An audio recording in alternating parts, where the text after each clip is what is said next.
Chapter 548. Thank you. I will remember your kindness. Please thank your daughter for her concern on my behalf.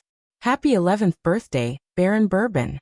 Thales politely raised his glass in his seat and sent away a guest who came up to toast him.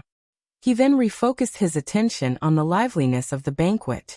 As it turned out, the Holy Pursuit Day banquet was more relaxing than Thales had expected after the initial awkwardness. Amidst the melodious music, not only were the guests enjoying the banquet and chatting enthusiastically, the servants of Mindy's Hall were also constantly serving dishes and serving food. Many of the attendants of the guests were shuttling between different long tables, either helping to serve wine or passing messages on behalf of their masters, completing service and social tasks time and time again. Just like in Extet, there was an empty space in the center of the banquet hall. It served as both a stage and a dance floor. Minstrels, clowns, acrobats, instrumentalists, and dancers took turns to perform their respective skills. For example, at this moment, a bard was pacing around with his zither in his arms. He had already begun his performance. This song is a new piece inspired by my years of visiting the Western Desert. It tells the story of King Kessel leading his army deep into the desert 11 years ago and killing the enemy chieftain in the Battle of the Altar. This was familiar to Thales. When he was a child beggar, there were often such bards in Sunset Pub, but their clothes were never so neat, and their singing and zither skills varied. As the bard sang in a melodious and grand manner, the dishes were constantly refreshed. They were served on the long tables in order. There were no less than 5 kinds of cheese soup, vegetables and fruits, roasted bird eggs of strange sizes, sturgeon soup, oatmeal, pig blood sausage that did not look good, smoked beef, roasted chicken with sauce, venison stew, all kinds of unknown poultry and game, raw and cooked seashells, terrifyingly large meatballs, dozens of different styles of bread, pancakes, pies, and all kinds of magical dishes whose original ingredients could not be identified, of course, that included all kinds of indispensable alcohol. How should I put it? Is his dad really rich? Thales sighed. All right, Constellations do have a way with food, at least compared to the Northlanders in Dragon Cloud City who only know how to roast, and stew. Dragon Cloud City. At the thought of this, Thales' mood became gloomy. What's wrong? Not used to it. Aunt Elise, who was beside him, noticed him. No, it's just that there are too many choices. Thales stared at a plate of beans absent-mindedly. I don't know where to start. Princess Elise elegantly divided the vegetables on the plate and seemed to sigh with emotion. You should go to the Dragonkist Basin. The nobles in Anlenzo are very strict with their food. Of course, I can't get used to their taste. Once you get used to a place, it's hard to get used to the delicacies of another place. Thales forced a smile. In the end, he imitated his aunt and extended his claws to a plate of seemingly fresh lettuce. Someone poked him. Thales turned around and saw that it was Doyle, who was sitting on the vice table behind him. His cheeks were puffed up. Your Highness, you can. Doyle swallowed a mouthful of food and ignored Glover's disdainful gaze. He pointed at Thales' table and whispered, Can you pass me the seasoning salt? Oh right, and the plate of beef on your left. Thales frowned. Isn't there any on your desk? Yes, but I always feel that the food served on your Highness's table is especially delicious. Thales sighed. He looked around and found that no one was paying attention. Then he quietly leaned forward, pushed the plate of beef behind his armpit, and stuffed it to Doyle. You're really not polite. Doyle took the food the prince gave him in a well-practiced and tacit manner. He smiled obsequiously. Because his lordship is not here. Ahem, I mean because you're the most kind and gentle prince in the world. Thales rolled his eyes and continued to deal with his lettuce. Doyle sent the beef in Glover's direction, but the zombie just turned his head away in disdain and continued to drink his beer. Doyle shrugged indifferently and ate by himself. Your loss. As time went by, the music was played round after round, and the performers changed again and again. However, the guests became more and more interested, and the atmosphere in the banquet became more and more enthusiastic. More and more guests left their seats and took the initiative to talk.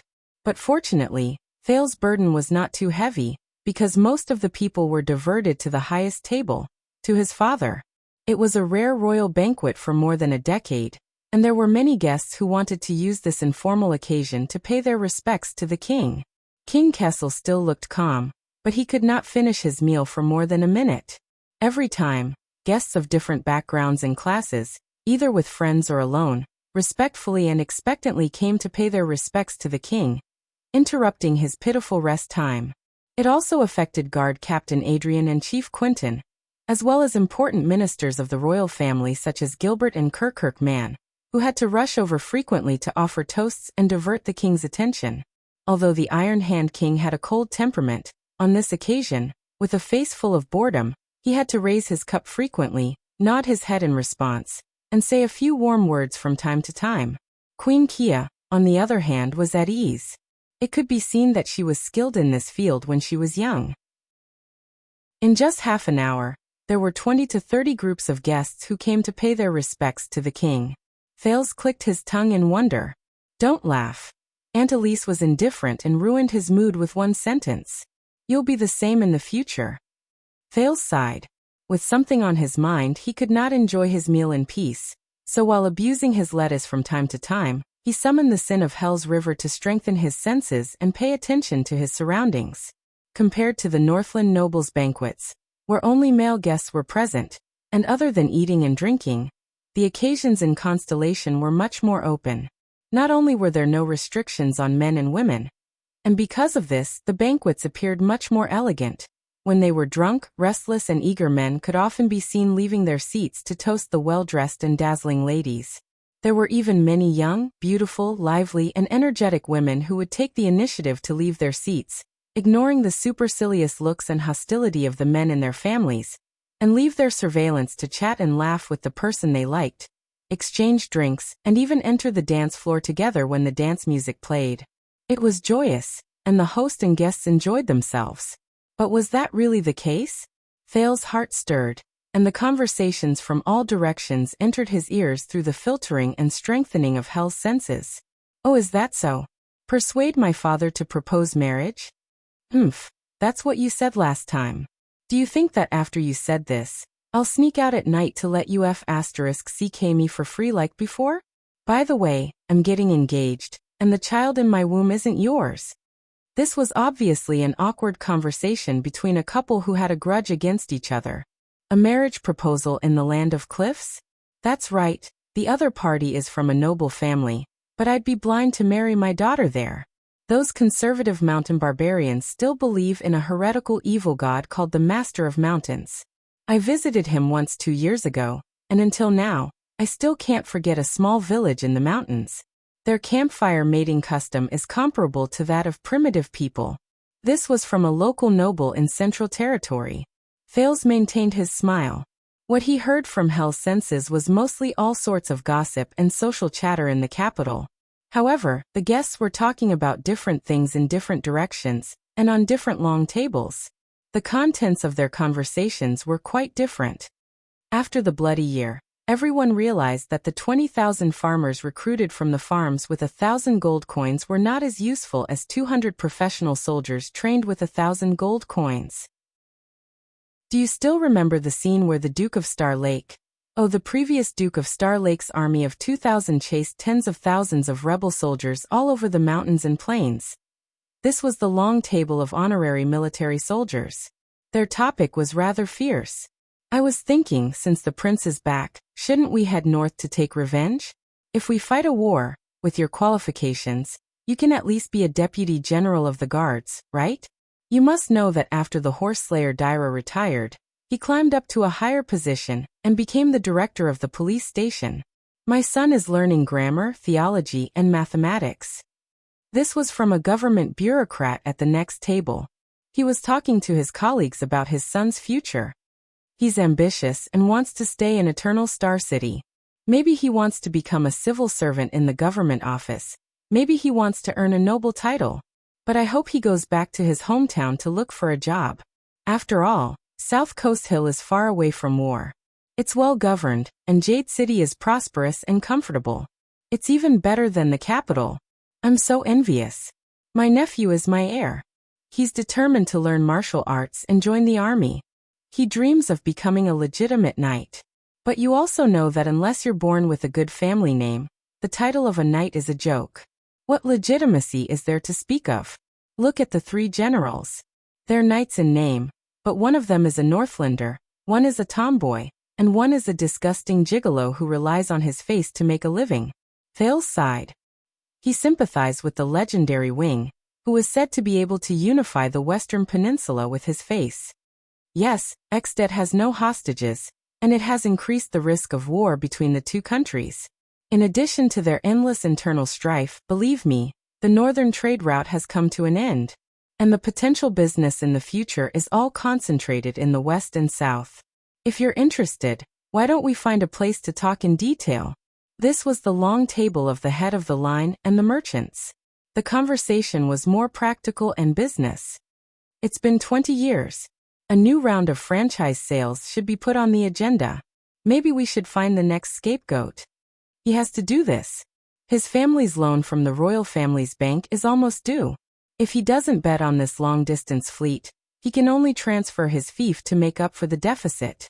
Thales did not really understand this business, so he turned his attention to the table of the central politicians. No, the riots at the border of Western Desert a few months ago were just local incidents.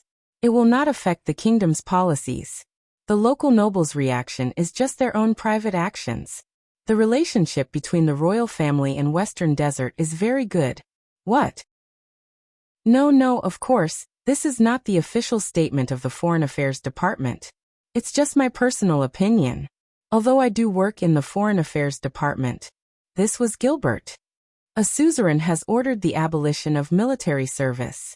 He asked his subjects to pay with money, or else they have to give up their land. No, in fact, His Majesty didn't say anything.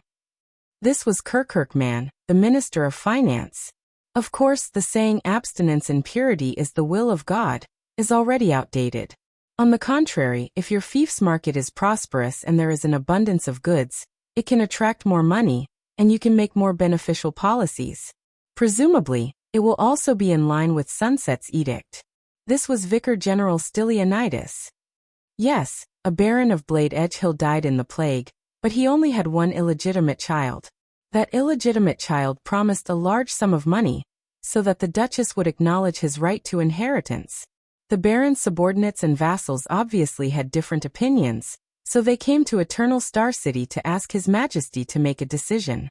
At this point, the situation became complicated, and no one dared to take up this case. The sin of Hell's River roared, sending more and more conversations from the table into his ears. Thales listened absent-mindedly. He tried to figure out the main points of attention of the guests and the circle in the capital city, while trying to figure out the kingdom's current situation from these words. But he suddenly had a strange feeling. In Dragoncloud City, be it banquets, state affairs hearings, archdukes or counts, the private conversations of the Extension nobles were always methodical and sharp. Fiefs, feuds, power, marriage. The way of Northland, it was often gloomy and heavy, cold and threatening, like dark clouds pressing down.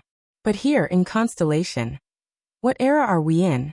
There are still people who believe that a marriage contract and the unification of two surnames can form a family alliance? Come on, in the past, the union of two families meant greater territory and power. But now? It will only bring about huge maintenance costs, sky-high land assessment fees and title recognition fees, as well as division and strife within the family. Your Grace, are you still thinking of exploiting the peasants and collecting taxes to get rich? Sunset, you should really broaden your horizons and learn from your peers in South Coast and Eastern Sea Hill. From trade guilds to buying shares in the Chamber of Commerce, from operating franchises to monopolizing the market, we should make good use of our status and power. In this era, we have too many ways to profit and become famous. Don't talk to him. This guy used to be crude and stupid. Even after he became a suzerain, his mind hasn't changed. His way of ruling is the most primitive and uncouth way. I'm telling you, within 2 generations he will decline. Thales listened quietly and began to understand. In Eternal Star City, the social interactions and conversations of the Constellatiate nobles were so restless, fiery, constantly changing. Thales took a deep breath and suddenly had a more direct understanding of Constellation. Mindy's hall. Thales looked at the royal manor and sighed. Mindy's. Look at the good things you've done. But before he could finish sighing, Jorge's voice drilled into his ears. F***ck. I'm telling you at that time. Dark clouds covered the sky, lightning flashed and thunder roared. The dying-born king grabbed your Polaris and our young dragon. He put their little hands together, and before he died he said, only true love, whose hearts are connected, can summon the true dragon to come and save this city. Thales' expression darkened, and he looked around. In the foreign guest seats, Jorge of Elefure City was drunk, and his spittle was flying everywhere. The king passed away, and the young dragon trembled with anger. She faced the calamity and howled at the sky. Dragon clouds do not perish. The Waltons will avenge this. Polaris held her hand and stood side by side, unafraid of death. If you are determined to fight, Jadestar will follow you to the end. The next moment, there was a bang. Guess what? Whoa, they summoned a true dragon. In the blink of an eye, the true dragon fell from the sky and killed the calamity on the spot. Damn it. Thales listened for a while with a gloomy face, and his mood worsened. He simply turned to listen in another direction. But he quickly realized that he was the main character in many of the conversations. I think we should choose a prince consort who is not of high birth, just like Queen Kia. It's best if she has some affinity with the commoners. After all, things are different now, and Prince Thales is not the meteor of the past. I heard from the merchants in the north that Prince Thales is someone who dares to fight the Northland barbarians, and dare to duel with 5 archdukes at such a young age. So he personally experienced the calamity attack? And survived? No, it's not a calamity. I have gossip. In fact, back then, it was a conspiracy by a secret cult, trying to control the political situation and subvert Extet. Don't believe these gossip. I have an insider in Dragon Cloud City, and I can be considered to have a better understanding of the situation. First, let me lay out the conclusion. It was a major earthquake. After the disaster, the upper echelons of the Northland barbarians wanted to shift the focus and avoid public criticism, so they made up the excuse of a calamity invasion. What did the Great Dragon say? It was also made up to boost morale and win over the hearts of the people. Think about it, the timing of the Great Dragon's birth, the timing of the King of Extet's death, the timing of Lampard's proclamation as king, and their act of detaining the prince. Sigh, with this, the truth is about to come out, right? What truth? Hee, I can't go on. Think about it carefully, and those who understand will naturally understand. In short, we can't look at a problem in isolation. We have to look at the pretentious bullshit. Do you understand? Pretentious bullshit. Look at the big picture.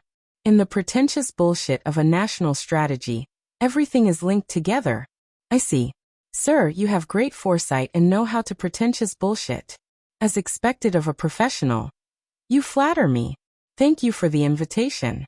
I was in Extet a while ago, and I just got off the carriage. See, you asked me the moment I arrived.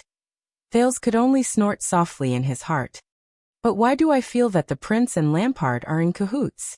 Look, they sowed discord among the Northlanders, got rid of the Archduke of Beacon Illumination first, and then joined forces to get rid of King Nuven? I can guarantee that our secret intelligence department is definitely involved. Thales' expression changed. Don't talk about national affairs. Just think about it and you'll know. What kind of existence is Constellation? There are so many things that we can't handle every day. Why would we do this kind of thing? 2 words. Not worth it. I heard that the prince seduced the Archduchess of Dragon Cloud City so much that she would die for him. Ha, come to think of it, that's true.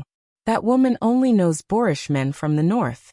When she sees us Constellatiate men who are handsome, elegant, knowledgeable, and gentlemanly, won't she immediately fall in love with him? She won't be able to stop herself from marrying him. Hearing this, Thales' cheek twitched. Perhaps Constellation and Extet have something in common. More than I imagined. But Saroma. Thales clenched his fists. You don't drink? Thales came back to his senses and realized that it was Princess Elise beside him. The beautiful aunt was swirling the wine glass in her hand, tilting her head and looking at him playfully. Drink. He looked at the new wine glass in his hand and thought of an archduke who had invited him to drink. His heart felt stifled. The Duke of Star Lake was slightly distracted. Children don't. I don't like to drink. Elise looked enlightened. Drink a little, a few sips is good. There was a slight blush on the princess' face. She was obviously enjoying the wine in her glass. According to the rules, it's best not to let others see the pattern of the royal family's eating habits. Yes, I heard about it. Thales sighed, feeling a headache coming on. He looked around the lively banquet hall. Fortunately, we're sitting high. No one is looking at me. Elise chuckled and stared at the wine in her glass. Yes, no one is looking. The princess swirled the glass.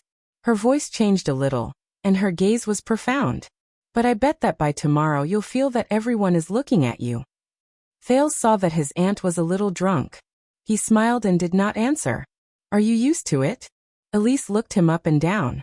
This is the first banquet after your return. It's probably the first one the royal family has held in more than a decade. Everyone has to thank you. Thales paused for a moment. He looked at the increasingly lively banquet and curled the corners of his mouth. I think it's pretty good. It's safe and peaceful. Thales exhaled slowly. There are no dozens of nobles pointing out in unison that you're an illegitimate bastard. And there's no damn king forcing you to find his son's murderer. Or a bunch of ferocious northern men yelling that they are going to chop you into pieces. Thales was a little lost in thought. If I omit the part about meeting and exchanging pleasantries, it's been a long time since I've seen such a peaceful and festive gathering of nobles. Thales was silent. He suddenly felt his wrist heat up. It's okay, Thales. Thales snapped out of his daze and realized that Aunt Elise was holding his wrist under the table. She said gently, It's okay. The princess stared at him quietly. The gentleness and pity in her eyes was a little unbearable for Thales. At this moment, Mallows appeared beside them.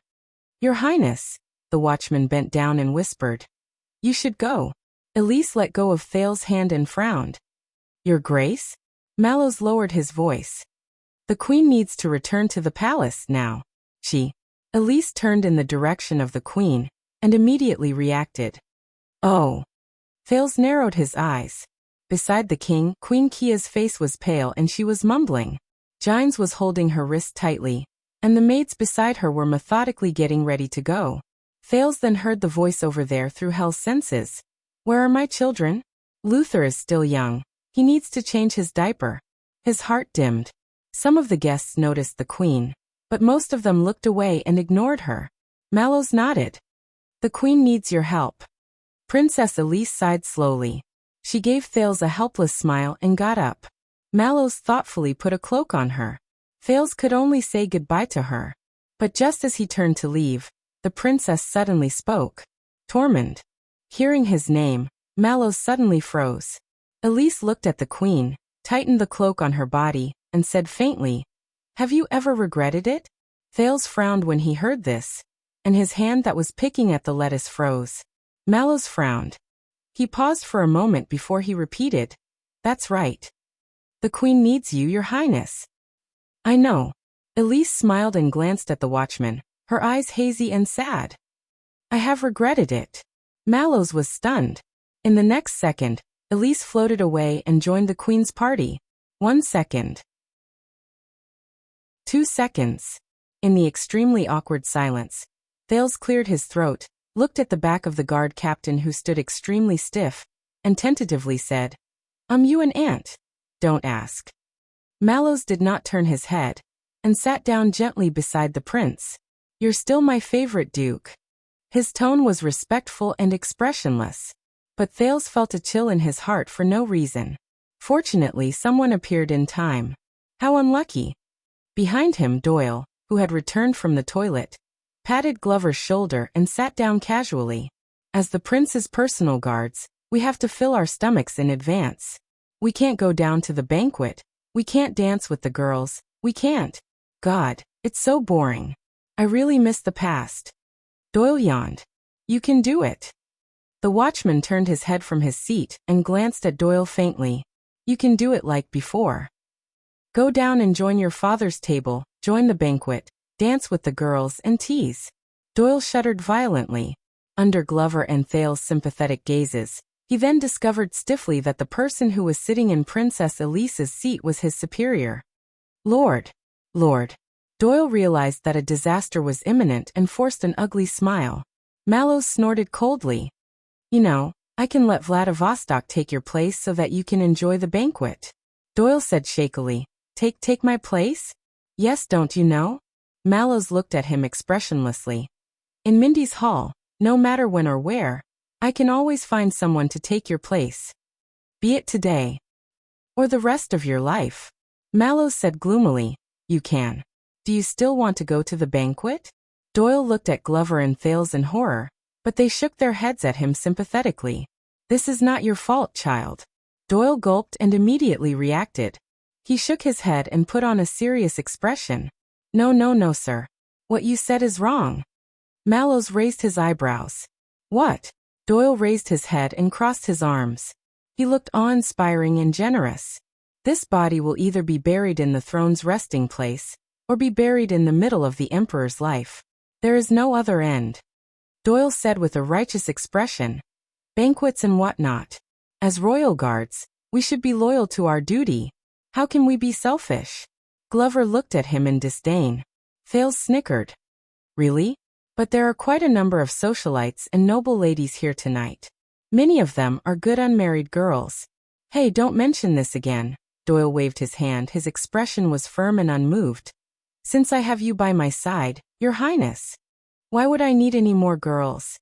Thales had just elegantly pulled out a piece of lettuce from his plate, and could not help but tremble. Mallow's lips curled up. He was about to say something, but he shuddered slightly. The next second, Mallows turned his head abruptly and looked at the hall. At that moment, Thales shuddered. He suddenly had the illusion that the watchman before him had turned into a sharp blade. Mallows stared at the entire banquet hall and said coldly, Doyle, go to the banquet immediately and blend in with the guests. Doyle, go to the banquet immediately and blend in with the guests. Pay more attention to them, especially those who have cautious expressions and stiff movements. Doyle still had a straight face. No. I want to protect His Highness here. But Mallows turned his head around and his expression became stern. I'm serious. His appearance startled the three of them. Glover, inform Captain Adrian and ask him to escort His Majesty away quietly. Then gather the men. Sir. Glover looked at him in confusion. What's wrong?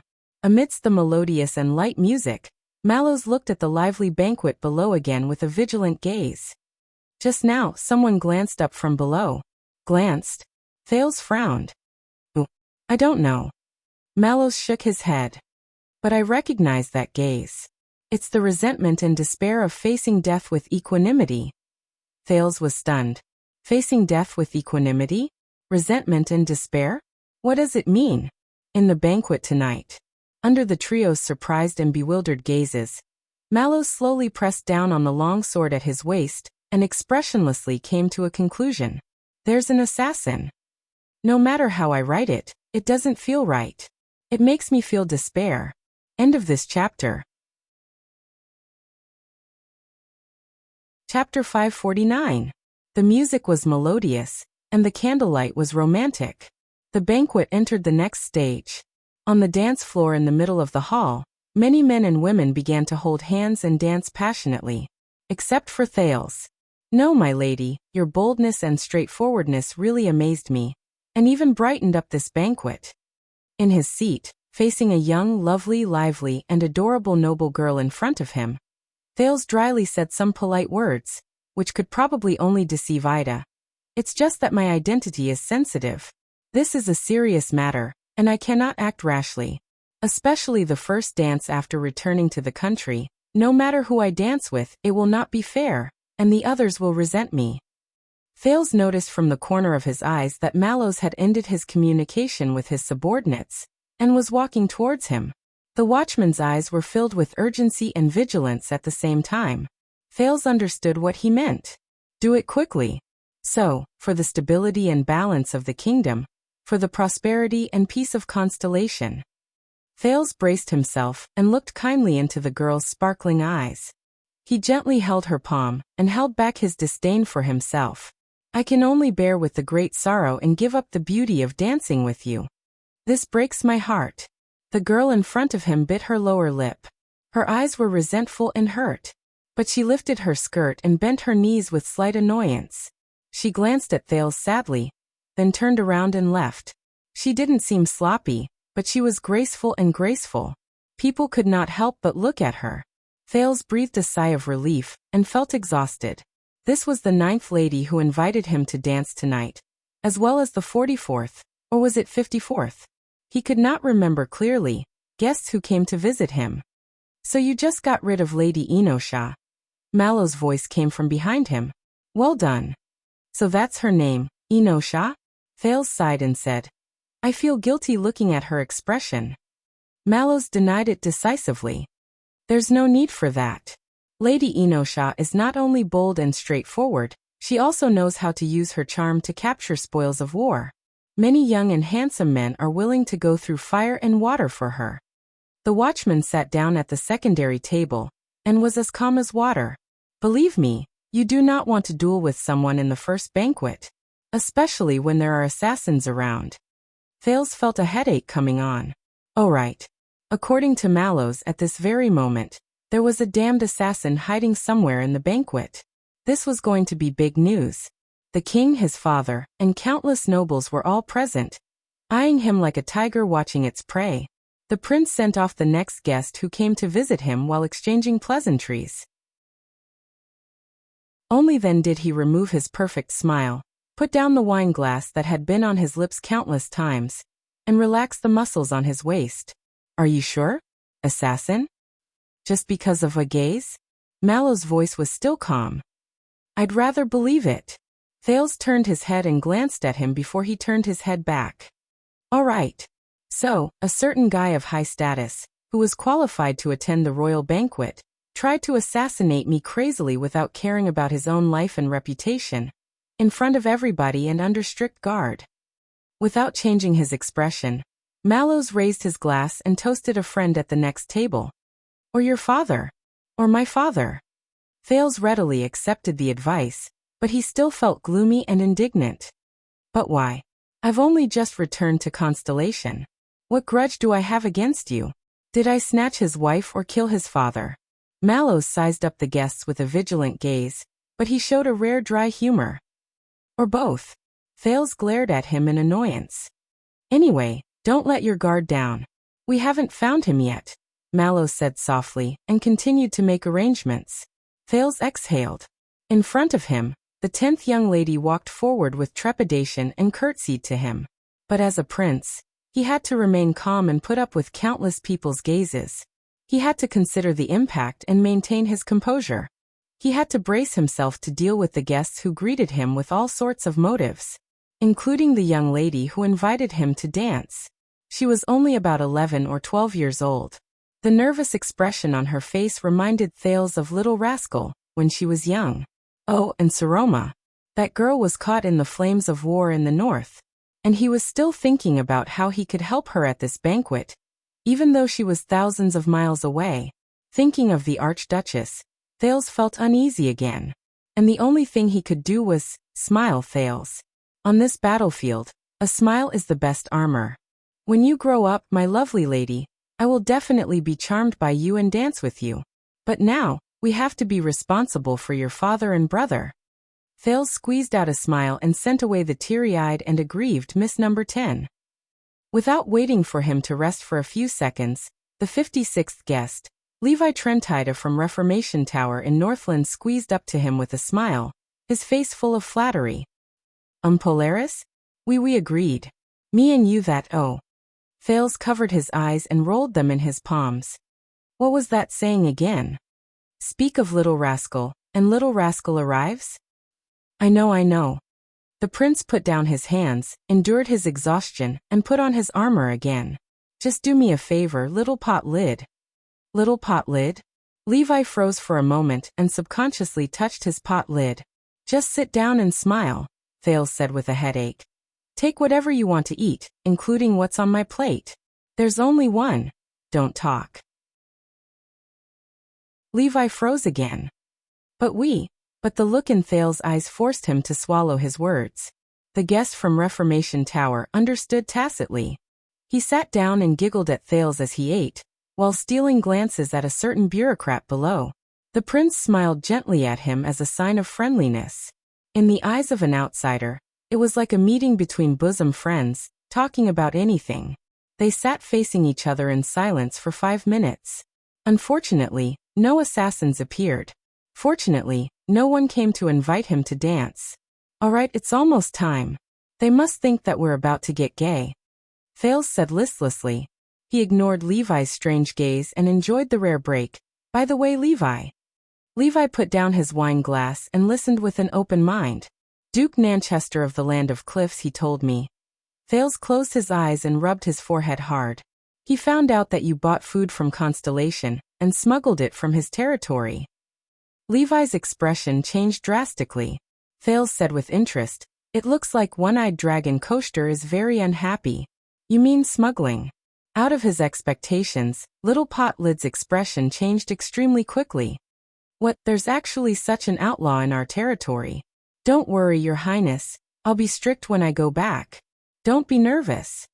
Thales waved his hand nonchalantly, his face tired as he lied without any burden. "I convinced him. The One-Eyed Dragon will turn a blind eye to you. In case Lampard becomes arrogant, you can continue to transport supplies." Levi's eyes widened. He tried to squeeze out a smile, and found the right words. "Ah, Polaris, you're really that, a blessing from the heavens?" Thales found the right words for him. "But you have to think about it more." But Thales just wanted to end it quickly. He waved his hand and interrupted him. "If this route is discovered by Black Sand region in the future, or even if the fact that you came to me for help is exposed, then King Chapman will only think that you've long been in cahoots with Constellation and have ulterior motives. And you know how much he hates me." Little Pot Lid's eyes began to turn. "You have to hurry up and find internal reinforcements to fight against the Kinslayer." Thales sighed. At the end of the day, Extet's affairs can only be resolved from within. Internal reinforcements, internal. Thales felt that he had made himself clear enough. The two of them were silent for a while. "Your Highness' priceless advice." Levi became serious. "I'll keep it in mind." Thales shook his head. "Of course, the One-Eyed Dragon isn't a good guy either." The teenager raised his glass and clinked it with Levi's. "If he goes back on his word behind my back and cuts off your supply route, or tries to blackmail me," Thales' gaze turned cold. "Remember to let me know."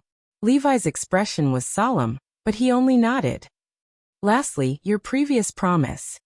Thales was nonchalant. Levi was resolute and decisive. "I will definitely do it for Your Highness." Just like that, the Polaris sent off the troubled Little Pot Lid. Thales exhaled heavily. He was tired and did not like it. It was as if even the sin of Hell's River had dried up. But the benefit of rest that Levi brought was only these 5 minutes. Soon Thales had no choice but to put on his armor, again and greet Miss 11, fully armed. After sending her off, he tried to focus and looked around. There was still an assassin to worry about. During this time his, or Mallow's, Star Lake guards had already begun to move, going into battle lightly and quietly. The former police officer Commodore, who had sparred with Thales before, the fierce-looking and muscular Bastia, Franzuk, who was as tall as a flagpole, and Ferry, who seemed to be in a daze, gathered quietly.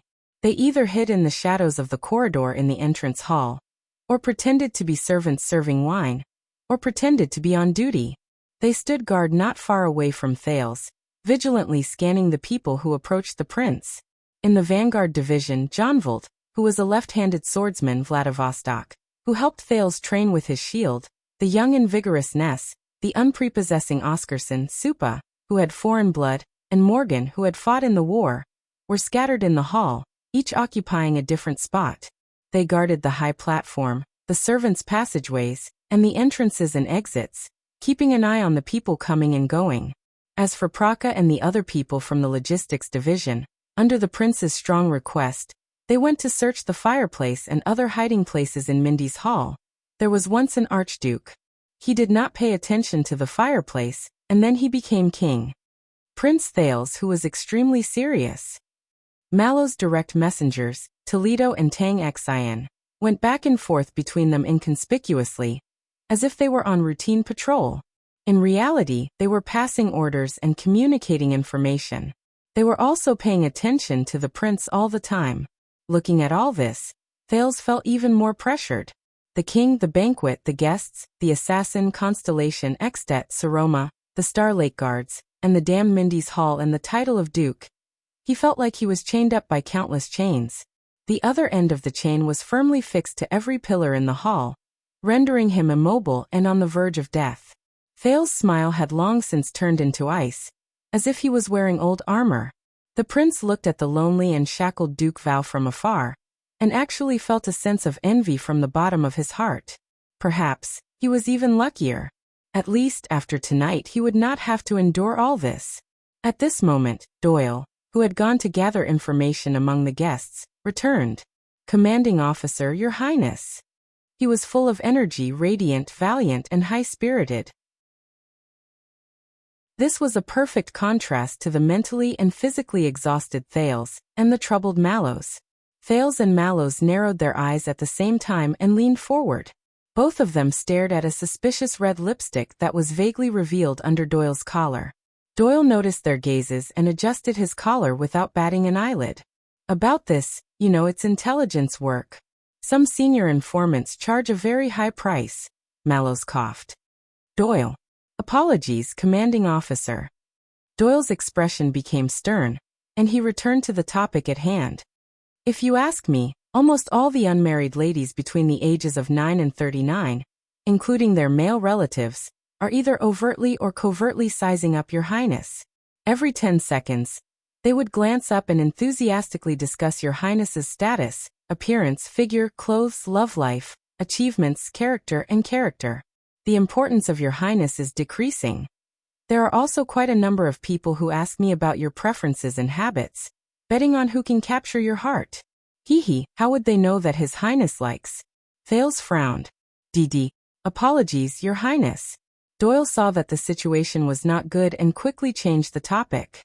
"Forgive me for being blunt, but those people's enthusiasm in gathering information about His Highness, and the way they look at His Highness, regardless of whether they are men or women, they look as if they want to eat him alive. They are more like assassins than assassins." Doyle spread his hands in resignation. Thales was stunned and looked towards the center of the banquet. But wherever he looked, every guest was immersed in their own little world, either chatting or exchanging cups of wine. They were elegant, civilized, and polite. All of the young girls were radiant and beautiful. Some of them were enthusiastically flirting with their friends. Some of them were invited to sing and dance. Some of them were quiet and elegant beside their elders. But no one was deliberately staring at His Royal Highness's table. Even if there were ladies who met Thales' eyes, most of them lowered their heads politely, nodded shyly, smiled at him, or gracefully returned his greeting. They looked natural, dignified, and virtuous. They were not bothered by the prince's status at all. Just like the lady named Lenosha or Yanessa just now. It made people feel respect. Thales swept his gaze around. "Why don't I feel that way?" Doyle smiled mysteriously. "That's because you are inexperienced and they are experienced and used to scouting out the enemy before launching an all-out attack." Mallows cut him off at this moment. "That's enough. Glover is back." The three of them turned their heads in unison. Glover, who went to contact his superiors, appeared in the shadows of the corridor. Behind him was another royal guard with a calm expression and an outstanding temperament, but Thales did not recognize him. Doyle's expression changed immediately. "Oh no." Thales looked at the guard. "Who is that?" Doyle stood up and whispered in Thales' ear through gritted teeth. "That's the bad guy, Your Highness. The bad guys of the guards, the real villains of Renaissance Palace." Thales was stunned. "I am Vogel Talon." The newcomer raised his wine glass and walked to Thales' table. He bowed elegantly, more like a guest than a guard. "Your Highness Thales, the second commander of the Royal Guards, and also the chief flag bearer. I wish you good health and happiness." This Vogel Talon straightened his back and glanced at Glover and Doyle. The latter too bowed reluctantly and stepped back. The second commander, Thales, who had already maxed out his armor, smiled and raised his glass, as if it was a perfectly normal social etiquette. In that case, you are the vice-captain of the Royal Guards? Captain Adrian's second-in-command? And your surname is Talon of Ice River City? The teenager racked his brain, trying to quickly switch between the guest's title and surname. Yes, Your Highness. Vogel resolved his confusion. My uncle is the Count of Ice River City. Thale's gaze swept past the pentagram pattern on his cuff. Talon of Ice River City. A distant relative of the Jadestar royal family, one of the 13 distinguished families, a capable helper in Central Territory, the Talon family with a pentagram as their emblem. Coincidentally, their ancestor happened to be one of the Dukes of Star Lake in history. But Thales muttered the other party's other title. Chief Flag Bearer? He suddenly thought of Samuel, the former royal guard who joined the Disaster Swords. May you enjoy the night. Vogel did not say anything else. He bowed, came to the secondary table, and sat next to Mallows. The latter clinked glasses with him. It looked like an old friend having a drink in the corner. Lord Talon, good night. Mallows' expression did not change, and he spoke in a businesslike tone. I believe you have brought the captain's orders? Oh, Tormund, Vogel called Mallows' name gently, but Thales noticed that his smile was polite, as if there was a layer on his face. Regarding the matter you reported, we look forward to your explanation. I believe Glover has explained it very clearly, the watchman said calmly. For safety reasons we are now. Clearly? Vogel swirled his glass gently and interrupted Mallows politely. Are you sure it was an assassin? Mallows' pupils contracted. Thales frowned as well. A few seconds later, Mallows said slowly, very likely. Vogel put down his glass, and his tone slowly tightened. Likely?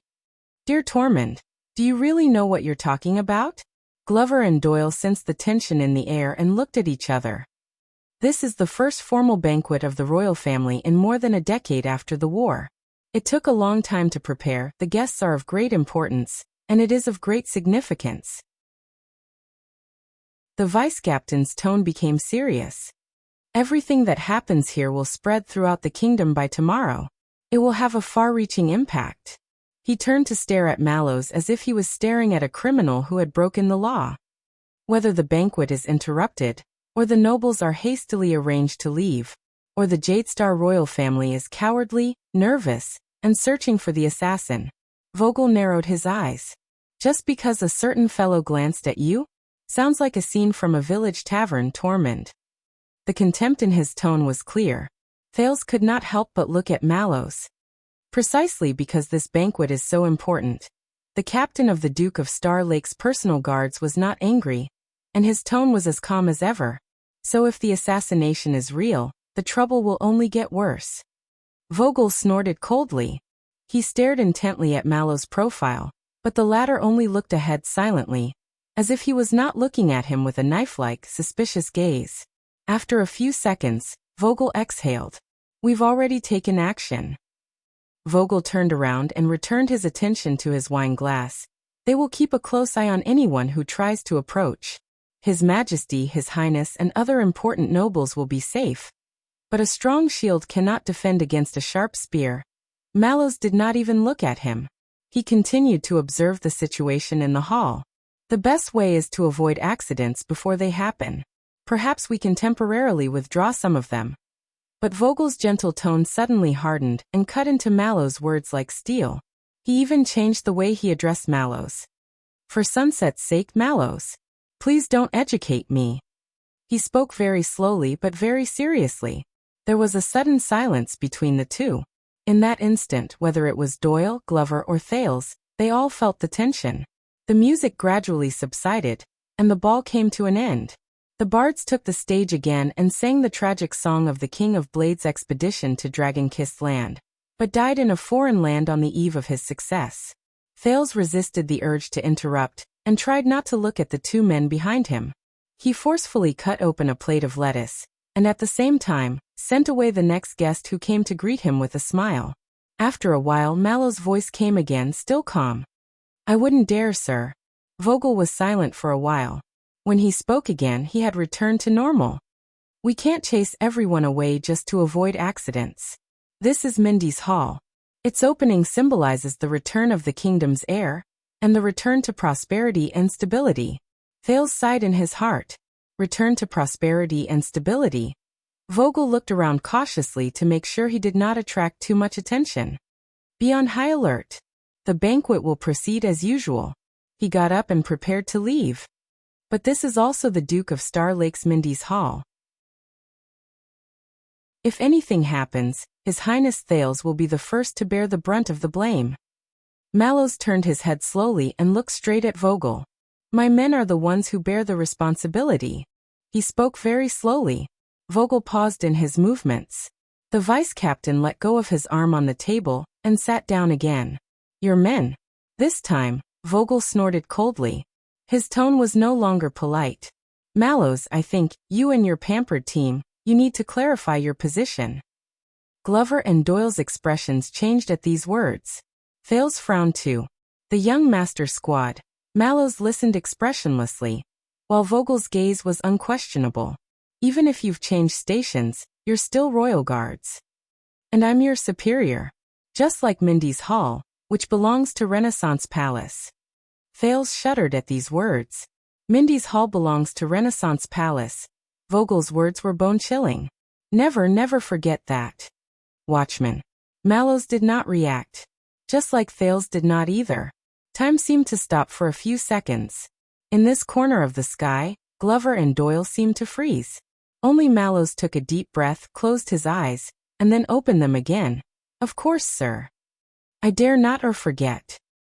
He said respectfully. Vogel nodded lightly, looking satisfied. Until Mallows calmly said his next sentence, which seemed to be emotionless. But if I remember correctly, in a state of emergency, the inherited watchman of the guards is of the same rank as the vice-captain? Is that so, sir? This time, it was Vogel's turn to change his expression. For a second, Thales thought the temperature had plummeted and the air had stopped flowing. A few seconds later, the vice-captain stared coldly at Mallows and said in a mocking tone, That's right. According to the top-secret watchman's command in the Praetorian Covenant, in certain states of emergency, the watchman can and should make independent decisions. And I have no right to interfere. Thales shuddered. The top-secret watchman's command. In a state of emergency, the watchman can and should make independent decisions? Thales' heart clenched. Vogel lowered his voice. His tone was cold. But you know, the last time the royal guards invoked regulations during a state of emergency, they activated this secret command and gave the watchman great authority independent of the command division. When did this happen? At that moment, Thales' mind went blank. He suddenly thought of Zachriel, who was nowhere to be found. The night of judgment. The person who should really bear the crime of colluding with the enemy, but despicably concealed the truth for 18 years. That shameful, sad, hypocritical, disgusting, self-righteous, sanctimonious, hypocritical fellow is me. Thales was stunned. Vogel's pupils focused. He raised his wine glass, put it close to Mallows' ear and lowered his voice. And you've really thought it through? Are you going to forcibly declare a state of emergency here, in front of me? Activate the watchman's command? Mallows and Vogel stared at each other in silence. Glover and Doyle did not hear Vogel's words clearly, but this did not affect their judgment of the tense relationship between their superior and vice-captain. Both of them did not even dare to breathe loudly. After an unknown amount of time, Mallows finally smiled. Of course. In an instant, the coldness in Vogel's eyes intensified. Glover and Doyle's faces were ashen. Until a few seconds later, the watchman lowered his head gently and chuckled. Chapter 550. Glover and Doyle exhaled deeply. For some reason, Thales also breathed a sigh of relief. But Mallows changed the topic. But since we cannot reach an agreement, should we leave it to the captain or His Majesty to make a decision? Vogel grunted angrily. Enough. He addressed them by their titles again. Watchman. Do you think that you can do whatever you want with Captain Adrian's indulgence? This time, Mallows was still calm and docile. No, I think you must have misunderstood something, sir. I was just saying. I said. No matter how well-mannered Vogel was, he could not conceal his displeasure. Don't educate me. Thales knew that he could no longer pretend to be dead. Lord Talon. Perhaps you don't understand it very well. Thales turned his head and raised his glass as he happily inserted himself into their conversation. But honestly speaking, the number of people in this world who have a grudge against me, who have a conflict of interest with me, or who simply dislike me, can form a line from here to Dragoncloud City. Vogel looked at him. The coldness melted like ice and snow, leaving only a smile on his face. You are outstanding, Your Highness. Naturally, you will be hated and envied by petty people. You don't need to worry about it. While Thales thought to himself, this guy's armor is even harder than mine, he tried to smooth things over. Therefore, Lord Mallow's worries are not unreasonable. Of course you're right. This banquet is very important. Why don't we both take a step back? Lord Mallows does not have to be radical and hastily interrupt the banquet, and you can investigate the hidden dangers in a more leisurely manner to ensure that nothing goes wrong. Thales' smile was elegant, and his eyes were burning. The words "give me some face" were written all over his face. Mallows was silent for a moment before he bowed respectfully. Vogel took a deep breath and suddenly smiled. Of course, Your Highness. The atmosphere finally thawed. Thales then turned around and exchanged greetings with the next bureaucrat, who came to reminisce about the past. Do you recognize me? I am the city gate officer who guarded the city gate on the day you went on a diplomatic mission. That look, or the look you claim to have. Vogel adjusted his emotions and said softly, is it against Prince Thales or His Majesty? Or is it someone else? I don't know. Vogel's gaze turned cold again. Mallows narrowed his eyes. Because from the angle below, His Majesty and the others are also in this direction. I only know that it was a man. Men? That's great, Vogel said sarcastically as he looked at the crowd at the banquet, which was getting more and more unrestrained because of the alcohol. At least a quarter of our suspects are gone. So it's best to let His Majesty evacuate first. Impossible, Vogel rejected flatly. Maybe your family has stayed away from politics for too long, Mallows, but do you think that banquets are only about having a meal? Mallows was stunned. Vogel slowly raised his head. At some point, the Blade King's crusade song had ended, and the background music had become long and majestic. With the announcement of the Chief of Palace Staff, everyone shifted their attention to King Kessel's throne. There, a few nobles who had come from afar knelt down sincerely, and one of them, an older man, was excitedly saying something. The king nodded and comforted them with gentle words as he rose from his seat and walked towards them. Thales felt his heart skip a beat. King Kessel walked up to a young man kneeling on the ground. The young noble straightened his back, raised his hands in excitement, and placed his palms in the king's hands. King Kessel asked a few questions, and the young man answered them one by one. Then, the king announced loudly to the four thrones that this person had inherited his father's glory and authority, and was officially a baron of a certain territory. Thales had no choice but to raise his glass with the ministers to congratulate this grand occasion. It's the controversial illegitimate son of Blade Edge Hill. He actually bypassed the Duchess and came to the capital on his own to ask for a title and recognition. A whispered conversation at a long table was transmitted to Thales' hell senses. Looks like His Majesty has made a decision. Duchess Lyanna must be very unhappy. What nonsense, the Duchess and Renaissance Palace are of one mind. Will his father's vassals obey? That depends on the illegitimate son's methods. They won't dare to disobey. Think about it, even His Majesty's heir is an illegitimate son raised by Lord Mon. Sure, it's fine if you drink too much, but don't talk too much. Thales' expression darkened. Behind him, Vogel whispered to Mallows.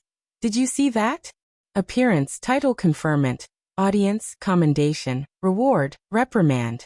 On this rare occasion, His Majesty has too many things to do. We can only ensure that he doesn't stray too far from his seat. But Mallows was very dissatisfied. So during this period, there will be many people coming forward to interact with His Majesty at such a close distance. The watchman put down his glass and frowned. Whose idea was that? Are you crazy? Vogel scoffed. Don't push your luck, watchman. This was His Majesty's own decision, after he knew about the assassin you saw. Mallows choked. Vogel snorted and looked in the direction of the king again. Look carefully. Thales narrowed his eyes. The next noble came forward and knelt. The chief of palace staff announced that this person was of noble birth and had sufficient merits. According to tradition, he was about to receive a gift from the king and become a royal knight of the kingdom. King Kessel extended his arm. Behind him, 2 members of the royal guards came forward with a sword and a ribbon respectively. Mallows' gaze froze. The person holding His Majesty's sword, that's... Thales hurriedly looked at the person holding the sword. It was a middle-aged guard who was not tall but had a stocky and kind demeanor. Chief Vanguard, Baron Stanley? Mallows said in surprise. He's personally holding the sword for His Majesty's conferring ceremony. Glover, who belonged to the Vanguard division, looked at Stanley and pursed his lips. He looked even more solemn. Vogel snorted, seemingly dissatisfied with Mallows' slow reaction. There's also Chief Protector Bridge and Second Protector Marico. Their elite guards are already secretly in place, guarding the left and right sides. Doyle's expression changed when he saw the people from the Vanguard division, as if he remembered something unpleasant. Vogel narrowed his eyes. Commander, Vanguard, and Protector. The core 3 wings of the Royal Guards are all here. The elites are all out. Everyone who comes forward is being closely watched. Assassins can't hide from more than 30 steps away. Mallows' expression returned to normal. Thales tried hard to search for something among the guests, but could not see anything. Only when he switched to Hell's senses did he see dozens of different powers of eradication, shining in the crowded banquet. If this is still not enough to reassure you, Vogel lowered his voice, but could not hide it from Thales' senses. His Majesty's secret protector, also known as the Royal Assassin, is also present. No one noticed that the wine in the prince's hand spilled a few inches. At that moment, Thales suddenly felt that the assassin hiding in the dark was no longer scary. He raised his head and looked at the huge empty pillar. He looked at the shadow cast by the light, but he was no longer nervous. Coupled with Stanley and Marico's strength, no one can go against His Majesty. Vogel glanced at Thales. Or against the Duke. Mallows did not speak, but pursed his lips. As long as the nobles are safe, even if the assassin appears, we can react immediately and suppress it, turning it into a civil case of drunken misconduct or jealousy, a topic of conversation at the banquet. Vogel scoffed. Of course, the premise is that the assassin exists. In addition to my men making inquiries, the logistics division and the chief of palace staff are also checking the guest list, checking the guests' luggage and gifts, while the inner-city police station is on the periphery, clearing out the area within a 5-mile radius. The vice-captain spoke more assertively. It is reported that the kingdom's secret intelligence department is also mobilizing manpower to gather intelligence and try to find a suspect, if there really is one. There are even more people on the move. It can be said to be mustering a large force. Just because of your... maybe. Vogel stared at the watchman in displeasure. Mallows was silent. See, as soon as he received your report, Captain Adrian led the entire guard team to respond and took adequate security measures. Don't make it sound like you're the only one dedicated to the country, and we're all villains who do nothing. Doyle and Glover looked at each other. At this moment, Mallows spoke slowly. This is the captain's decision? Vogel glanced at him in displeasure, but did not deny it.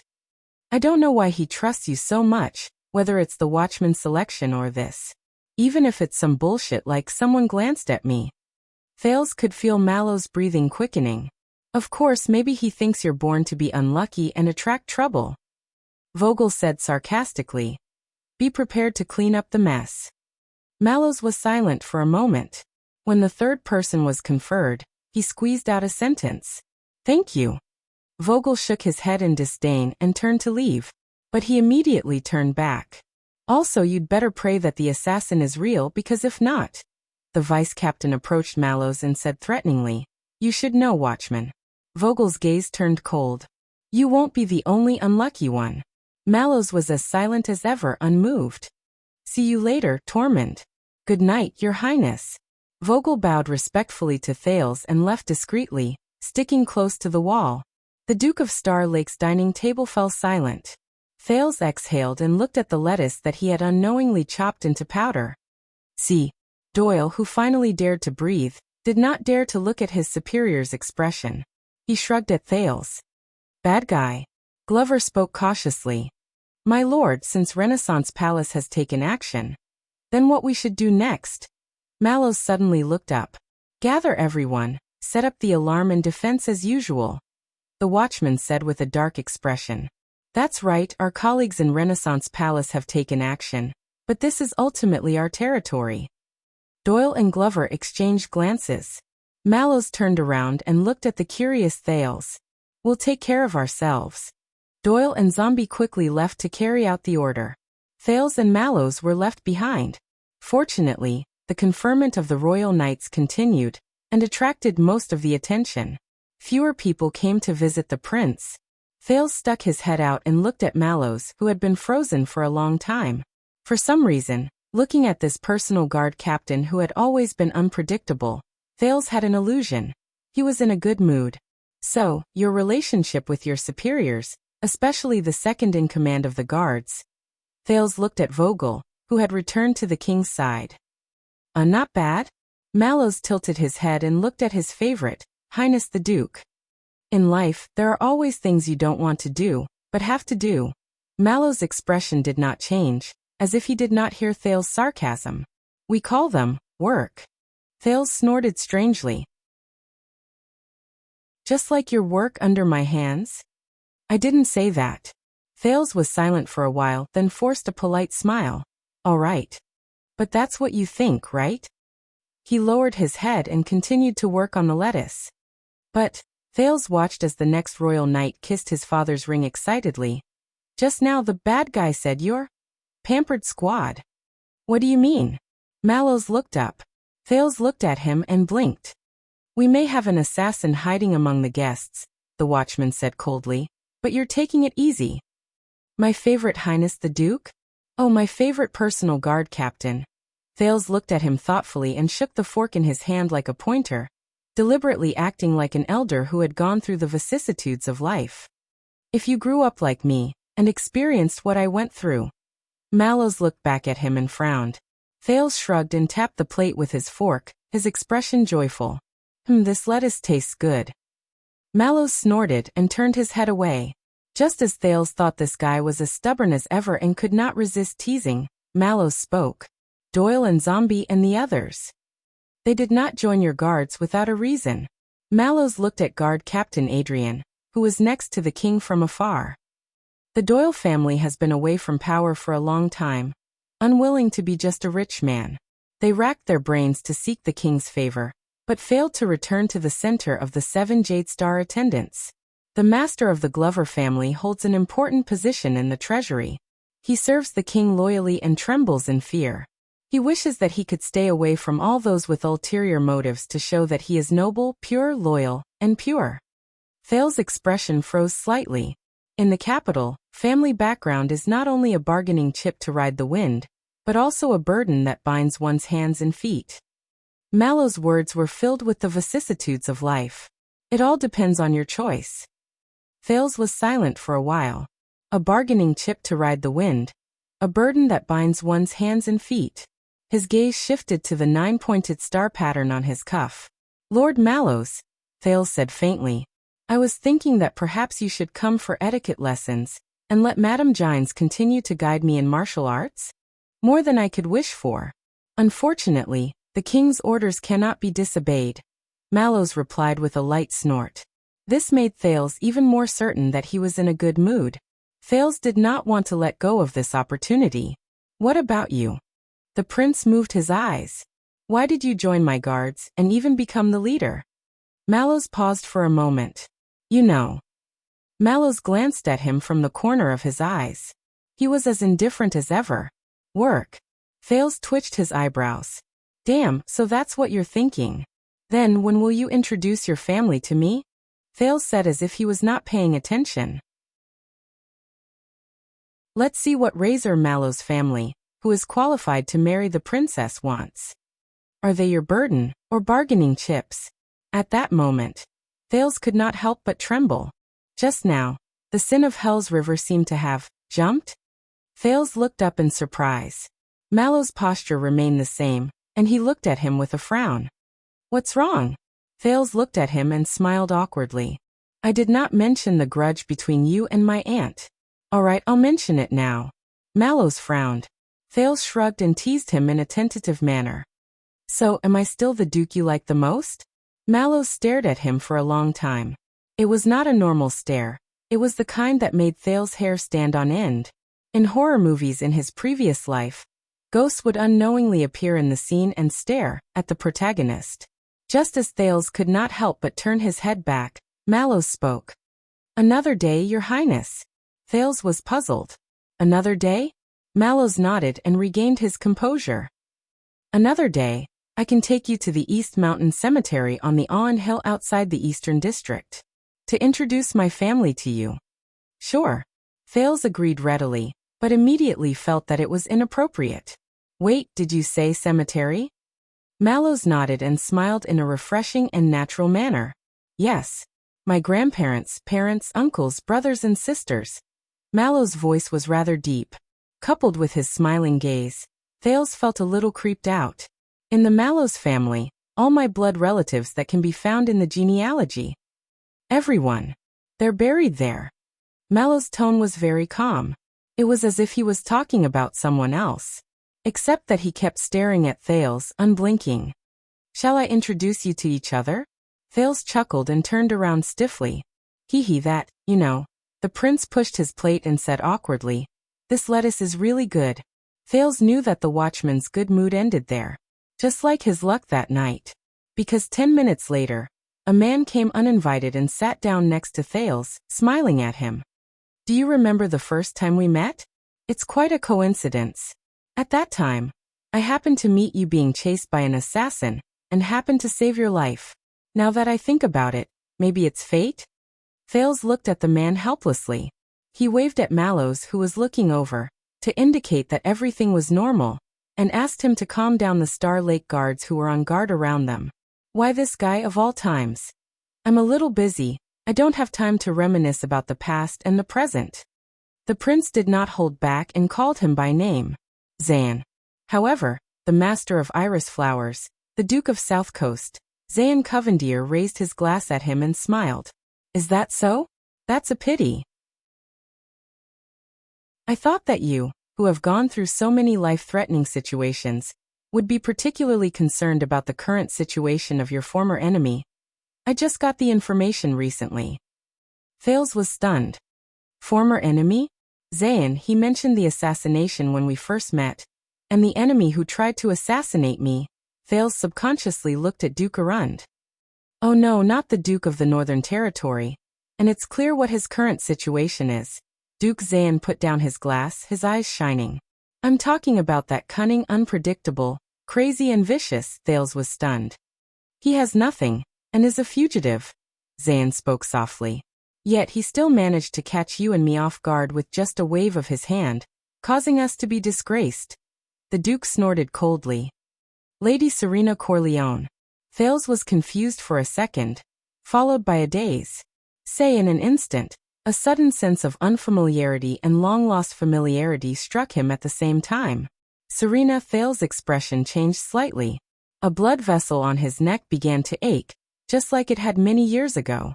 Zayn deftly turned the glass in his hand, and was also slightly lost in thought. What do you think, Your Highness, about this name? At that moment, the Duke of Iris Flower's gaze was filled with dread and coldness. Chapter 551.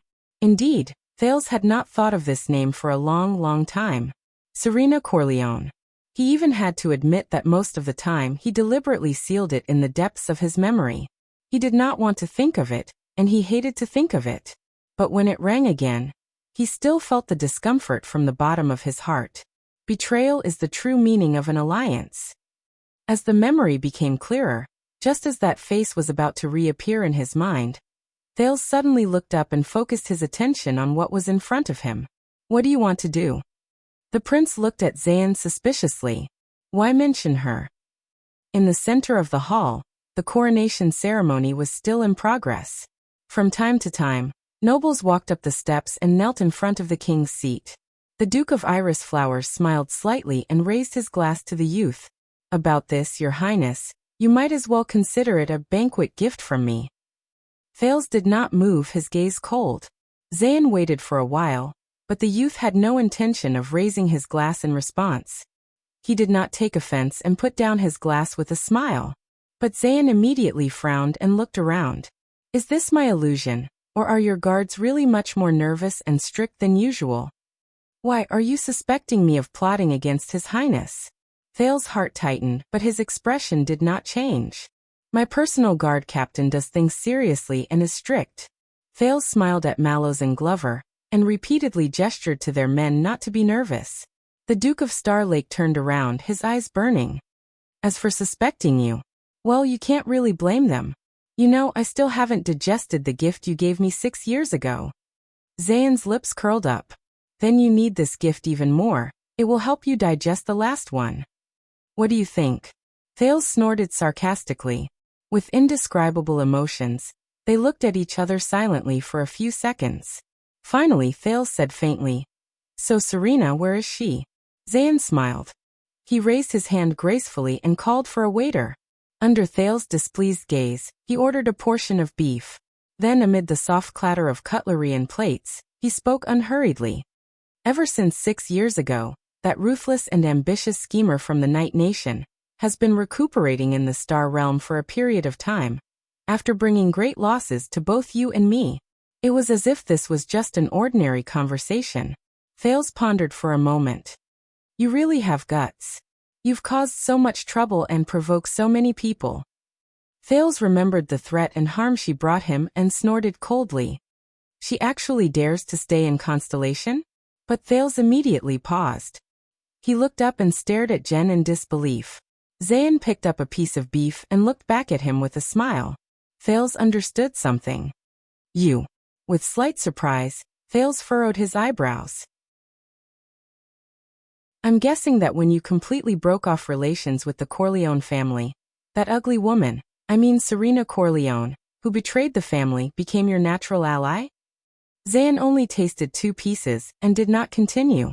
He maintained his smile and wiped the corners of his lips with a napkin. "After you chased Lady Serena away, I did, offer her some shelter." "True enough." The surprise on Thales' face slowly faded. "I still remember someone telling me," the youth looked at him disdainfully, "if you're in the same boat as a jackal and wolf, there's always the risk of your boat capsizing." At that moment, Zayn's expression froze for a moment. "Especially before you and Serena Corleone were so lovey-dovey." Half sincere, half sarcastic, Thales snorted. "Believe me, this is from experience." Zayn was silent for a moment. But in just a fraction of a second, the Duke of Iris Flowers looked up and returned to a decent smile. "Yes, indeed," he said, bowing politely. "I found it myself afterwards." Zayn's eyes were slightly cold, especially after she broke free of her shackles, sucked a few of my men dry, and left without saying goodbye. Broke free of her shackles, Thales looked enlightened. "It seems that the shelter you gave her was limited. But since it's Serena, put shackles on her." "Yes, little Zayn." The prince gave him a silent thumbs up in his heart. "Well done." In the hall, the conferring ceremony finally came to an end. The music started again, and the performers returned to the stage. Liveliness and noise became the main theme of the banquet again. Perhaps due to the passage of time and the effects of alcohol, the guests were either calling their friends or in groups of 3 to 5. Becoming more and more unrestrained and free. Thales also saw many male and female guests disappear from the same place one after another, and did not return for a long time. King Kessel returned to his seat, but the queen was long gone, and he looked a little lonely. The king's eyes glanced briefly at Thales before looking away. The royal guards around him were as solemn as ever, but Thales, who knew the inside story, could clearly feel that they were relieved. The assassin did not appear. This was a good thing, but also a bad thing. Zayn raised his wine glass, his gaze subtle, dragging Thales back to the current conversation. "The sea routes in the Eastern Peninsula are very profitable." The Duke of Iris Flowers smelled the wine. Since the misfortune 6 years ago, The Covendier family has been looking for an opportunity to mend their relationship with the Corleone family and make up. So I think the family criminal they are after may be a breakthrough. Thales raised his eyebrows. Make up? After you tried to use the Night Queen's hand to kill the Prince of Constellation? The prince revealed the truth without any psychological burden, his tone sarcastic.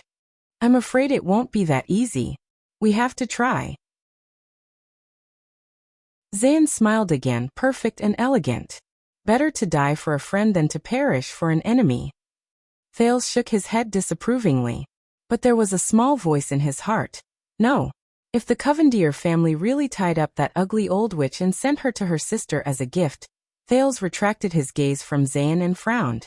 Perhaps they might actually reconcile. Fortunately, Serena broke free of her shackles and was not caught by Zayn. Yes, an ugly woman.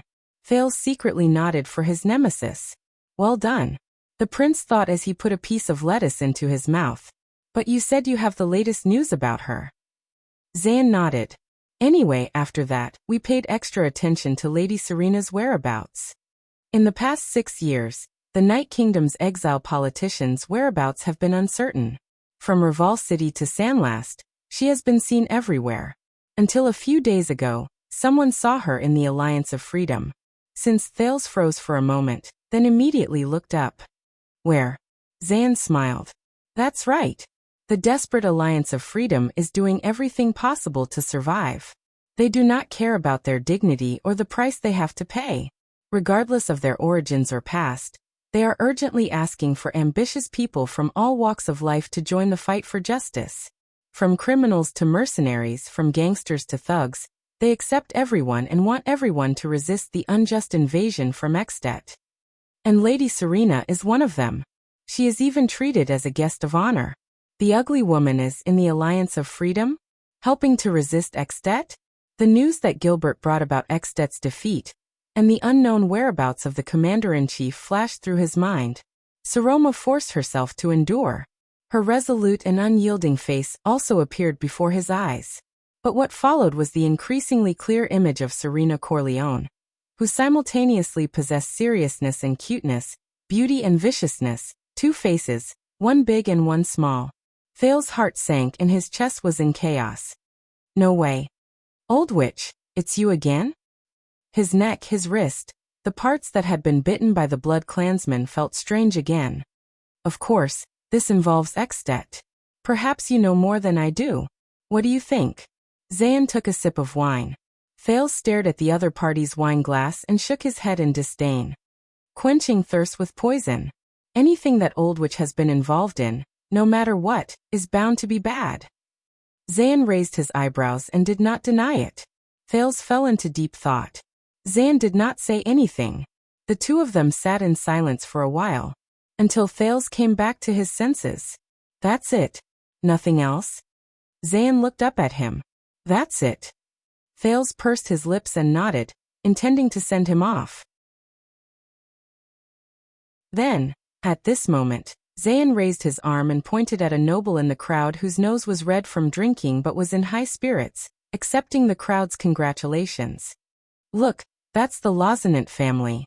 After 2 generations, they've finally become hereditary vassals. Zayn's tone was a little drawn out. I just don't know how long it will last. Thales frowned slightly and pondered the other party's intentions. But the next moment, the Duke of Iris Flower's words surprised him. Thales. Zayn looked at Lord Lauzonant in the crowd with a deep gaze and a faint tone. Do you know how the relationship between a lord and a vassal came about? Thales was a little taken aback. This was the first time the other party had called Thales by his name tonight, without any title or title.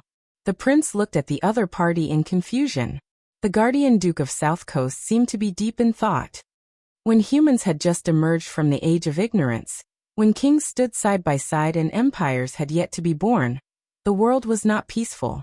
In the age of chaos and war, the weak would attach themselves to and surrender to the kings who had power, armies and territory, seeking protection. And the people who were protected, in exchange, had to go to the land belonging to the king, lead their family and friends to farm, graze, work and produce, and work for the king in exchange for safety. Zayn turned his gaze and looked at the groups of guests who came forward to see the king. Cheryl, Northland, Rock Ridge, Ruder, Faraway Mountains, Thornland. All the ancient human kingdoms were built this way, without exception. Zayn narrowed his eyes and looked at King Kessel in the distance. Safety is the king's duty and the vassal's right. Safety? Thales suddenly remembered the oath King Chapman swore in Heroic Spirit Palace when he was crowned. As a Northlander, I will bear this heavy responsibility. As the king of the entire territory, I will rely on my breadth of mind and wisdom to stand at the forefront of the kingdom. As the king of the entire territory, stand at the forefront of the kingdom. Is that so? Thales remembered that day when Chapman wore the blood-stained crown, and looked down from the crowd who were shouting, "Long live the king!" Labor is the vassal's duty and the king's right. Zayn chuckled, seemingly disdainful. See, the essence of the monarch and vassal order is actually just a transaction. I work for you, and you protect me. He stared at the banquet hall below, at the guests who were drinking to their heart's content. If the vassal can no longer work, serve, or pay taxes, then the king has the right to drive the vassal away and take back the land. He turned his head again and looked at the highest point of the banquet hall, at Kessel V, who was looking down indifferently. If the king can no longer defend against foreign enemies and ensure safety, then the vassal has the right to abandon the king and look for another master. Thales frowned hard. He knew what the other party was going to say. Zayn turned his head and stared at the prince silently. This right and this matter is a matter of course and custom.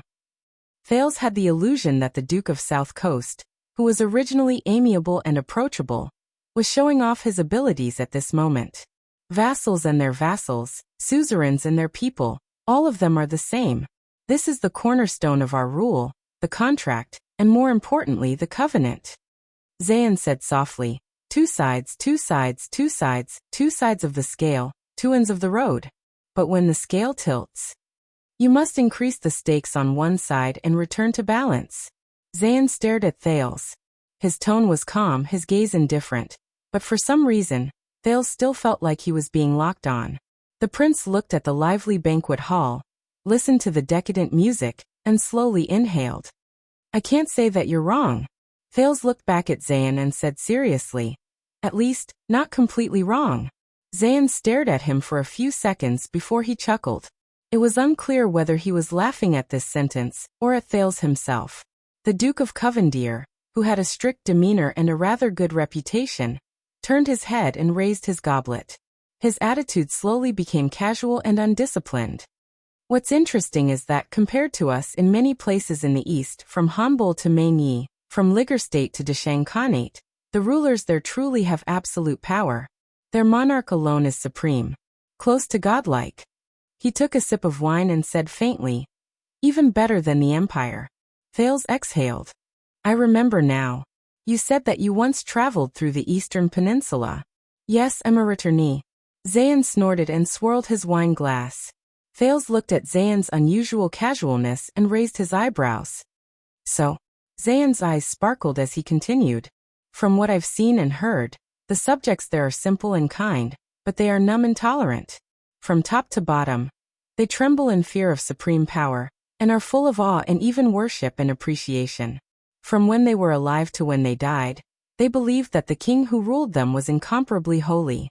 They believed that it was important to obey the traditions of their ancestors, and that as subjects, they only had the obligation to submit to adversity, or should I say glory? Zayn's fingers squeezed the wine glass tightly. Among them, the widely respected morality is to hope that the high and mighty monarch is virtuous and benevolent, and to hope that the bureaucrats who ruled over the land are perceptive. If the ruler is not benevolent, the subjects will at most remonstrate with death, move the heavens and earth, and make the ruler change his mind. Their books are full of such stories as a model. Someone told me that this is determined by their history and tradition, their nature and habits, and it has its reasons. Although I think most of the time, it's just helpless self-deception. Thales did not speak. Zayn turned his head. This time, he left his distant memories and looked seriously at Prince Thales before him. During the days of traveling, I couldn't help but think, in that kind of place, Once the king goes against the law to the extreme, once the court is dark and filthy to the extreme, then the dissatisfaction of the subjects and servants is due to tradition and lack of evidence, so they become gentle, weak, and non-threatening. His tone turned cold. Or is it because they have been repressed for a long time and have nowhere to vent, so they become more violent and bloodthirsty, leaving no leeway? Thales shuddered. At this moment, it was as if he had returned to Ghost Prince Tower, and the person in front of him was the repulsive Fakenhas. A fierce horse will not succumb to an iron whip, and the rider will not give up whipping. Is it better than us? Or worse? Zayn stared at him, as if demanding an answer from the prince. Us and them. Which is more in line with the future of the world? Thales was silent for a long time.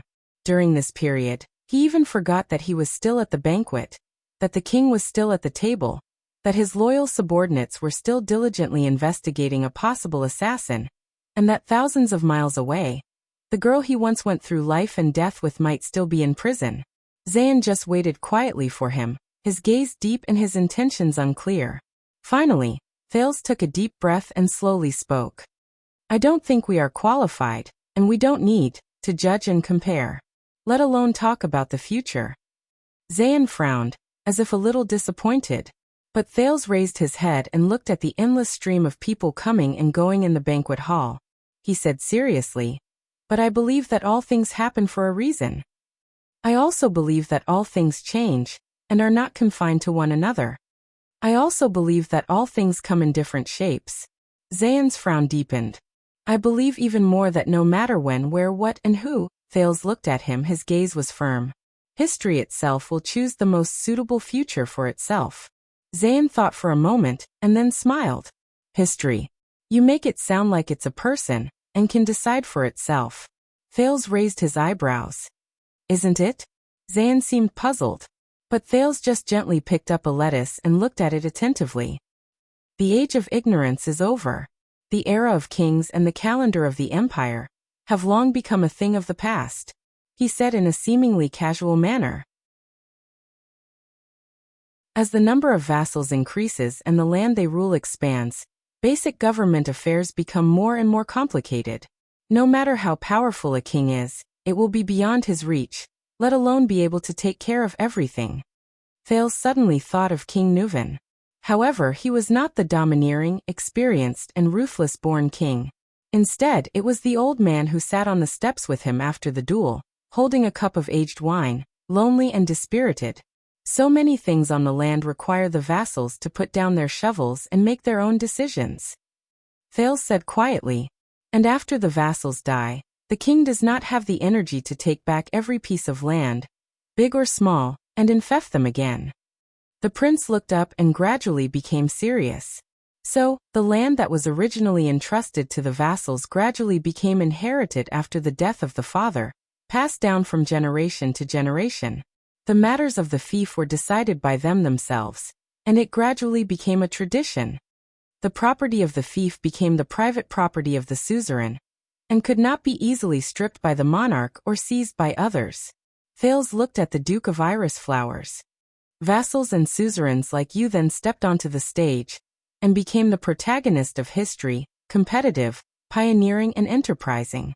So the kingdom developed, layers upon layers of jurisdiction, civilization expanded, and governance improved. Thales said seriously. Then Constellation came to be today. Zayn's expression also became serious. But the Duke of South Coast did not know that at this moment, Thales was not thinking of Constellation. He was thinking of Extet. If back then, when Raikuru the hero founded the kingdom, he did not infect the power to rule the kingdom to the other 9 knights who were both talented and ambitious, and let them raise their flags and go out on their own to expand their territory in different directions, and spread the name of Northland, would Extet still have its vast territory and illustrious reputation today? Would there even be a kingdom? Zayn snorted softly. Interesting. So you think that the autonomy and independence of us vassals is natural and natural? He looked at Thales with interest. Thales came back to his senses and smiled. I'm not done yet. When the private property of the fief became a consensus, the power of the vassals reached its peak. Thales said slowly. Some of them were even able to stand up to the king of a country.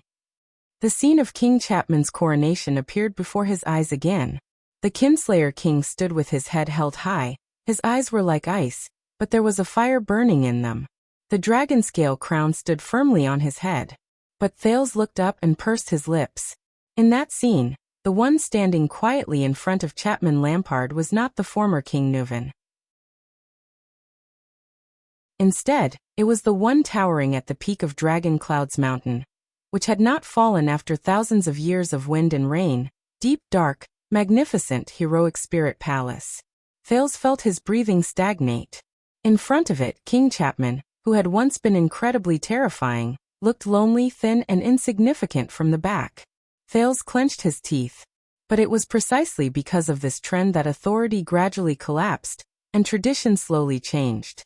The fief was no longer a rigid entrustment in the hands of the king. It was liberated and turned into a title deed that could be circulated and changed in the hands of different people. It could affect the livelihood of countless people who had taken root in it, and incite endless disputes around power and interests. So the vassals had their own selfish desires, the people had their own masters, the suzerains fought against each other, and territories and borders were exchanged. What flashed before his eyes were Archduke Pofrit, whose neck had been broken in a duel, and King Nuvan's head in a pool of blood. There was also Chapman Lampard's cold and sparkling eyes. When the land disputes in the kingdom became more and more intense, when the boundaries between king and vassals became blurred, when the contract of safety and labor gradually became invalid, and when the last bit of traditional dignity disappeared, the kingdom on the land fell into a crisis. He took a deep breath and continued. Just like that, the tradition and system that you said was born for the sake of safety, overdoing it is as bad as falling short, and harming itself. Put an end to safety.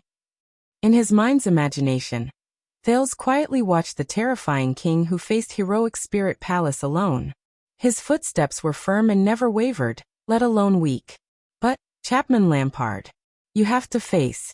But in the next moment, Thales was shocked. For a moment, the scene before his eyes seemed to have changed. The figure standing in front of him was no longer King Chapman. Instead, it was another young man whom he had clearly never seen before, but was extremely familiar with. The young man was tall and straight, but he was alone. Thales was stunned. He saw that on the other party's head, there was a glittering silver crown adorned with 9 stars. And in front of the young man, Thales turned his gaze with difficulty. He saw the dome thing in front of the young man. It was a black pyramid that rose from the ground and reached the sky. It was quiet but dead silent, vast but heavy, magnificent but cumbersome. Thales stopped breathing for a moment. It was the one that endured and lay dormant under the starry sky, took root under the setting sun, and stood firm under the storm, Renaissance Palace.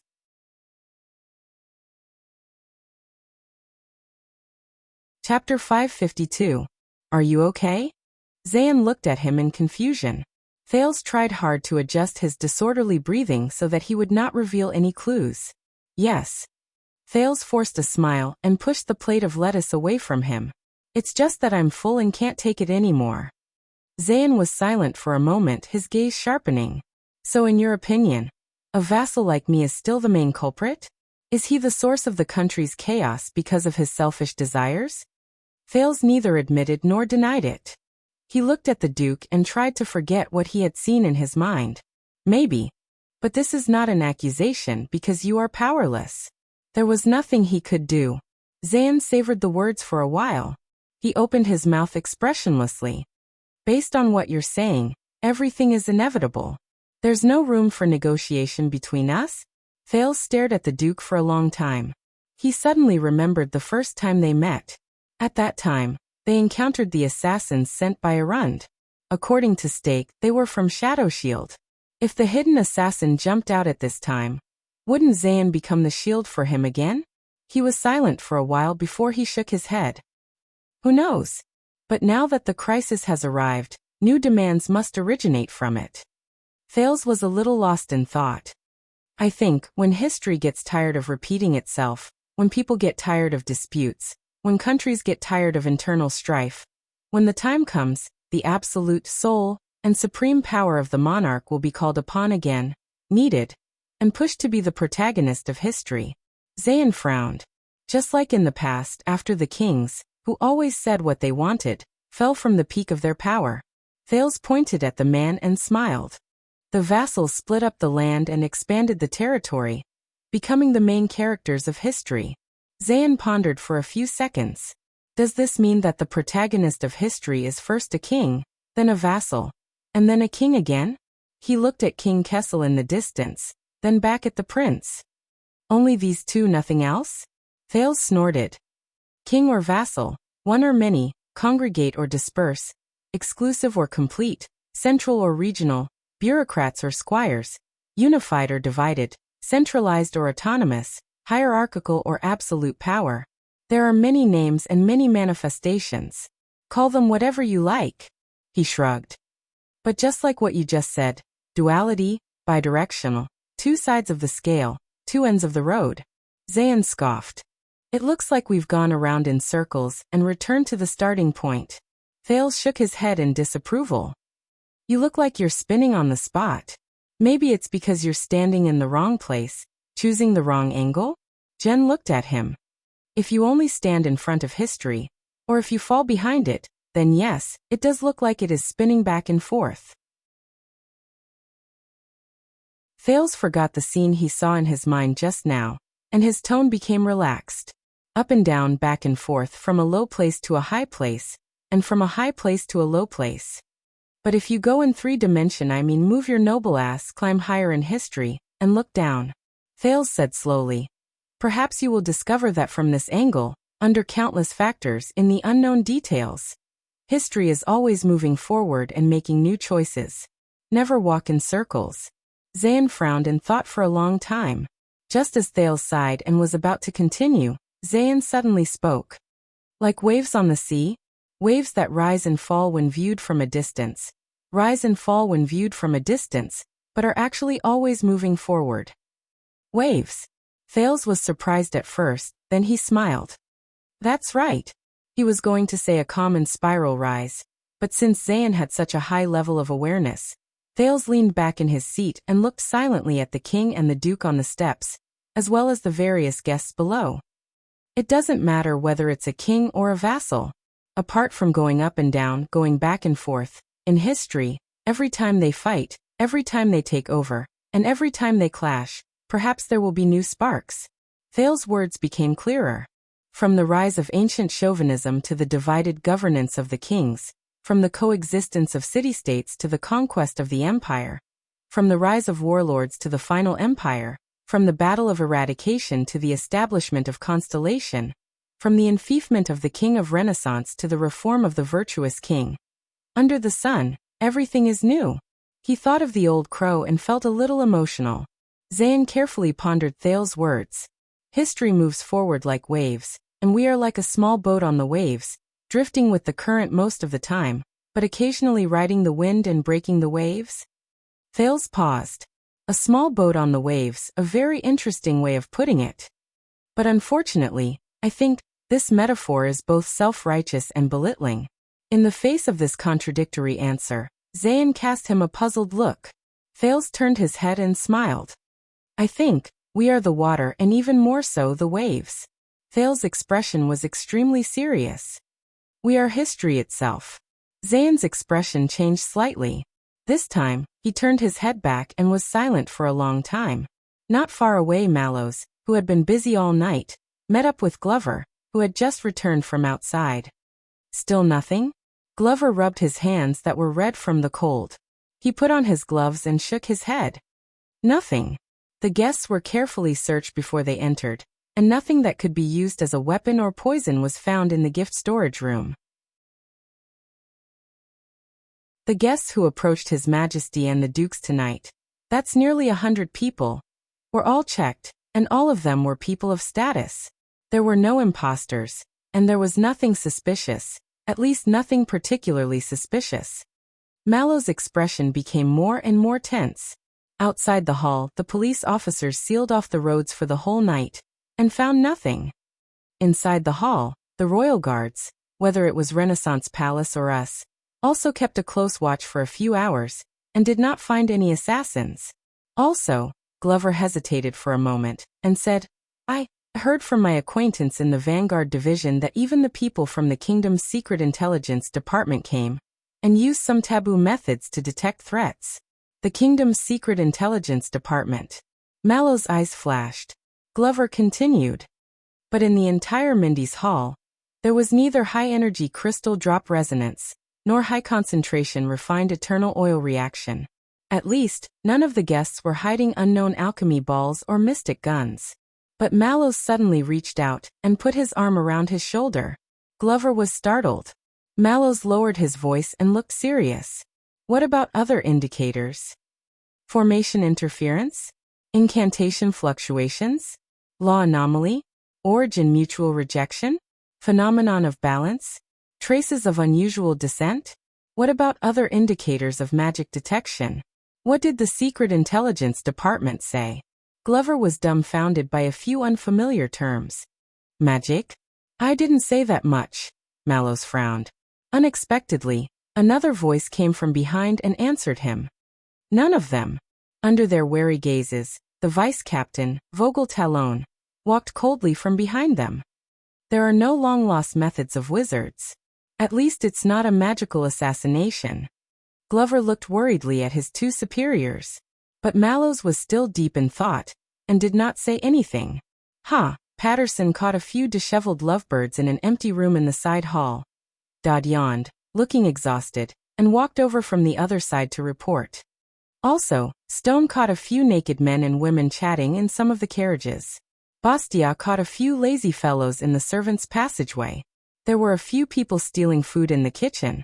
But it's not a big deal. The basement and the fireplace were also empty. Also, 2 men were caught in the washroom. They were acting as 4-legged beasts in a single room. You know what I mean, hee. Old Leather wanted to report them, but I stopped him. Anyway, we have an extra sum of money this month, so we can improve our meals. Doyle smirked and shook his head. Until he saw Vogel. In shock, he tensed up as if he had been electrocuted. Titalone, sir. Vogel glanced at him, concealing the disdain in his eyes. Doyle coughed violently and became serious again. Reporting, sir. Many of the elderly important guests have left. Count Casso can't hold his liquor. Baron Garth and his widow lover have gone home early. Duke Arund will be escorted back to his cell soon. And it's said that Prime Minister Cullen has also asked the Chief of Palace Steward if he can leave. He turned his head and looked at the guests in the center of the hall, who were getting more and more hysterical. Only these youngsters are left. Mallows frowned as he watched a guest snatch a bard's lute, sing a love song to himself, and confess his love to a troubled lady. Aren't you tired after a night of eating, drinking, singing, and dancing? Doyle narrowed his eyes and watched as the guest was stopped by another angry young man. The two of them exchanged a few harsh words and then came to blows, acting out a scene of 2 brothers fighting over a woman's affections. Stop fighting. A girl with a tired expression. Until they were successfully stopped by their sweetheart waving a handkerchief. The one I really love is actually your father. A girl with a face full of affection. That depends on who you're dancing with. Vogel snorted. So, we have to be prepared to work through the night? To wait for your assassin to appear? Glover and Doyle both glanced at Mallows, but the latter did not respond. You should be thankful that His Majesty has few matters to attend to tonight, and they have all been completed, Vogel said unhappily. Captain Adrian is persuading His Majesty to cancel the secondary arrangements and leave early. Can we put an end to this farce? Mallows pondered for a moment. Then his eyes lit up. Perhaps the assassin is still biding his time. Still biding. Vogel said disdainfully. After His Majesty and the dukes have left. Mallows looked up. That will take away a large number of guards, and make the rest relax. The watchman looked up at the prince's seat. There, the Duke of Iris Flowers and Prince Thales seemed to be in the middle of a heated conversation, as though no one else was present. He frowned, and brings the target closer. Beside Thales, Zayn raised his wine glass again, and watched the amorous anecdote that had attracted the attention of the crowd in the banquet hall. A green-faced old baron was quarreling with an old friend of many years, accusing him of seducing his daughter, whom he had planned to marry to his son, in spite of his age, his honor, and the friendship between the two families. Zayn retracted his gaze. King Vassal, and then King. Count Casso just proudly told me that your teacher in the north was Merrill Hicks. This was his teaching? Hearing the familiar name, Thales was in a daze. Half of it, he said wistfully. The old crow provided me with a lot of historical materials and details. I have to thank him for his persistent questioning, forcing me to think about every possible or impossible answer. As if the previous life was not enough, Zayn raised his glass to him. What about the other half? Thales shook his head. That's another person's. I guess it's a way of thinking. Zayn looked puzzled. 3 stages. Thales was a little absent-minded. Affirmation, negation, negation of negation. Looking at Zayn's puzzled expression, Thales smiled. Or you can understand it this way. King, vassal, and then a new king. Zayn immediately understood, but he still frowned. Way of thinking? Who said that? Thales sighed. Hegel. I don't remember. Who is he? Thales shook his head. You won't know. To be honest, he was a very, very, very long ago. The prince thought for a moment and smiled. Probably a wizard. Zayn was stunned. Wizard? He looked at Thales, the seriousness in his eyes deepened. I see. The Duke of Iris Flowers said faintly. Very enlightening. Zayn's gaze froze. No one knew what he was thinking. Thales looked at Zayn's thoughtful look and suddenly smiled. You know, according to this logic. Thales felt something in his heart. You have an apple. I also have an apple. If we exchange, each will still have an apple. Zayn looked puzzled. Thales raised his finger. But you have an idea. I also have an idea. When we exchange. Zayn seemed to have understood something and continued. 2 ideas? But Thales shook his head. No more than that. He was a little lost in thought. That way. We will have an unprecedented 3rd. New idea. Zayn was silent for a long time. At this moment, Thales suddenly saw King Kessel get up from his seat, and his attendant Stanley draped his cloak over his shoulders. The entourage of the king began to move. Some guests noticed the king's actions and came forward to bid farewell. But King Kessel did not seem to want to be high profile. He just waved casually and disappeared from the side door, surrounded by the royal guards. Queen Kia and Gines were not there, and Kessel's back looked even more lonely and cold. And the royal guards around him looked like they were facing a formidable enemy. Thales' heart tightened. If the assassin wanted to make a move, this was the last chance. He ignored Zayn's sizing gaze and looked around warily. However, a minute passed. Even when the king's huge entourage walked out of the banquet hall, no one jumped out with weapons and shouted slogans to assassinate the king. Thales watched the last person in the king's entourage disappear and breathed a sigh of relief. Well, he did not expect the other party to say, "Son, I'm leaving." The prince subconsciously broke his perfect sitting posture, stretched, and hurriedly sat up straight before anyone could correct him. For some reason, without the king present, Thales felt much more relaxed, as if a heavy burden had been lifted. Obviously, Thales was not the only one who felt this way. The biggest evidence was that after the king left, the music in the banquet hall grew louder instead of weaker, and the crowd's agitation increased instead of decreasing. But what if the assassin's target was not the king? Thales touched the knife on the table, turned his eyes, and confirmed with Mallows. Fortunately, the Star Lake guards guarded the main roads around him very well. His Majesty left just like that. Zayn frowned. Yes. Thales turned back, and the absurd idea of Zayn taking the hit for him popped up in his mind again. There are other guests present. I think it's time for you to. But Zayn interrupted him. Your opening toast today was not bad. To God, to the country, to the king, to others, to faith. Zayn's gaze focused on Thales, clearly not wanting to leave. But few would say, to myself. Zayn said lightly, to myself. Thales frowned slightly. He felt that Zayn's mood had changed.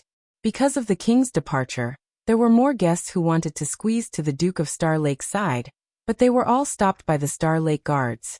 The reason was ready-made and obvious. His Highness Thales was having a pleasant conversation with Duke Zayn, and was not to be disturbed. Tell me, Thales. Zayn once again addressed the prince by his name. He swirled the wine glass in his hand and said softly, "Have you ever thought?" The Duke of Iris Flowers raised his head from his seat and looked at the huge pillars in the hall with a serious gaze. Back then, if that Lady Serena had not taken you by surprise and abducted you to Vine Manor, making you and I enemies from the beginning. Later, if she had not sneaked into your convoy and attracted the Night Queen's pursuit. Then today, we would be in a different situation? Thales stared at Zayn, his expression turning serious. What do you mean? But the Duke of Iris Flowers smiled slightly. Jade Star and Covendier, Enneagram and Iris Flowers, we actually don't have to be enemies. You and I, we can let bygones be bygones and stand together. Zayn stared at him, emotions churning in his eyes. In the future, in this crumbling world, achieve greatness. Thales' gaze shifted. Zayn slowly approached him, raised his wine glass for the third time, and revealed his signature, refreshing smile. As long as you are willing to accept peace, and no longer be my enemy. Thales was stunned. Zayn raised his eyebrows, moved his wrist, and gestured at Thales' wine glass on the table. The two stared at each other for a few seconds. At that moment, Thales felt like he had returned to many years ago. Back then, in the Northlanders' military tent, another much rougher man did the same, pushing his wine glass to the then prince and inviting him to drink with him. Thales quickly came back to his senses. He looked at Zayn's expression and smiled. Let bygones be bygones and stand together. This sounds familiar, the prince said playfully. 6 years ago, when I was on a diplomatic mission to Ekstedt, didn't you say something similar? Zayn's expression darkened. Thales looked at the other's expression and remembered what Duke Fakenhas said in Ghost Prince Tower. But you have to be more careful and vigilant. The powerful nobles and suzerains will scramble to find you and rope in the prince who has just returned to the kingdom. They will do everything they can to win you over to their side, and turn you into the vanguard of Renaissance Palace. Thales stared at Zayn's expression and chuckled. I'm sorry, but maybe you should say, Jade Star and Covendier, let's just unite by marriage and become one family. In the future, our bloodlines will blend, advance and retreat as one, and share the constellation throne? At that moment, the prince clearly saw Zayn's expression turn cold and his breathing quicken. It was like a warm spring breeze suddenly crashing into a cold air mass. On the periphery, Doyle, who had returned to stand guard, yawned and nudged the honest-looking guard officer Ferry beside him. What did His Highness and the Covendier family talk about? Are they so close? They haven't left after so long. Speaking of which, Ferry, don't you think that although many ladies tried to get close to him tonight, His Highness he prefers to stay with men? Perhaps not expecting Doyle to answer him, Ferry, who was staring at the guests loyally, froze for a second. I think so? Doyle looked puzzled. Why do you think that is? Ferry answered without hesitation. Because His Highness is also a man. Doyle was stunned. Feeling that something was wrong, he pondered for a while but could not find a flaw in this sentence. In front of Thales, the Duke of South Coast gently put down his wine glass. Our past conflicts were caused by accidents or forced by circumstances, but they were never intentional or personal grudges. Zayn took 2 deep breaths as if adjusting his mood. But this time, I'm serious. This time, it's just me and you. It has nothing to do with the families behind us. There's no need to involve them. The Duke of Iris Flowers' tone was stiff, as if he was forcing himself to endure. It's just you and me. It has nothing to do with the families. This time I'm serious. Thales chuckled in his heart. What's with this scumbag script of déjà vu?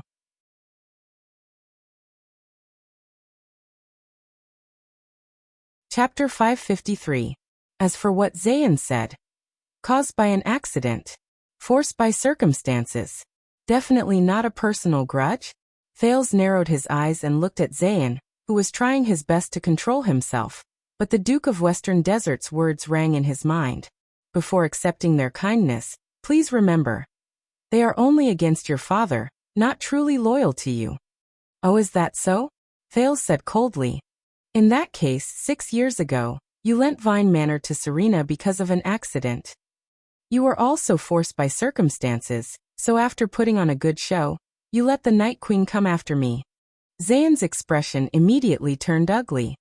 What a coincidence. Thales sat upright and sneered.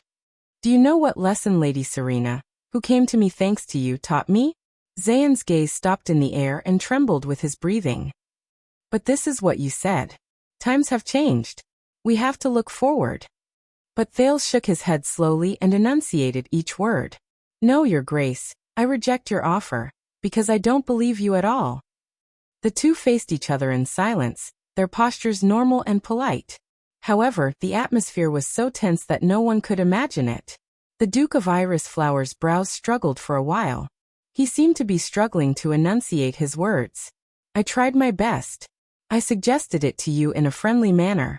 I even begged you, Thales, at least. But Thales did not care about the other party's acting.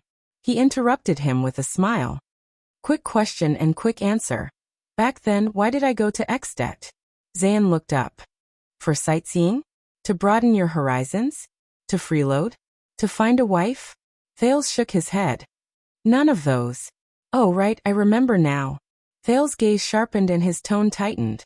Because a group of domestic vassals joined forces to kill the Ekstedt diplomat group, but they were used by someone else and incurred King Neuvin's wrath. And we need a succor to clean up the mess and clean up after them? Zayn did not speak. But why did they attack the Ekstedt diplomat group? Thales leaned forward towards the other party, his expression dark. Why would you do that? Duke Zayn Covendier? Zayn's eyebrows twitched. You have been a prince for 6 years, and now you are the Duke of Star Lake.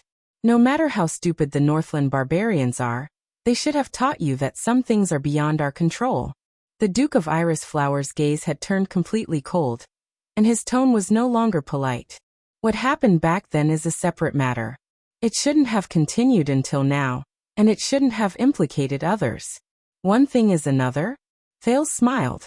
The prince's expression darkened, and his gaze turned cold. Tell me, Zayn, even now, have you ever thought? Back then, if I had not appeared, or if I had simply died in the hands of the vampires or the Extettians. Thales gestured at the banquet hall with his chin. Then today, with this title, occupying this manor, sitting in this position, watching the endless stream of guests below, will it be you? Zayn looked up abruptly. Thales, this is the last time. Think carefully about your decision. The Duke of Iris Flowers gritted his teeth and hinted at a threat. I have given in enough, and my proposal is sincere enough. Don't force me to be your enemy. You won't think of that. But Thales responded with a sneer. The last time? Given? Thales shook his head. If you don't cooperate with me, I will be your enemy. You call this giving in? Zayn stared at him. The Duke of Iris Flowers with a friendly smile was long gone. I have never forced you, Zayn.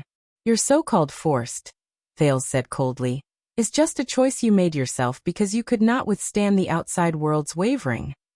On the contrary, from the past to the present, from the beginning to the end, you have been the one forcing me. Thales' tone carried a warning. And everyone has to pay the price for their own choices. At this moment, the two of them stared at each other, and the temperature seemed to drop to the extreme. Zayn snorted angrily. When you were young, maybe you had no worries. But when you grow up, experience more, and have more, maybe you will understand that friends are much more important than enemies. Zayn spoke softly. Better to die for a friend than to perish for an enemy. But Thales laughed. Do you know, when I first arrived in Dragon Cloud City, that insufferably arrogant Neuvin VII also threatened me like this. Either cooperate obediently, or die obediently. Zayn's gaze shifted. Thales' smile turned cold. Guess what happened to him that night? Zayn Covendier. How much harder is your skull than his? Zayn did not speak. But in the next second, the anger on his face melted like ice and snow, turning into a faint smile. It was as if the elegant, civilized, gentle, and friendly Duke of Iris Flowers had returned. But at that moment, Thales only felt a surge of coldness in his heart. Tell me, Your Highness. Zayn's smile did not diminish as he enunciated each word. You went to the north and lived in peace for 6 years. Did you really become strong, fearless, and tough? Thales frowned. No, the truth is, you know it very well. In the past 6 years, you were alone in the enemy's country, but you were still able to return safely without fear. You were even able to gain today's glory, fame, and fortune because of the powerful backing you relied on. Because of his supreme crown and scepter. Thales' heart trembled. Zayan's dangerous smile made Thales extremely uneasy. And now, as the heir to the kingdom, you have escaped danger, returned to the kingdom's shade, returned to the shadow of the throne, returned to the vision of royal power. The Duke of Iris Flowers chuckled. Guess what that powerful backing gave you was still unreserved protection and support due to the situation between us and the enemy. And you can dare to repeat the masterpiece that you relied on to become famous, like rejecting King Nuvan, like confronting King Chapman head-on. Rejecting him, confronting him head-on?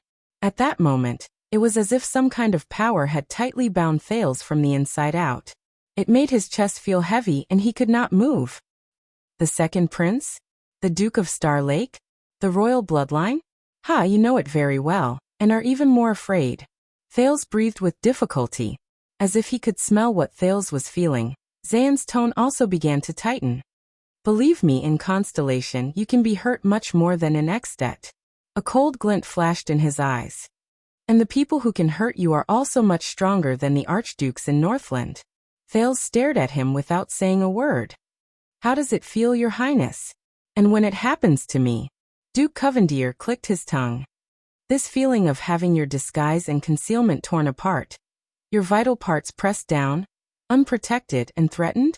Thales used all his strength to resist the urge to turn his head away and fly into a rage out of humiliation. Threaten? Thales knew that he could not show weakness, let alone reveal any clues. His tone was calm. No, Your Grace. You know you are not threatening me, but the Jadestar royal family and my father. Zayan chuckled. Then go tell him. The smile in his eyes made Thales very uncomfortable. Tell him that the Duke of South Coast is not on good terms with you. When everyone loves you, fawns over you, and expects you, he dares to speak rudely and threaten you maliciously. Look at your father, look at our king, who loves his people like his own children. Is he inclined to stand up for his son to achieve you, love you and guide you? Or is he more willing to see me as a good axe in this kingdom to beat you, threaten you and suppress you? The chill in Thales' heart reached its peak. It did not diminish at all. It was an unbearable bone-chilling chill after his mask and disguise. Armor and clothes were completely torn apart. As I said, this has nothing to do with our family. There is no need to get involved. Zayan shook his head gently. But you insist on being stubborn and stubborn. Thales looked at him sharply. Then what can you do? The Duke of Star Lake gritted his teeth, but he knew that this counterattack was futile. Send another female vampire to kill me? Kill his heir? Let's see how my father will react. Zayan responded with a sneer. Didn't we try it once?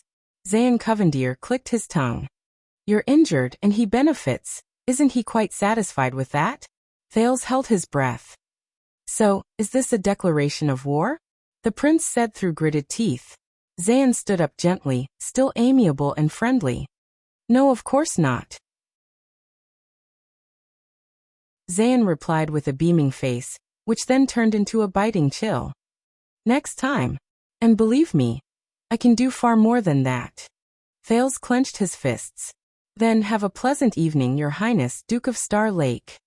The Duke of Iris Flowers, Zayan Covendier bowed gracefully and made his final farewell sarcastically. May you rather die because of your friends, than perish because of your enemies. Thales looked at Zayan's receding figure, and tried to return to being the qualified master of Mindy's Hall. But he found that it was not that easy. Zayan Covendier. What the hell is wrong with this guy? At the banquet, following King Kessel's departure, elderly people such as Prime Minister Cullen also left. But most of the guests were still present, drinking and laughing without restraint. Due to the departure of the elders, the banquet hall became even noisier. The laughter and shouts became crazier and more unbridled. The people from the flag-bearer division urged Duke Arun to leave, but the latter dilly-dallied, obviously not very cooperative. Most of the 7 Jade Star attendants remained in place, seemingly determined to show their attitude towards the Duke of Star Lake. The only thing that made Thales happy was that because the revelry in the banquet hall had reached a new stage, no one came to disturb His Highness. Mallows finally had a chance to report to him. You and Duke Covendier seem to have a good chat? Thales snorted softly and tried to suppress his emotions. Very good. We're old acquaintances, old friends. Old enough to explode at the slightest provocation. Mallows looked at Zane's receding figure thoughtfully. Then, Your Highness, if you have any questions, you might as well consult your police officer friend. Police officer friend. Thales was stunned. What? You mean Cohen? Mallows nodded. The Caribbean family of Walla Hill has always been a pillar of South Coast. They've been on good terms with the Covendier family of Jade City for generations. I know them very well. Especially, Mallows looked at the expressionless Thales, then at the Duke of Iris flowers in the distance. Ease the enmity and mediate the peace. Of course, when I said consult, I meant to contact Police Officer Cohen, Caribbean's father, and consult him again. Not that big blockhead. Ease the enmity. Thales was shocked. He quickly pinched his face to make sure he did not show any hatred or anger. Is it that obvious? No, you've done very well. You've improved since the last time.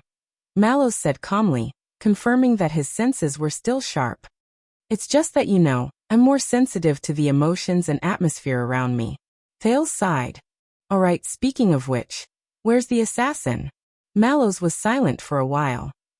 We're fully prepared and have been waiting for him to reveal himself. The watchman was still unperturbed, but Thales, who had been with him for a long time, could sense that Mallows was not too happy. But until His Majesty left, Mallows said calmly, to be honest, if he didn't show up, even I would have started to wonder if I was being overly anxious. Oh, that's a rare display of self-awareness, Mallows. Both of them turned around at the same time. Vice Captain Vogel walked up with a frown and bowed to Thales. Your Highness, although His Majesty has left, I've been instructed to stay with some men until the end of the banquet to ensure your safety. Thales forced a smile. Thank you. No need to thank me. Vogel looked at Mallows with displeasure. I have to thank someone for his selfless advice and diligence. Mallows was expressionless. Both Glover and Doyle returned, but their report was still that everything was normal. Maybe he gave up after His Majesty left. Thales rubbed his forehead tiredly. From Saroma to Zayn, his head was now packed to the brim. He did not feel like talking about the assassin at all. It's okay, it's a good thing. Or he's still waiting, including for His Majesty to leave. Mallows looked around the banquet, seemingly dissatisfied. And now is the perfect time to strike. Vogel snorted sarcastically through his nose. Thales could only fake a helpless smile. After His Majesty leaves. So you mean he's here to kill me? Or, one of the dukes present? Mallows did not answer. Thales looked forward to it with all his heart. For example, the one with the surname Covendier? On the other side, Duke Zayn returned to his seat. He greeted everyone with a warm and amiable smile. As always, he was impressive. His old butler, Ashford, poured a glass of wine for his master without a word. It was Zayn who spoke first. Ashford, when you go back, check the library in the house. I mean the banned books, no matter how old they are. Ashford nodded expressionlessly. What do you want to check? A wizard, Zayn said calmly. His name is Hegel. Ashford frowned slightly but did not say anything. Wizard. Magic. Zayn was secretly disdainful. Damn the Jade Star royal family. They really dared to teach their children everything. Zayn thought as he looked at the Duke of Star Lake. Coincidentally, Thales was also looking at the Duke of Iris flowers at the same time. Their gazes met in the air. One was friendly, the other indifferent. But equally complicated. Both of them felt suffocated. As if they had a tacit understanding, they smiled at each other and nodded at the same time. And that mysterious assassin struck at that moment.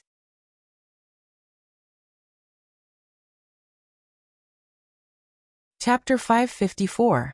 Bang. A few muffled thuds came from the banquet, along with the crowd's cries of surprise. As he was prepared, Thales did not panic. But the moment he instinctively stood up, Mallows, who was beside him, mercilessly shoved him.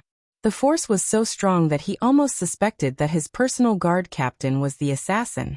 Thales fell into Glover's broad arms. Before he could react, 3 burly men from the Star Lake Guard's guard division, Bastia, Franzuk, and Ferry, appeared out of nowhere and pounced on Thales. Together with Glover, they formed a wall around the Duke of Star Lake and pressed him tightly against the wall, leaving no room for escape. Highest alert. Guard division in position. Vanguard division reporting. Mallow's voice came from the gaps between the 4 burly men. Forget about what happened. Protect His Highness and escort him to safety. So the 4 walls supported him as he stumbled and moved unstoppably. Thales, who was covered in sweat, felt his vision go dark. Half of his face was pressed against Bastia's sturdy abs, and it hurt through his armor. For a whole 5 seconds, he could only struggle to spread his arms and create a path between the 4 thick walls of human flesh. Give me some space.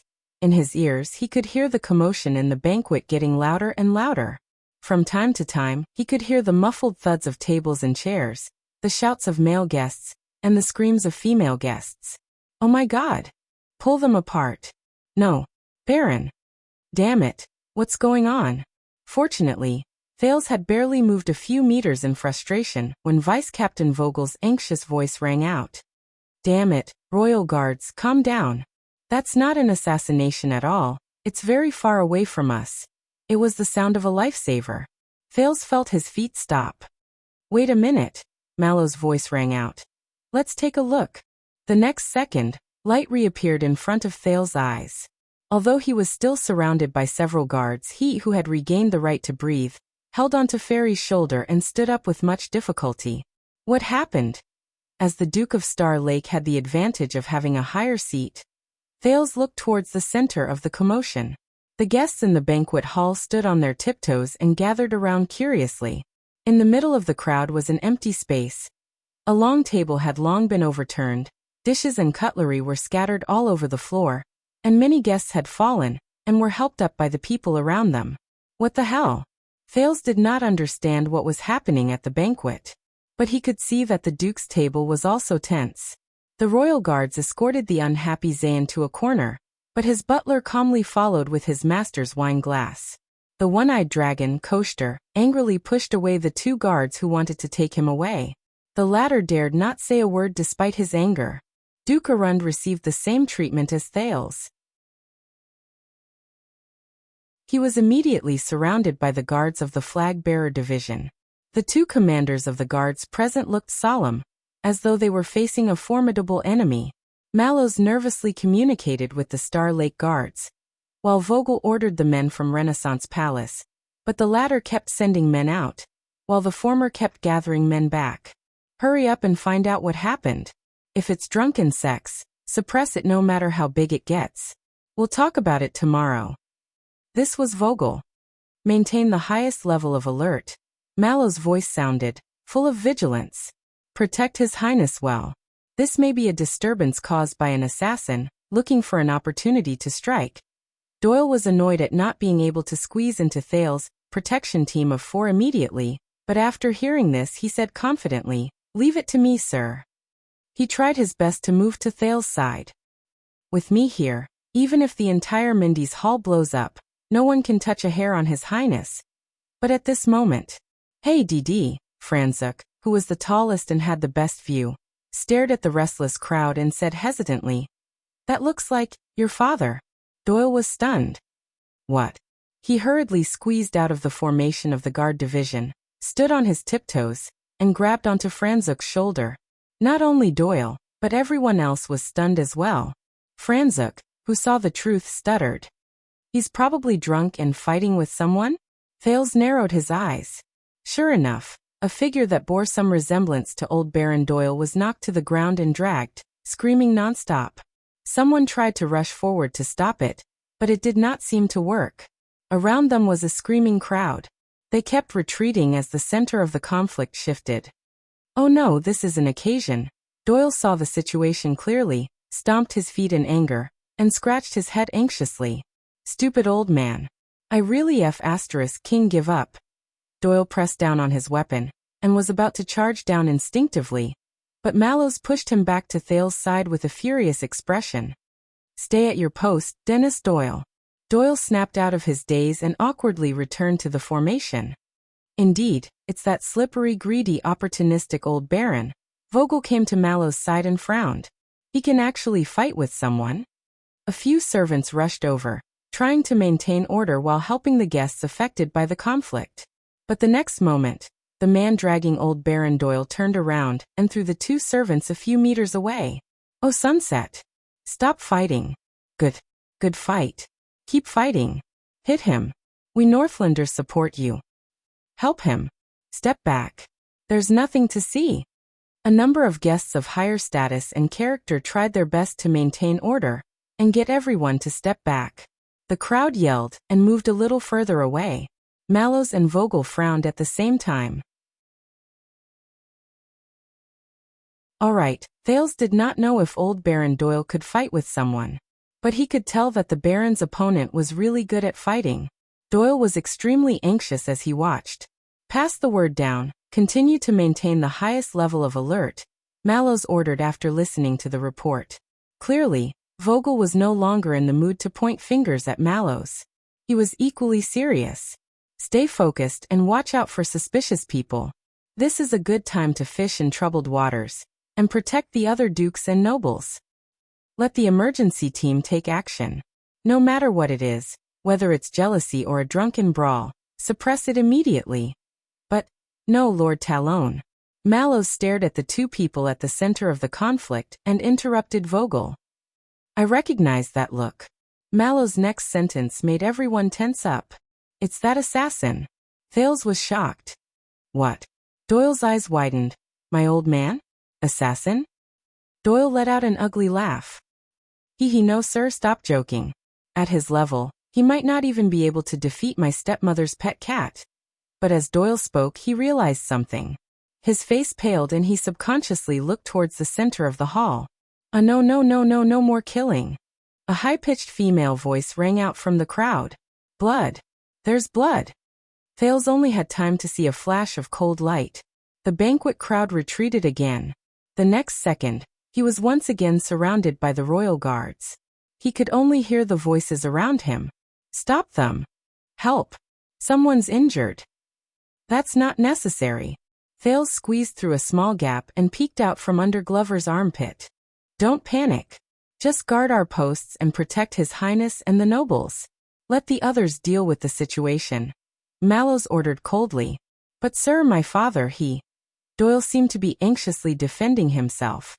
At this moment, an angry and gloomy male voice broke the stifling atmosphere and reverberated throughout the banquet hall. "Silence. I don't want to hurt you.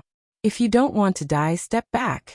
Thales was blocked behind Glover and could not see anything clearly. But the noise from the crowd seemed to stop abruptly, and then turned into a low murmur.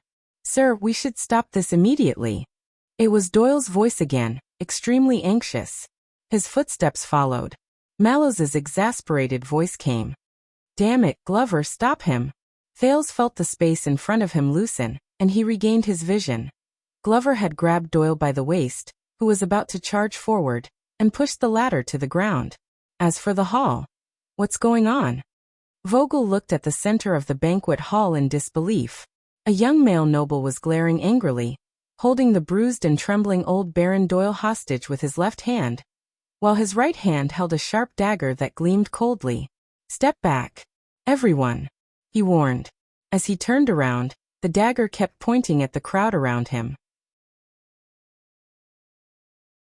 Wherever the tip of the dagger pointed, the crowd retreated until the empty space became larger and larger, leaving only him and the Baron. That dagger. How did he get the weapon?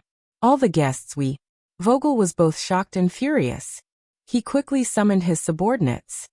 "It doesn't matter." Mallows did not care much about the assassin on the other side. The watchman first turned around to size up Thales, and found that the curious Duke was only disheveled and had a slightly messy hairstyle. The important thing is he got it. Thales, who was locked between the three human walls, blinked hard as he watched the scene of hostages being held in the field. "What's going on? Let him get up, Glover." You're a big guy, stop pressing down on him. Glover finally got up, pulled the indignant Doyle up, and patted him on the shoulder. In the hall, a few guests with higher prestige came forward and advised the young man who was holding the hostage. Calm down, sir. There's no need to use swords.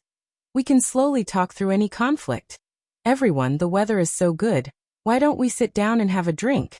As they spoke, two Mindy's hall guards saw the opportunity and pounced from behind, trying to subdue the hostage-taker. But Thales saw the young man slam the hilt of Baron Doyle's sword, causing the latter to fall to the ground in pain, and immediately turn around. The sword flashed. Clang! Clang! With a few soft clangs, the young man's figure flitted past the guards surrounding him. One of the guards fell to his knees in pain, and was kicked a few meters away. Another guard screamed as his weapon fell to the ground, and he held his bleeding arm as he retreated. Seeing the blood, the crowd exclaimed again. In an instant, reinforcements arrived. 3 guards pushed their way through the crowd, but paused just as they were about to swarm forward. Take a step forward. The young man grabbed old Baron Doyle's collar and placed the dagger against his neck. Then he's really dead. The young man did not look handsome, but his eyes were extremely determined. The crowd whispered among themselves. Countless eyes were focused on him, including many important figures. Only Thales frowned slightly. This person in front of him, this assassin, looks familiar. Mallow's gaze darkened. This skill, Vogel, who was watching the situation unfold in surprise, nodded. Quite impressive. And style. Nice postures, exquisite moves, tricky angles, Mallows mused. It's the Tower of Eradication's rose swordsmanship. The skills of the Tower of Eradication? You mean? Vogel's expression was solemn. A foreign noble? Mallows nodded. Possibly. At this moment, a shrill female voice rang out of nowhere. You despicable bastard.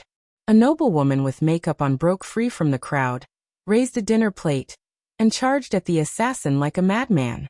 The guards and the hostage-taker were startled. I'm going to kill you. The woman's dinner plate slammed into the young man. The latter did not retaliate, and only dragged the old baron back. For a moment, he was in a sorry state, until he could not take it anymore. With a roar, he rammed into the woman, knocking her 2 meters away. The old baron exclaimed, You'd better step back, Lady Doyle. The young man gritted his teeth and pressed the tip of his sword against the shivering Baron Doyle. I don't have the habit of using violence against women. Baroness Doyle was in a sorry state.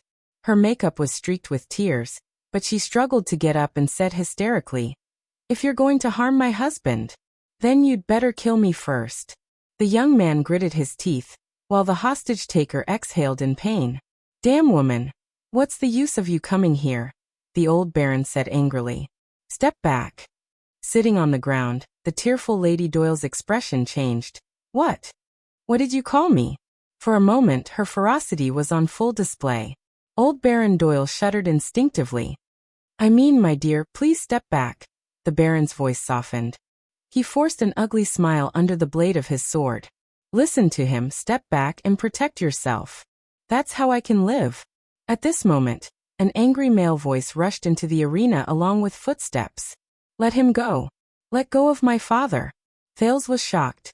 Only then did he realize that Doyle had broken free from Glover's custody, left the formation, and rushed into the arena. Towards his father. Vogel frowned and looked at Mallows. The latter stared gloomily at the ashamed Glover. The banquet crowd exclaimed again.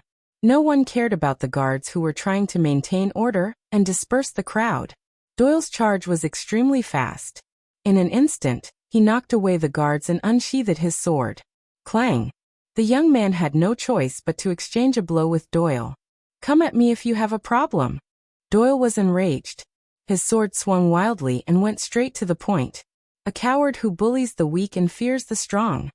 This was the first time Thales saw Doyle draw his sword. Doyle was different from the impression Thales had of him in the past. His swordsmanship was upright, bright, and glorious compared to the glib and frivolous Doyle. His footsteps were steady, his movements smooth, and his attacks and defenses were well balanced. In just 2 moves, he forced the hostage-taker to retreat continuously. Your father? In 2 seconds, the hostage-taker sneered and defended himself. Your father bullies the weak and fears the strong? Ha ha. But this was not a fair fight. The young man kicked a wine glass at his feet. By the time Doyle blocked the glass, the hostage-taker's sword was already at the old baron's neck. Step back, or I'll kill him now. The young man pushed the baron in front of him to block Doyle's view. His voice trembled. He was even more resentful than Doyle. Doyle was furious. The knight's sword in his hand trembled. Ah, coward. But the young man was unmoved.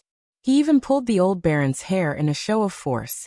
Instead, the old baron spat harshly. Brat, Baron Doyle, whose face was bruised and had difficulty speaking, said with difficulty. This is your father's business. Take your mother and scram. Doyle breathed in pain, but in the end, he lowered his sword and stepped back to help his stepmother up. Thales could not help but speak. Lord Mallows, perhaps we. But the next moment, Mallows interrupted him with a gloomy voice. His words were laced with an unbearable chill. All of you, drag that guy back, even if you have to break his legs. Thales was momentarily speechless. The Star Lake guards looked at each other. 3 of them stepped forward and left to carry out the order. Many of Doyle's skills were not bad, but 2 fists were no match for 6 hands.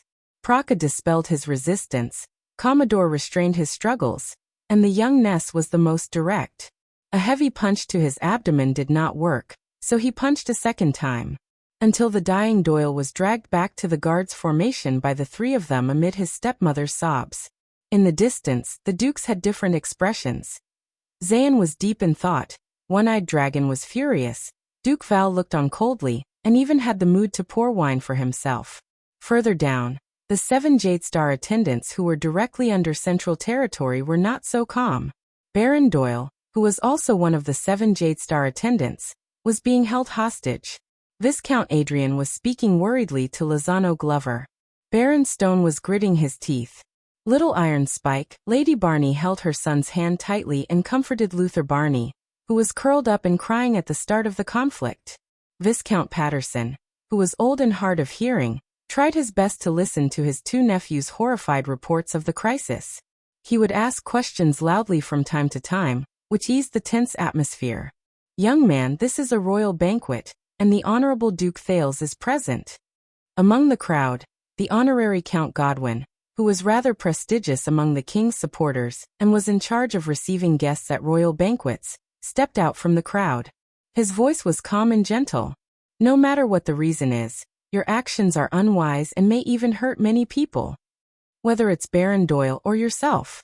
In the face of Count Godwin's persuasion, the hostage-taker laughed. His laughter was desolate and desperate. It made Thales deeply uneasy. But just a few seconds later, the young man took a deep breath and tried to put away his madness and anger. I'm very sorry, Your Grace. But everyone, please do not panic. Seeing that the panicked crowd had gradually calmed down, and that the guards in front of him had no intention of attacking, the young man panted and said loudly, Just listen to me. The hostage-taker dropped the old baron, looked around and said through gritted teeth, I am educated and courteous. I have no intention of harming the innocent at Mindy's Hall's banquet. I have no choice but to resort to this. Old Doyle, who was at his feet, scoffed. Bah!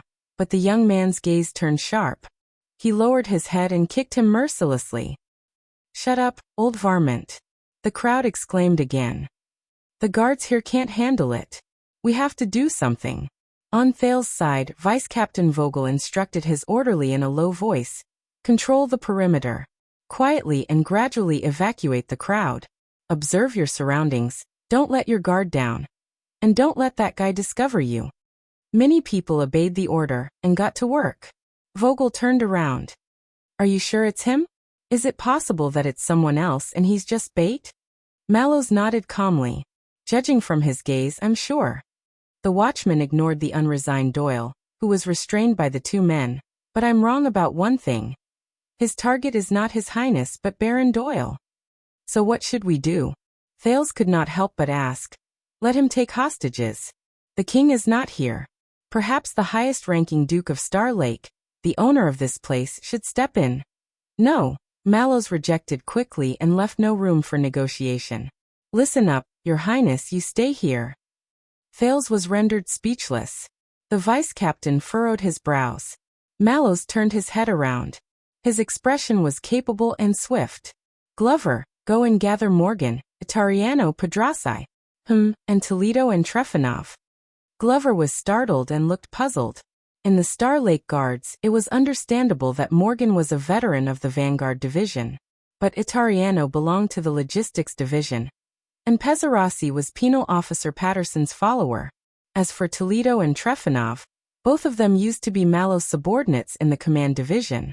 After arriving at Mindy's Hall, they continued to serve as his messengers. But these candidates who seemed to be unrelated to each other, they're all good at scouting or sniping. The solemn Mallows explained clearly in one sentence. Equip the crossbows. With you as the leader, split into 3 groups and go up to the platform. Find a firing range and wait for my signal. It's best if you can kill with 1 arrow, or 2 will do. But Vogel's expression changed drastically. You're crazy. The vice-captain held down Glover, who was about to leave with the order, and said to Mallows through gritted teeth, Look around, from dukes and counts to the 7 Jade Star attendants. Thales subconsciously glanced at the guests and noticed that many of them were secretly casting glances in their direction. Mindy's Hall, a royal banquet. All the influential nobles and high-ranking officials in the capital are here. It's as if the entire kingdom is watching. Vogel glanced around worriedly and said in a low voice, If he stabbed without saying a word, that would be fine. But he's holding a hostage and negotiating with Count Godwin. Mallows frowned. Drunken disputes and personal grudges are one thing. But if he's killed in public without regard for the hostage and blood is spilled, and it's the royal family who did it first, then it's another. Mallows shook his head. That's the least troublesome. Vogel hurriedly interrupted him. That's the troublesome part. The leader once again had a different opinion. The royal guards around him trembled in fear, not daring to breathe too loudly. Even Thales, who had relaxed after realizing that he was not assassinated, tensed up again. The vice-captain glared at the watchman. Don't forget, Prince Thales is the host of the banquet. If one of the 7 Jade Star attendants dies here, it'll be on his head. Thales was shocked. Besides, if you fail to behead him, and that guy goes berserk and starts killing people, the situation will get out of control.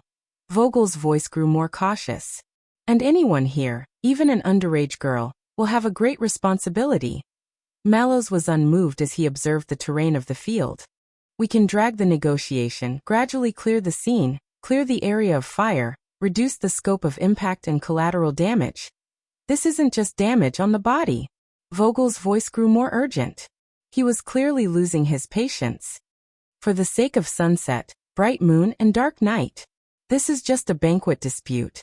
Don't make it look like a rebellion in the palace, a bloody war. Thales felt a chill in his heart. Rebellion in the palace, a bloody war. The vice-captain glared fiercely at Mallows. It's been so many years. This is the first royal banquet after the return of the heir to the kingdom. The last thing we need, and the last thing we can have, is this kind of situation and impression. Do you understand? This time Mallows was silent. He did not refute Vogel's lecture. Count Godwin has stepped forward, and the best outcome is a negotiated settlement. Vogel collected his emotions and looked at the scene again. Killing him mercilessly is the worst plan. On the other side, Count Godwin's negotiation with the hostage-taker continued. Young man, you're in the prime of your life. Why waste it? Count Godwin's words were as gentle as ever, and sounded sincere. Put down your weapons, release Baron Doyle, and we'll talk slowly. I guarantee on my reputation that you'll get the help you deserve. The young man wiped the blood off his face and glanced at the old baron at his feet. Honorable Count Godwin, you have a good reputation, and I'm grateful for your concern and help. His gaze was filled with indifference and resentment. But I'm sorry you can't help me. No one can help me. There's no need to be so certain, young man. Count Godwin gestured for the guards not to agitate him as he said gently. First of all, who are you? The young man was silent for a while. The next second, he pressed down on the old baron's shoulder, causing the latter to tremble in fear. I am Anchor. The hostage-taker, whose face was covered in blood, looked up, but his words exuded a sense of pride. From the Birol family of Crow City in the western desert. The young man who called himself Anchor Birol's voice trembled. I'm His Majesty Kessel's loyal servant, a brave warrior, and, his voice trailed off. Insignificant subjects. Anchor slowly raised his head and looked at everyone with a sharp gaze.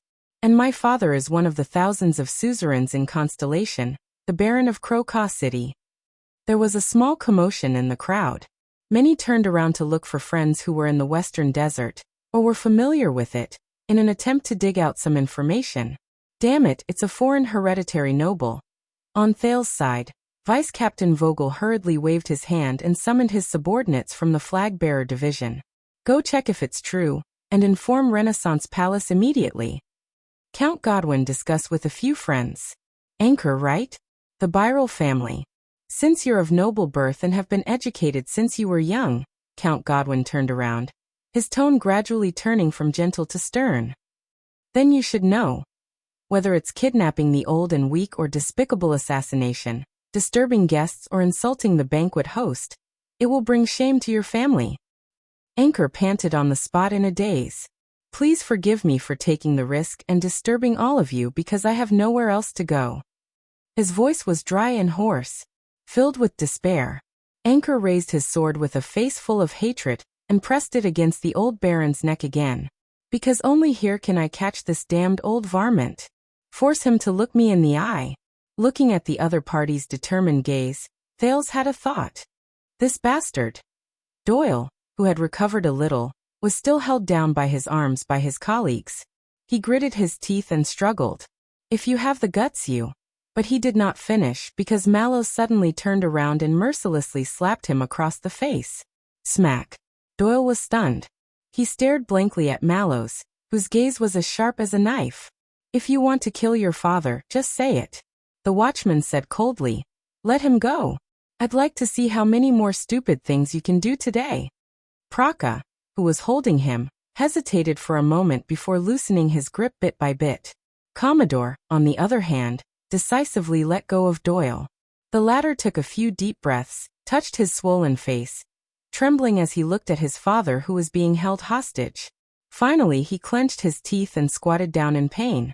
Mallow's actions were swift and decisive, without the slightest hesitation. Vogel, who was watching from the side, frowned. Thales was also taken aback. But the Duke of Star Lake recovered and looked at the situation. He was focused on another part. The assassin Anchor Birol. It's him. Thales' expression was solemn. He recognized him. At the start of the banquet, the prince improvised and gave an opening speech. And after his bold F***CKU, Chapman Lampard, a young noble was the first to respond by raising his glass and shouting back. To Duke Thales. To his open-mindedness, wisdom, breadth of mind, courage, and youth. It's him. It was his generous echoing response that elicited a tidal wave of responses and blessings from the guests to the Duke of Star Lake. Thales recalled the scene just now and looked at the young man with mixed feelings. He held a sword in one hand and held the dying Baron Doyle hostage with the other.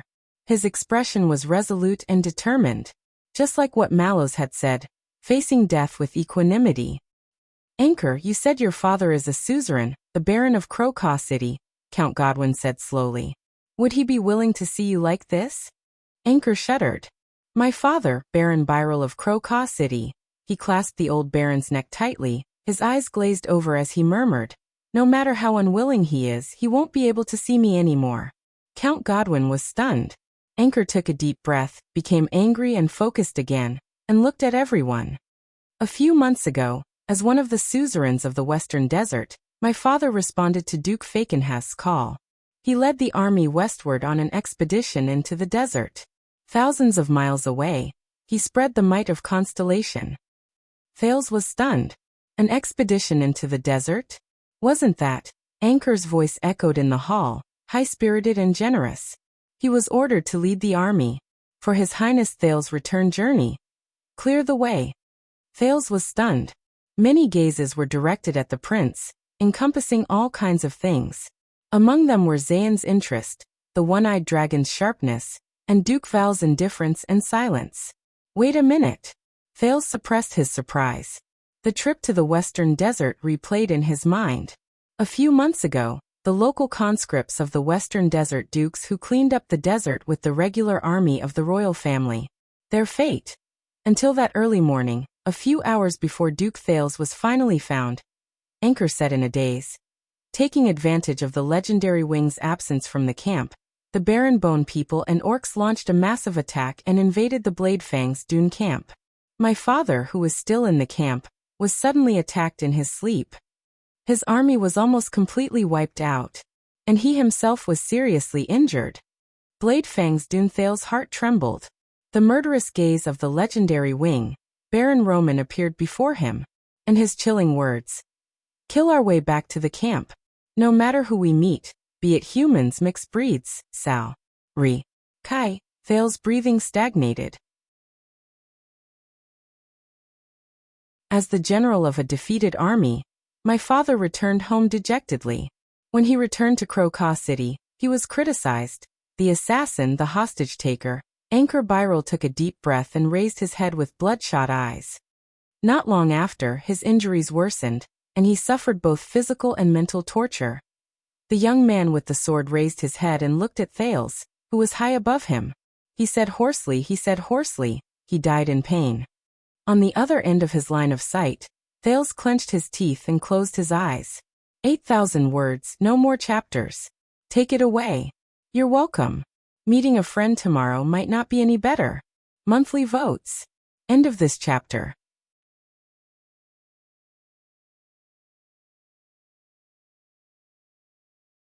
Chapter 555. After introducing himself, the hostage-taker in the banquet hall caused quite a commotion. The surrounding guests discussed animatedly. Count Godwin, who was in charge of negotiations, sighed. Please accept my condolences, young man. Your father's heroic act brought back the air of constellation. If he died for it, it would be worthy of remembrance. Anchor did not speak. The Count's tone changed to a slightly reprimanding tone. But this is not a valid reason for your actions. Anchor remained silent, but his eyes were unfocused. Looking at Anchor's expression, Count Godwin frowned. He realized that tonight's matter might not be so easily resolved. The Count subconsciously looked up, but the king's seat was empty. Only the Duke of Star Lake, the supposedly gifted teenager, was seated on the first row of seats. He was surrounded by a large group of guards. His expression was solemn, and he lowered his head in silence. Thales stared at Anchor in a daze. He still remembered when he woke up in Ghost Prince Tower. At that time, Yodel told him, it had been a day and a night since the orcs invaded Bladefang's dune and the legendary wing returned to provide reinforcements. Thales pushed open the tower window, and saw the desolate aftermath of the battle that Bladefang's camp had experienced and Roman's victory. But what he did not see, or what he thought he did not see, was the true bloodshed of that day's war, and those whose fates were changed because of it. Death, sacrifice, benefits, price, victory? These are just the most superficial aspects of war. The fates of thousands of people will be tested in this cruel furnace. Hicks the old crow's words echoed in his mind. Please remember, beyond hypocritical moral accusations, beyond simple calculation of benefits, beyond the illusory warrior's honor, do not belittle war itself. It is far from as simple as you think. It is not a game where one must win or lose, where one must pay the price, where one must live or die. And you and I, whether we are powerful suzerains or commoners who rise and fall with the wind, we are but the most powerless pawns, because most of the time, it is not up to us to decide, even if you are the instigator or victor of the war. A noise behind him interrupted Thales' thoughts. New intelligence from the flag-bearer division. Vice Captain Vogel took a few pieces of paper from his subordinate and said cautiously, "That's right. Anchor Byril is indeed a Western Desert aristocrat, and also the eldest son and heir of the Baron of Crocaw City. You're right. He had been cultivating in the Tower of Eradication until his father passed away." Mallows pondered for a moment. His father died during the mission to escort the prince back, so this young Byril feels indignant and wants to destroy the prince's banquet? The watchman shook his head. It doesn't make sense. Vogel nodded, obviously suspicious as well. Also, he immediately switched to another piece of paper. A few days ago, Anchor Byril applied to the House of Nobles Affairs, hoping to squeeze into tonight's nobility conferring ceremony and have the Supreme King confer him nobility to inherit his father's title. Thales thought of something. He remembered the conferring ceremony tonight. Among the nobles who were conferred hereditary titles, there were new nobles who started from scratch, old nobles who inherited their father's business, and a bastard from Blade Edge Hill who was not that legitimate. But no Anchor Byril. Vogel snorted and continued reading. The House of Nobles Affairs replied, Byril is a subject of Western Desert. Conferring a servant beyond his master's authority is unconventional. Mallows frowned. Unconventional? Why do I remember that among the candidates for the conferring ceremony tonight, there was an illegitimate child, which also falls under the category of conferring a servant beyond his master? Vogel glanced at him and folded the letter in his hand without batting an eyelid. The Duchess of Blade Edge Hill is close to the royal family, so naturally there is no problem. As for Western Desert, he did not continue. Conferring a servant beyond his master's authority is unconventional? Thales suddenly remembered the ancient imperial sword given to him by Duke Fakenhas. All right. Mallows pondered. But why did he look for Baron Doyle? Vogel scoffed. Vengeance, hatred, profit, harm. Nothing more than these four. You can combine them any way you like, and there will always be a truth. In the middle of the hall, Count Godwin took a deep breath. Young Byril, your father sacrificed himself for the country and died a worthy death. You should not tarnish the glory he left behind. Anchor sobered from the grief of losing his father. You're right, Viscount. I shouldn't. He breathed shakily, as if suppressing something. He kept repeating, I shouldn't. But Anchor's expression quickly turned ferocious. Until I hurried back to the country and found out. He looked at everyone and gritted his teeth. My father borrowed money to raise military funds in order to recruit the army. Owed him a huge sum of money that he could never repay in his lifetime. Many people were stunned. In the next second, Anchor grabbed old Doyle by the collar. Come on, you old varmint. The hostage-taker's tone was urgent. Tell His Highness, tell everyone, tell the whole kingdom about the shady business you've done. Tell everyone about the crime you've committed against my father, against the Byril family. Baron Doyle scowled miserably. I didn't do anything. But Anchor's blade immediately pressed against the old baron's neck, even drawing a few traces of blood. Think again. Old Doyle shuddered and quickly corrected himself. I lent money to your father to tide him over. Thales furrowed his brows. Anchor spat on the ground. Bullsh *T. He kicked the old baron's back, and the latter fell into a pile of dirty dishes, gasping for breath. Seeing his father in trouble, Doyle clenched his fists, but Glover quickly pressed down on his shoulder and stared sternly at the former. I've investigated.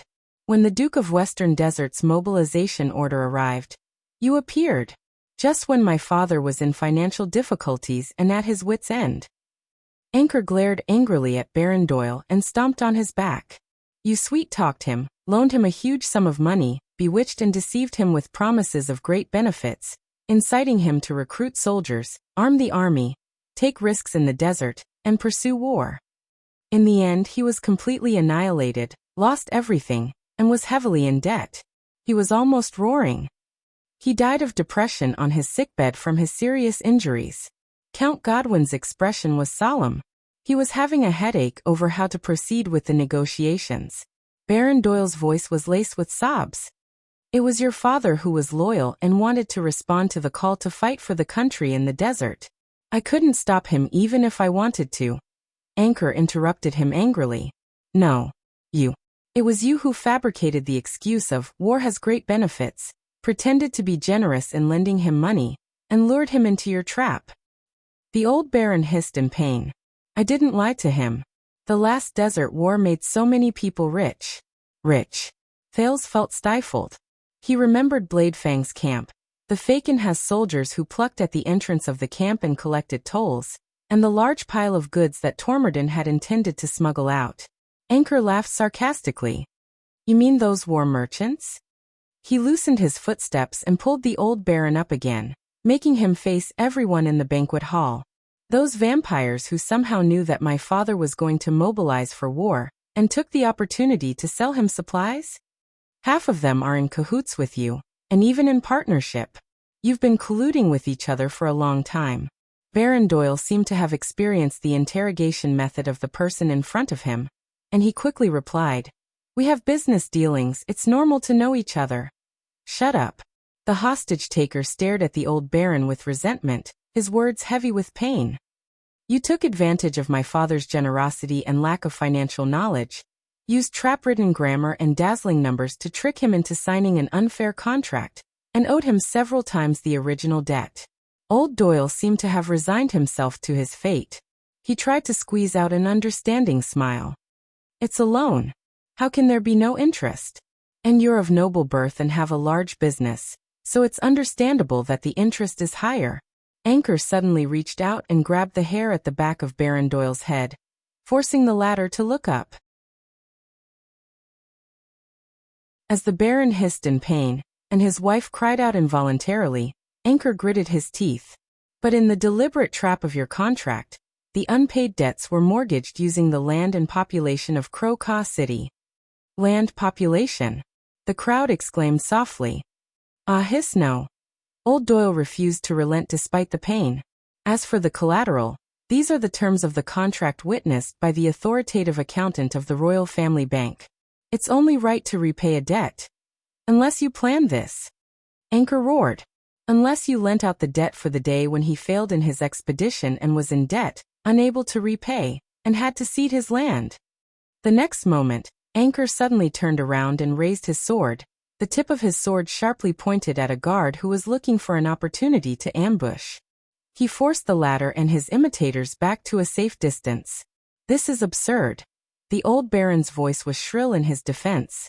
Could it be that I'm certain that he will lose? Did I know that the orcs would attack the camp? Thales had a thought. Was certain that he would lose. Knew that the orcs would attack the camp. The Duke of Star Lake frowned. Unfortunately, there were people who knew about these 2 points. And the Doyle family. Thales subconsciously glanced at Doyle beside him. The highest rank among the vassals directly under the royal family, the 7 Jadestar attendants. Obviously, Anchor was not satisfied with the Baron's words. Stop playing dumb. I know it very well. The hostage-taker raised his head and said loudly to the guests in the hall.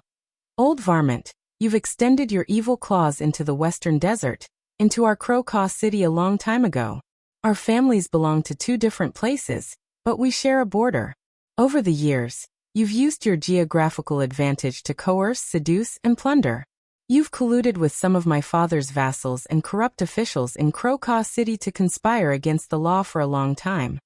Anchor said angrily, those scum defected to you behind my father's back, illegally sublet the tenant population, privately allocated land, concealed taxes, and made the farm laborers in Crocaw City work for you.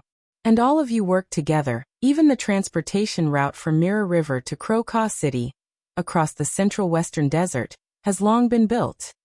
Old Doyle wanted to defend himself, but Anchor's grip was getting stronger, forcing him to close his eyes. He could only moan in pain. So, my father could only watch as his territory dried up, his harvest decreased, and he became more and more impoverished. Hearing this, the old baron could no longer bear the pain. I'm renting the land with them. It's a voluntary arrangement. Your father knows. But Anchor roared again. Knew my ass. His blade pressed against the baron's neck. Do you want to go down and confront him now? The guests exclaimed in unison. Seeing that the situation was out of control, Count Godwin immediately interrupted him.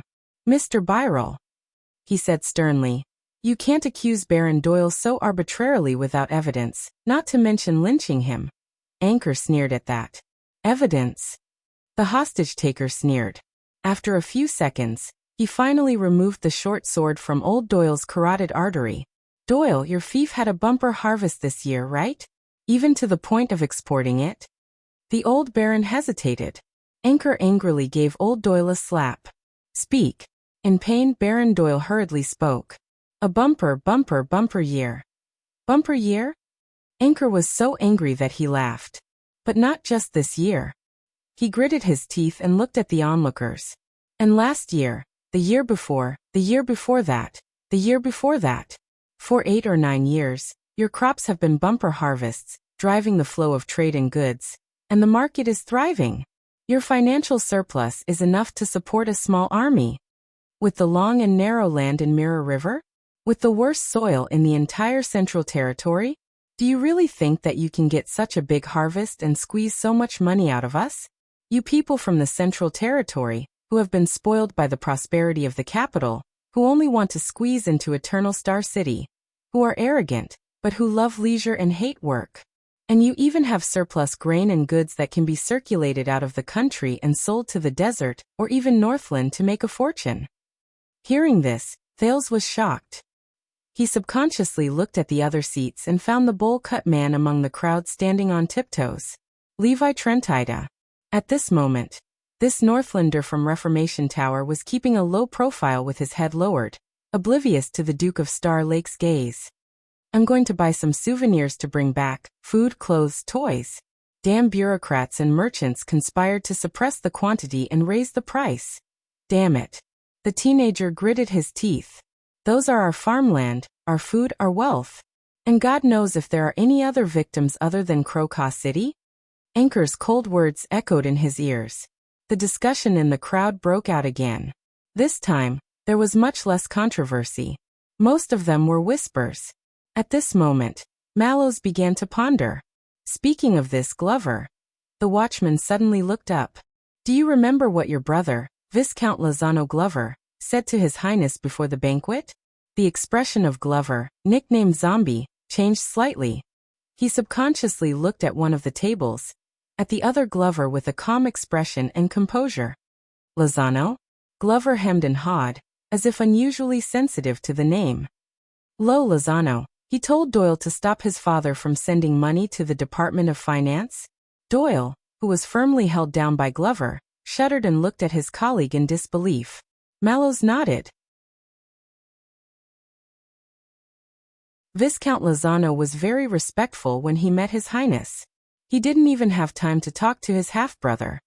Why did he look for Doyle and bring up this internal matter of the Department of Finance?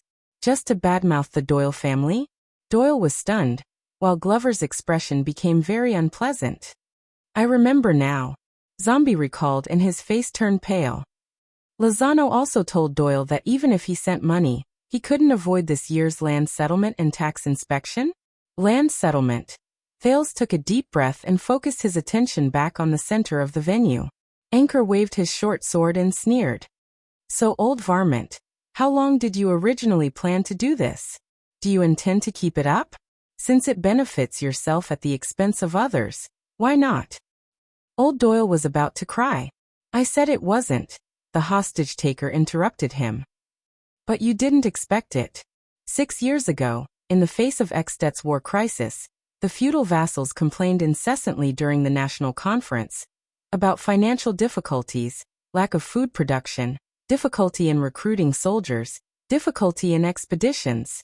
So once the crisis was over, King Kessel made a bold move and reenacted the land measurement order from King Adie's era to revitalize agriculture and encourage production.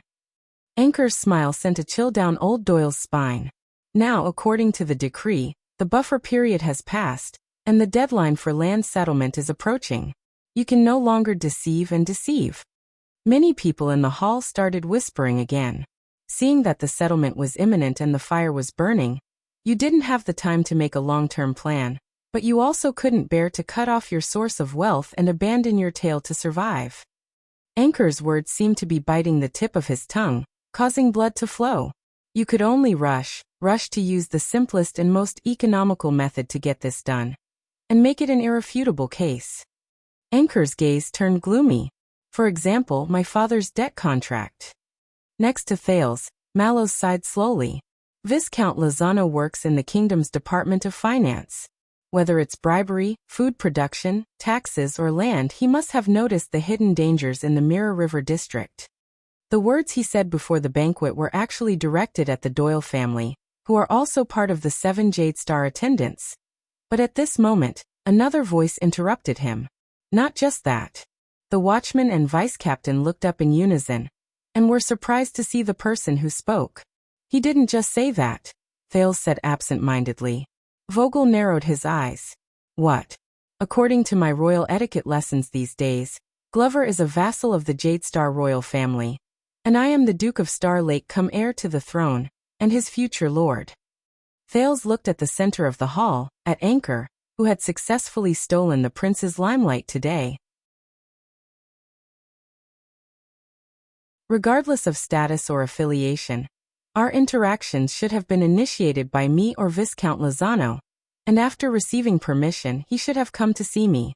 But, Mallows raised his eyebrows as he recalled.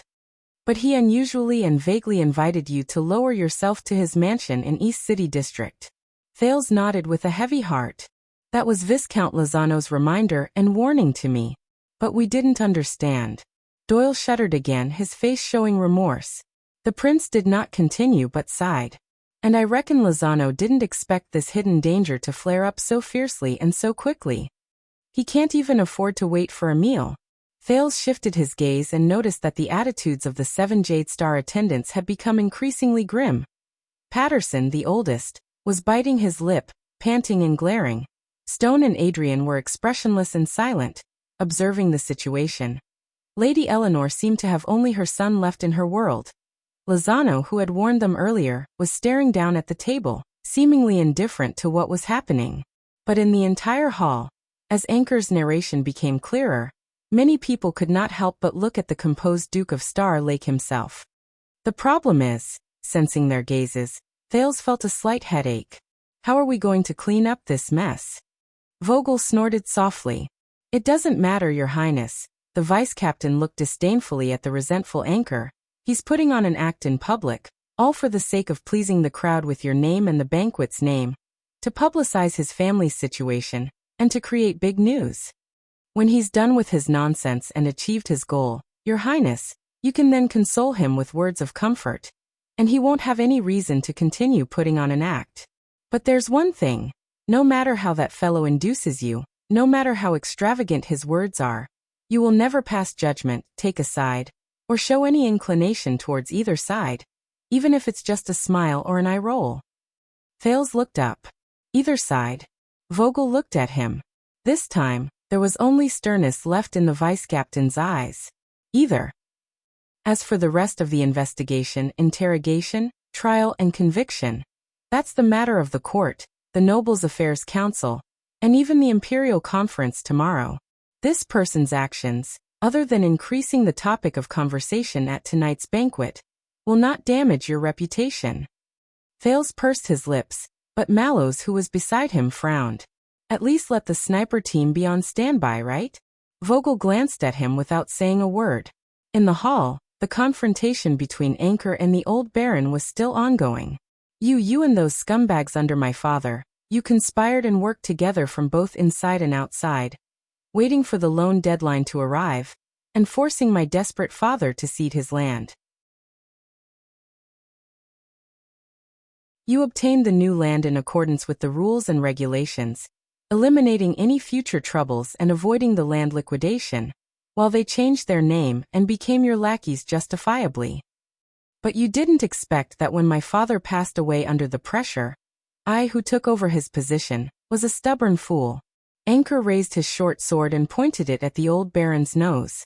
His voice grew colder. Tell me, when you set the trap, plotted against my father, and ultimately killed him, did you think this day would come? Has it ever occurred to you that his legacy, his bloodline, and his descendants will one day seek revenge on you in front of everyone? Doyle of Mirror River. Looking at the tip of the sword pointed at him, old Doyle shuddered violently. The baron was stunned for a good while. His entire face turned red, and he could only spit out a few monosyllabic words through his muzzled mouth. No, you he. At this moment, Count Godwin's furious roar resounded in the banquet hall. Anchor Byrel. His tone was unprecedentedly stern and unrelenting. No matter what grievances you have, whatever reasons you have, do not forget that the kingdom has its own laws, and this world has its own reason. Anchor was lost in thought for a moment. Laws? Reason? He lowered his sword and turned his head. Count Godwin breathed a sigh of relief. As a noble, you are courteous, wise, loyal, and righteous.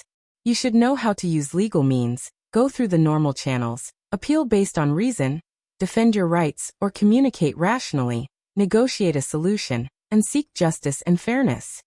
The Count's words were stern and righteous. Why bring a knife to the banquet and threaten someone's life? At Duke Thales's banquet, resorting to violence and taking risks out of desperation.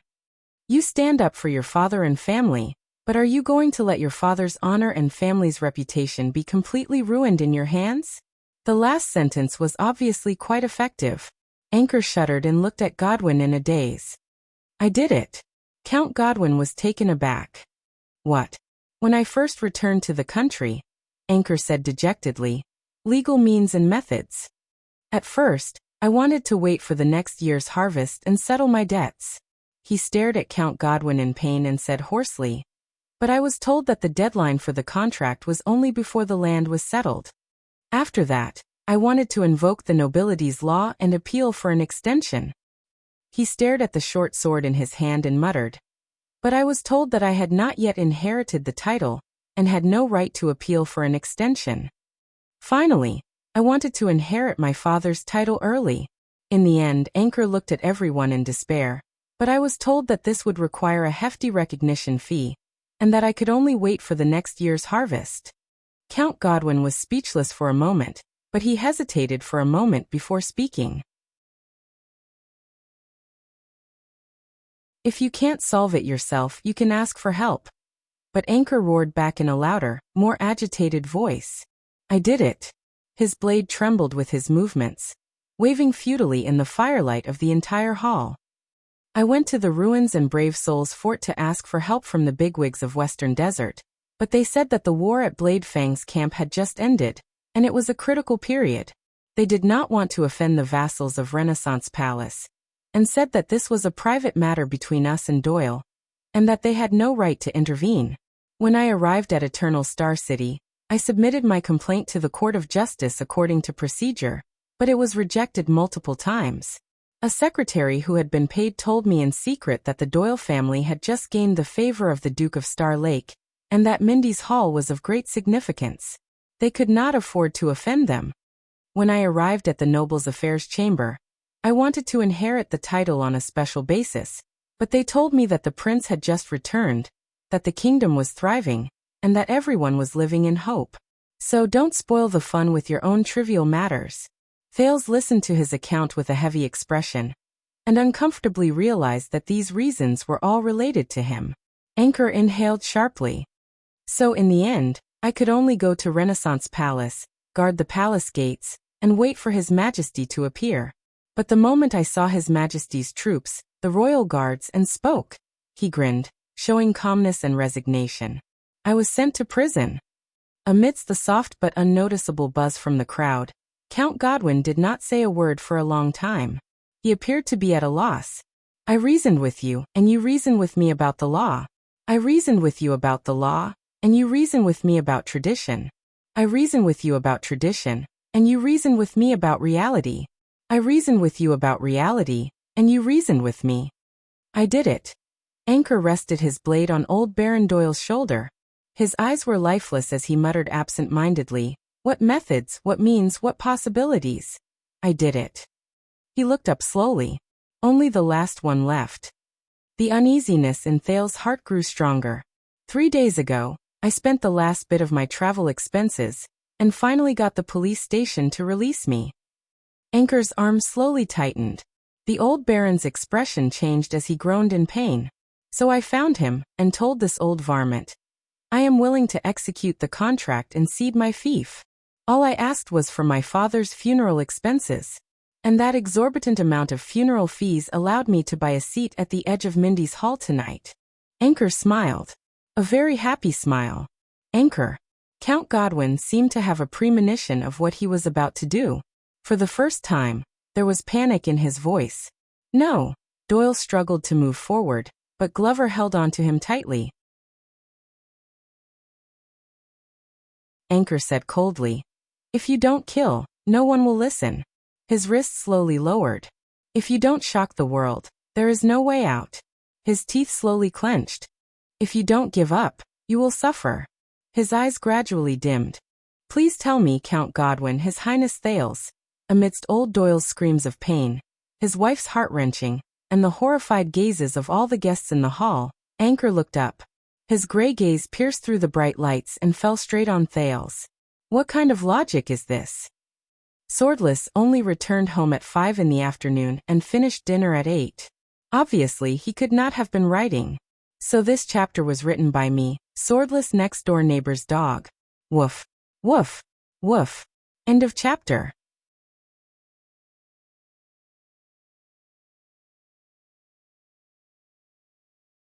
Chapter 556. Anchor Viral. Amidst the chaos, Thales' voice rang out clearly, echoing throughout the hall. The Duke's words carried a lot of weight. The entire banquet hall fell silent. Anchor's long sword stopped at old Doyle's neck, leaving the Baron panting nervously. Thales pushed away Mallows, who subconsciously tried to stop him, stepped out from the crowd, and spoke from the seat second only to the king. "Your words, your story, your experience, the entire Mindy's Hall has heard it." His tone was stern.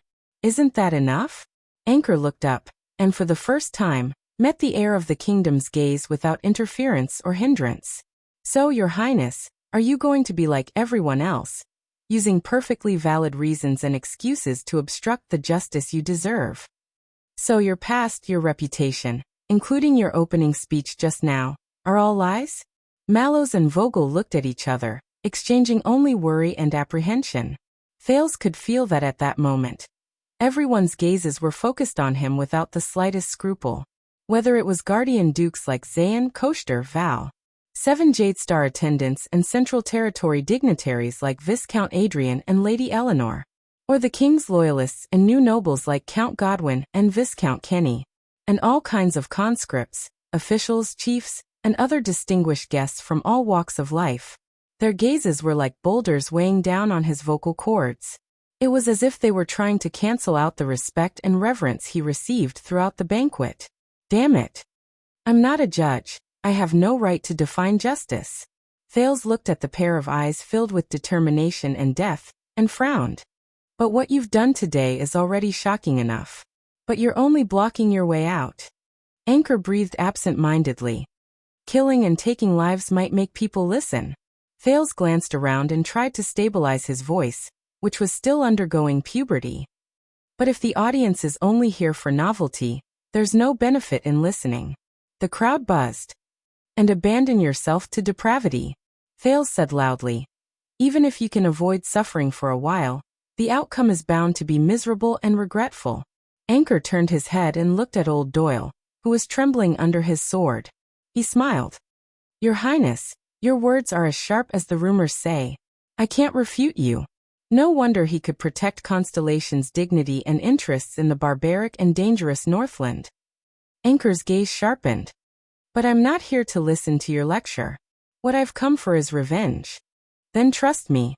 Put down your weapons and wait for a fair judgment." Thales tried hard to maintain the dignity of the Duke of Star Lake. "There's no need to resort to private punishment and harm more lives," he said sternly. "Revenge without justice is no different from despicable murder."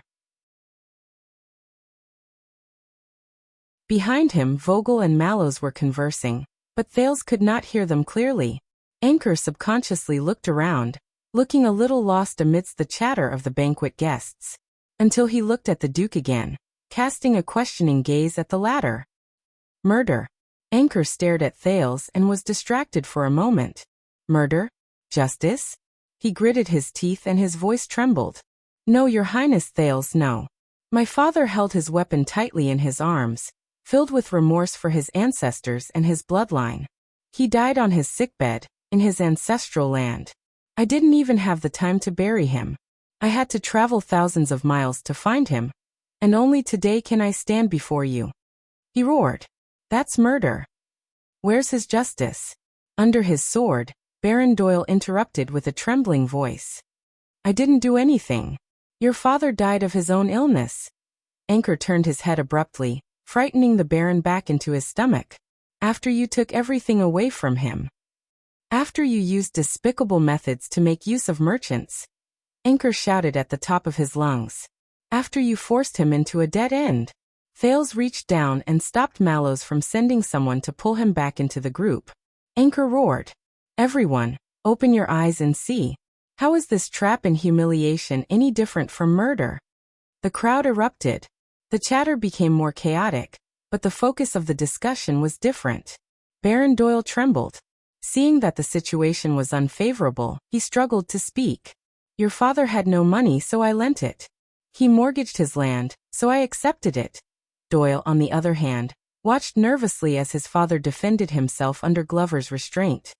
Your people had no work to do, no food to eat, so I hired laborers and paid them wages.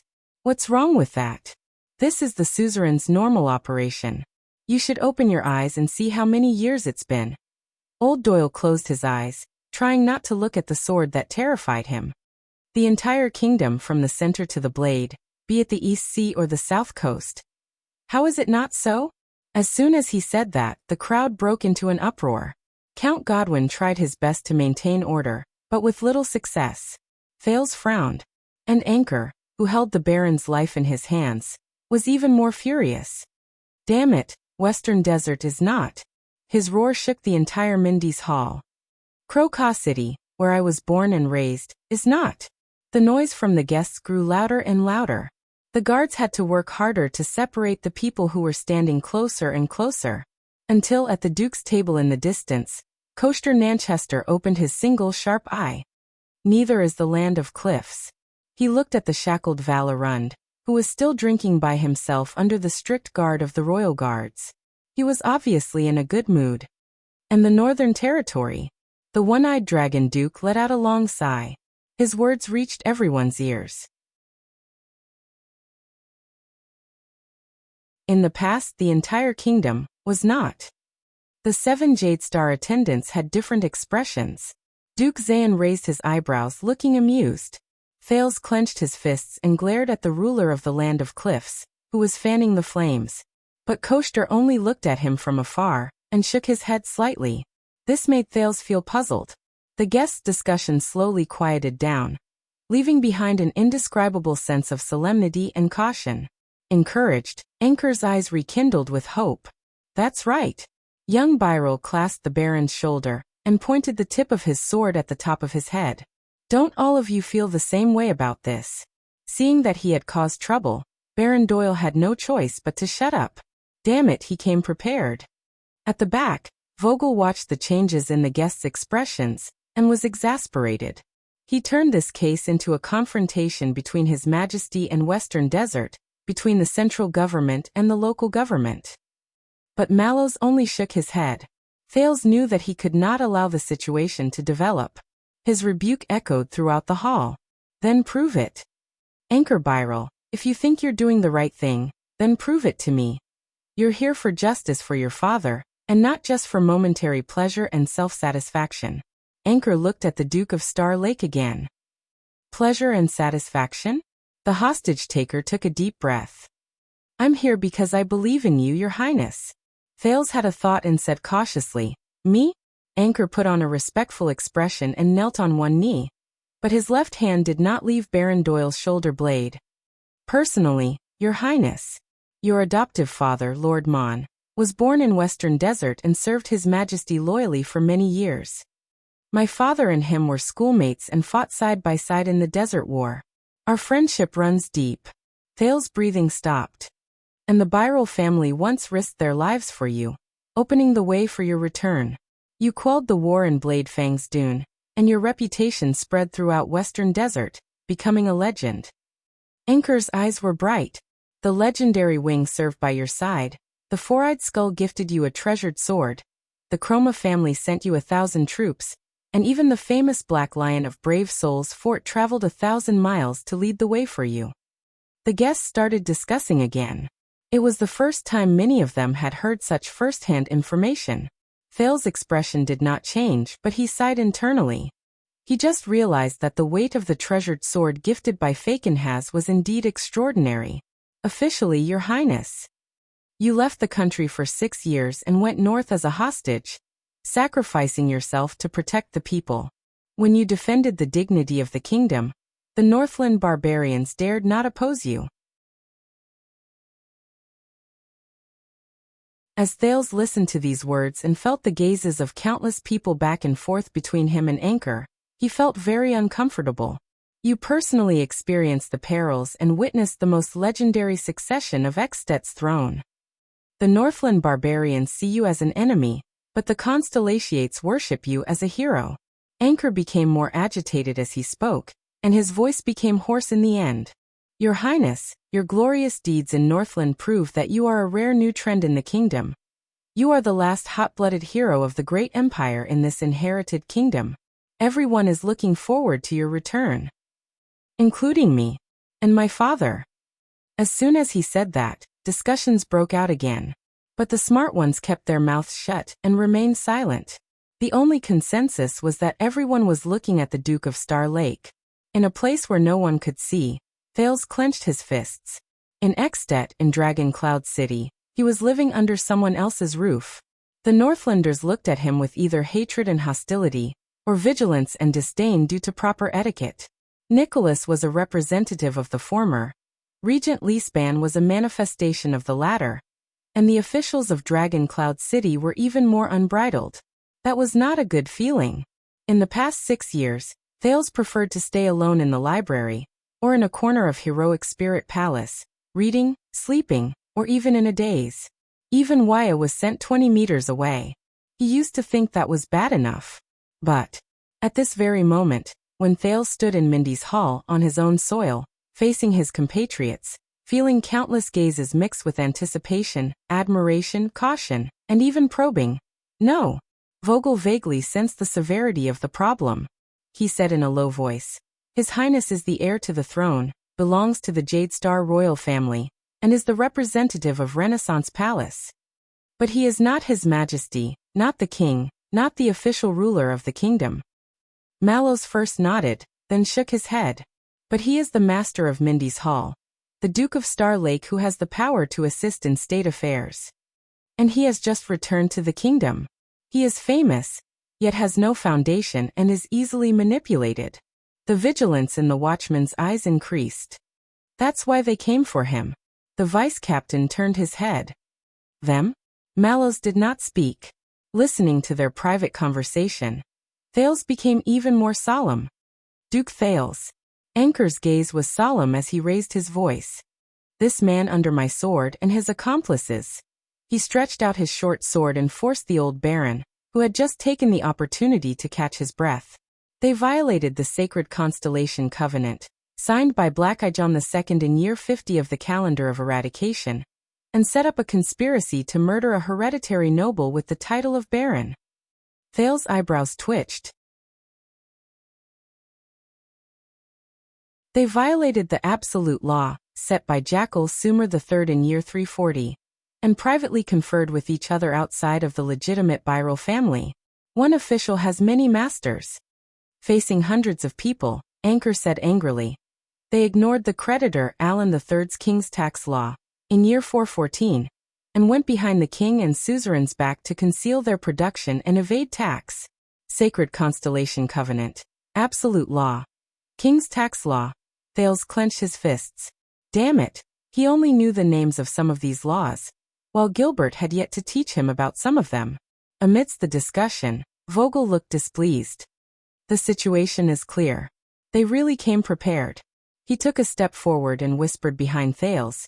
Your Highness, no matter what he says, you must take a stand now, and stand in line with His Majesty and Renaissance Palace. But Mallows was expressionless as he cut him off. No. Vogel looked back in surprise. On the other side, Anchor's voice continued to reverberate through the hall. They violated the virtuous king, Mindy's III's general rules for the selection of officials in year 512, disrespected local customs, interfered with town autonomy, and bribed the servants of the king. He stared intently at the composed Duke of Star Lake. They disobeyed the land measurement order issued by your grandfather, King of Changji, 82nd in year 655, rented land in other places, transferred privately, and tarnished the sacred fiefdom. They even openly flouted the state of emergency control order, passed by your father 11 years ago for the Desert War, which is still in effect at the border, and illegally smuggled Western Desert strategic foodstuffs out of the country, and resold them to the desert and Extet. Baron Doyle's expression grew increasingly grim, his face full of disbelief.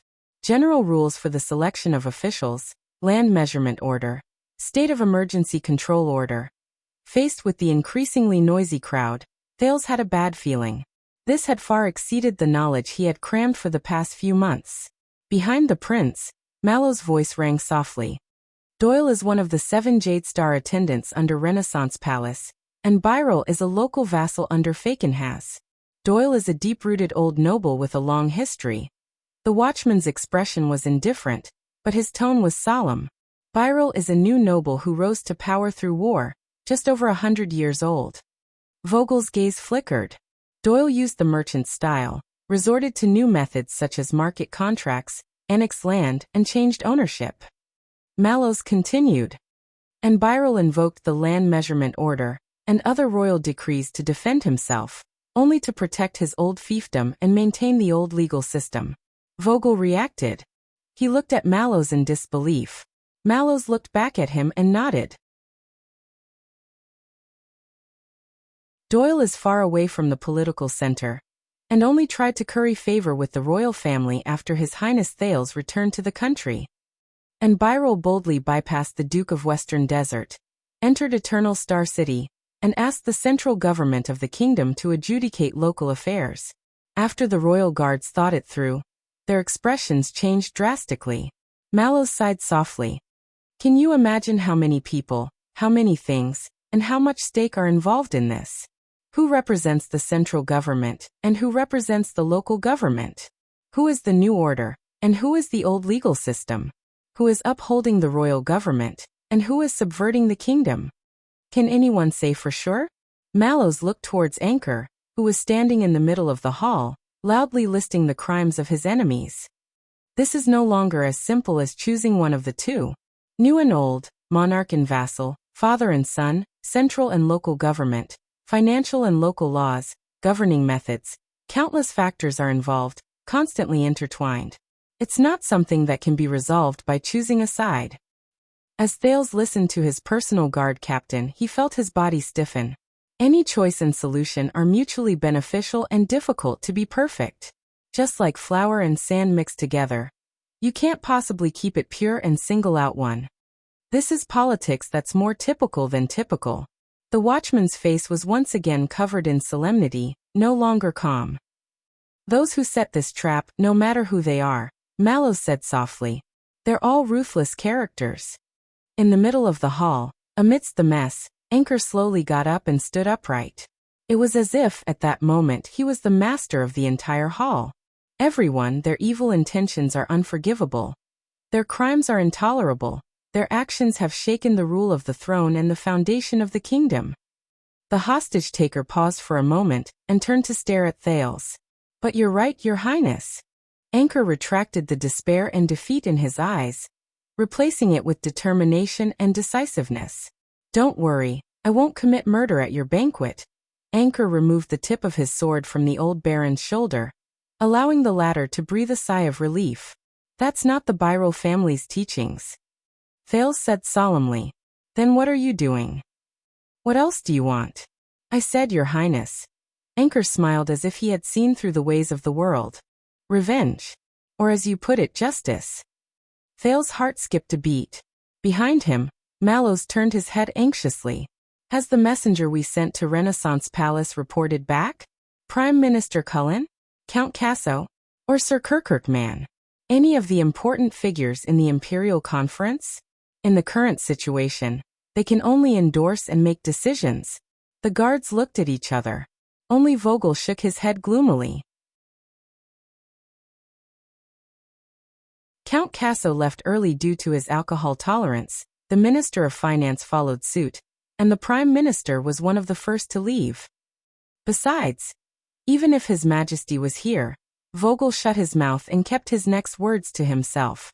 I can't just listen to your side of the story and make a hasty judgment here, Thales said with difficulty. While maintaining the dignity of the royal family and the dignity of a duke, he also took into account Anchor's emotions, hoping that he would not slit his throat in a fit of anger. All I see is you. Anchor looked up abruptly and interrupted him. No need, Your Highness, no need. His smile became bright and open, like a lost traveler who had found a way out in the desert. I know, I understand. You are in a high position, you have many scruples, and you bear the hopes of the entire kingdom. I cannot and will not force you to stand up for me, and put you in a dilemma, with many parties to blame. Anchor lowered his head and looked at the old baron, who did not even dare to breathe loudly, with a look of hatred on his face. But I also know that this person has deep connections, and has eyes and ears everywhere, while I am but an ordinary man with a single sword. Once I leave this hall, all hope will be lost, he said with a bitter smile. His words were filled with deep helplessness and clarity. When it comes to delving into the laws, weighing the pros and cons, and playing political games, how can I win against this bunch of sly old foxes? Amidst the discussions and gazes of the crowd, Thales gritted his teeth. So there's no need to trouble others, involve all parties, or be in a dilemma, Your Highness. Anchor looked at the short sword in his hand, slightly lost in thought. I just need to be simple, clear, and straightforward in our feud. He looked up at Thales, his eyes full of longing. Just like what you did. Thales reached out for the arm of the chair, but in his shock grabbed nothing. No. But it was too late. Your Highness, I beg of you. Please allow me, Anchor Byril of Crocaw City. Anchor spoke harshly and bellowed. Allow me to follow in your footsteps, emulate your deeds, and recreate your legend. His footsteps, his deeds, his legend. Thales stared incredulously at the fanatical Anchor. No. Please allow me to awaken the ancient legal tradition of the age of the Empire, follow the grand and heroic ancient customs of the Redalians, and rewrite your epic journey in Extet. Allow me to Doyle of Mirror River, to this despicable scum of the nobility who killed my father and stole my home. At that moment, Thales' palms went cold. Anchor threw away his cumbersome coat, pointed his sword at the ceiling, and his voice shook the pillars, causing the everlasting lamp to flicker. Issue a challenge. For a moment, the hall was dead silent. Anchor's gaze was sharp, and he was unprecedentedly high-spirited. Let us here, in the reopened Mindy's Hall 18 years later, complete a great and glorious, fair and just between nobles, between families, between nobles, between families, a duel to the death. Thales' heart was empty, his face expressionless. What the? Before Vogel could ask his incredulous question, the crowd erupted in a buzz. In the span of a few seconds, the discussion reached its peak. Shock and dissatisfaction intertwined, and were indistinguishable. That's too much. The barbaric customs of the Northlanders? Are you kidding? But I heard that it's a tradition originating from the Empire. So the rumor is true? His Highness once challenged King Nuvan? As a witness, His Highness witnessed King Nuvan taking revenge on an archduke. It should be true. What about King Nuvan himself? Was he defeated by King Chapman in a duel? Did His Highness witness it too? In the crowd, Jorge of Elefure City squeezed past two guests who were blocking his way with his size advantage, and with a fanatical expression, he raised his arms and roared, fanning the flames. All right, a duel. If you have the guts, *CK him up. Long live the Empire, long live. He ignored the angry glares of the constellations around him, but the guests' discussion did not stop for a moment. I think it makes sense. Revenge and reputation. I'd do the same if I were him. What a joke. Then you bastards seduced my daughter. Wouldn't I be able to challenge you to a duel to the death for revenge? Why do you still remember this? Aren't we friends? Aren't our families old friends? What's there to talk about? Old friends. How? Will you hand over my daughter? Bah. Hey, do you think I don't know that when my father passed away, you and my mother were in the study? Shut up. Bastard. Come on, a duel to the death. Ah no, this is too barbaric. I'm just a lady, I can't stand it anymore. Bart, I'm going home. Uncle Gages, Remember to tell me the result of the duel. All right, niece. At your age, you should take care of your health. I'll visit you another day? Bastard. You're not allowed to say another word to my daughter. Even though the Constellatiate nobles were known for their restraint and respect, Mindy's hall was still in chaos. The guards had to divide their energy to be vigilant against the hostage-taker, and at the same time, to persuade and suppress the noisy crowd of guests who still refused to leave. Your Highness, please bear witness to me with the entire kingdom. Anchor exhaled slowly, his expression relaxed, as if he had finally completed a difficult task. Witnessing bravery and passion is not exclusive to Northlanders. Witnessing justice in the hearts of men, and revenge is a matter of course. On the steps, Thales tried his best to regulate his breathing, his head aching. He felt mentally exhausted and mentally drained. The Duke's voice rang with difficulty. Your request is not in line with Constellation's tradition, but you have a precedent. So, Your Highness, this is not murder. As long as it is with your permission, approval, and even witness, it is not murder. Anchor's voice seemed to come from the sky, full of hope and anticipation. But you witnessed it with your own eyes in Ekstedt. It was you who set an example in front of the born king. It was the courage and qualifications you relied on to become famous. It was the method you used to protect the dignity of Constellation and the safety of the kingdom. It was a method that has existed since ancient times and could not be more justified. Anchor gritted his teeth. Blood vengeance. As you said, if there is a second way, I do not want to commit murder. Your Highness, please don't make me do that. Thales turned his head mechanically and looked at the old baron, who could no longer speak. No, Your Highness. Behind him, Doyle struggled to break free from Glover's restraints and knelt beside Thales, speaking in a panic. My father, he's old, he can't. If you think it's unfair.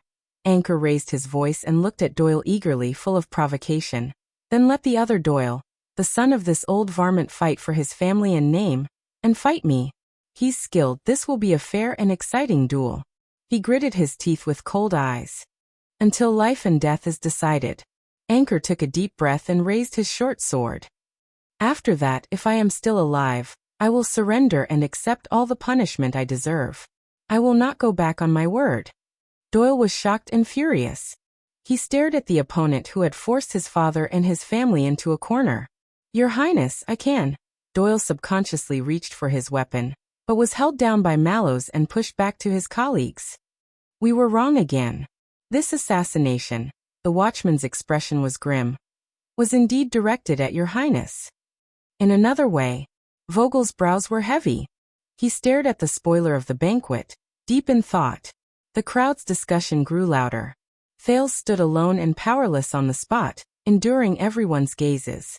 There were the observing gazes of a few dukes. Some were waiting for a good show, some were deep in thought, and some were indifferent. There were also the gazes of the 7 Jade Star attendants.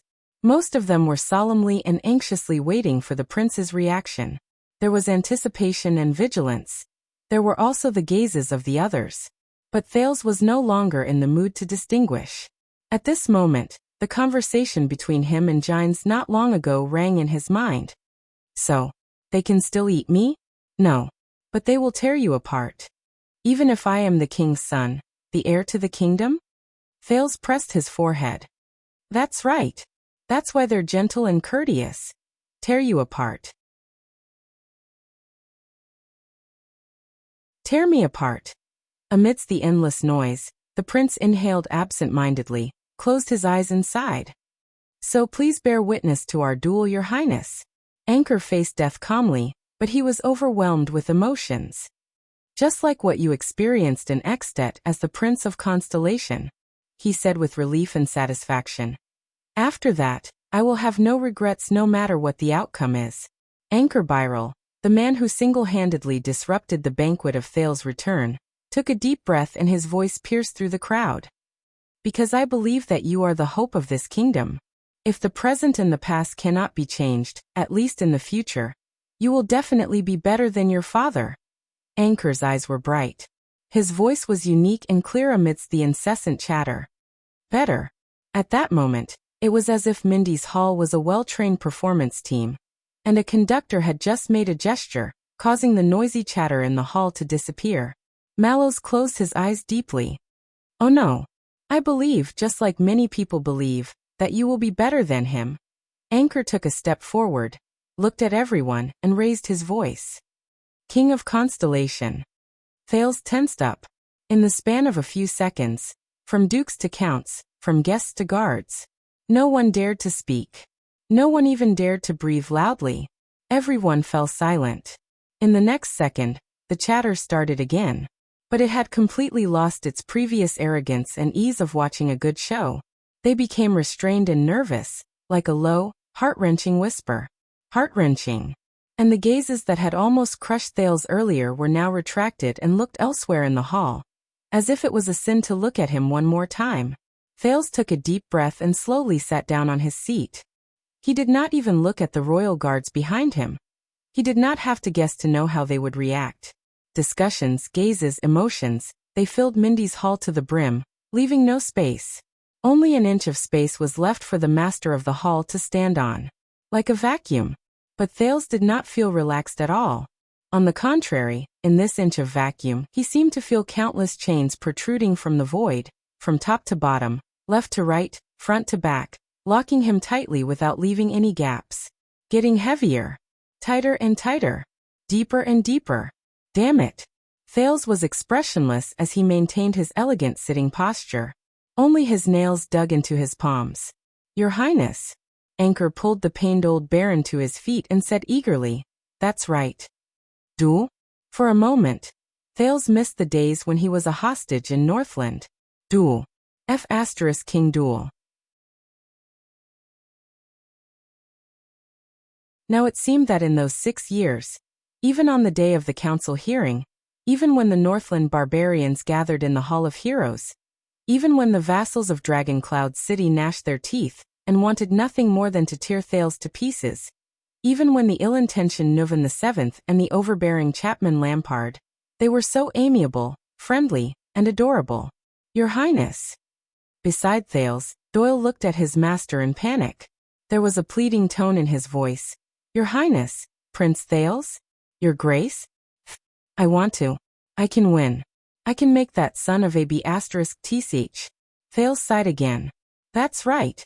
You can win. And then?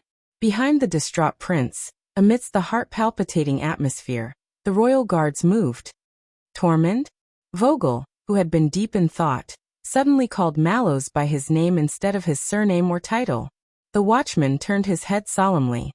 That sniper team of yours. The vice-captain was livid.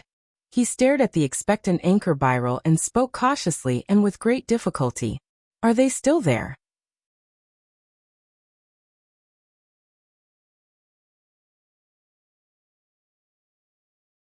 Chapter 557.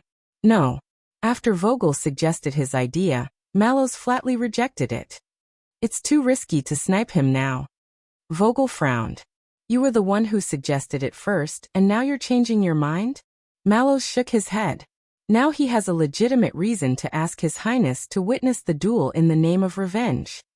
Vogel scoffed in disdain. Legitimate my ass. In front of them, Thales was still staring fixedly at the hostage Anchor. His thoughts were in a mess. What to do? Reject him, allow him, kill him, convince him. What a mess. Byrel. In the hall, Count Godwin, who was in charge of communication, was furious. You've crossed the line. Playing to the gallery and coercing His Highness. How is this the conduct of a gentleman and a subject? But Anchor was clearly prepared. He did not flinch and turn back. Don't tell me that as a citizen of Constellation, doesn't everyone have the right to appeal to our Supreme King? The force of his grip made the old baron groan in pain again. Isn't it every king's duty to listen to the sincere voice of every citizen? Anchor's words resounded in the hall. Not only did it make Thales' frown deepen, it also made the already uneasy guests even more agitated. Count Godwin was speechless for a moment, unable to find a rebuttal, whether it was appeal or king. The trap formed by these words was too obvious and too dangerous. Mallows ignored the situation in the hall. As calm as ever, he continued to communicate with the vice-captain in a low voice. If we make the first move, The one at fault is His Highness Thales. It's a cowardly, incompetent, and despicable act of silencing. At his Mindy's Hall, at his banquet. Vogel thought for a moment and said decisively, "The guards can bear the responsibility, you and I. If necessary, we'll resign and have nothing to do with anyone else." But Mallows shook his head. "Do you think people will care?" His words were meaningful. The royal guards. The focus is always on the royal family, not the guards. Listening to the conversation between the two guard commanders, Thales' heart grew heavier. What to do? "Your Highness Thales."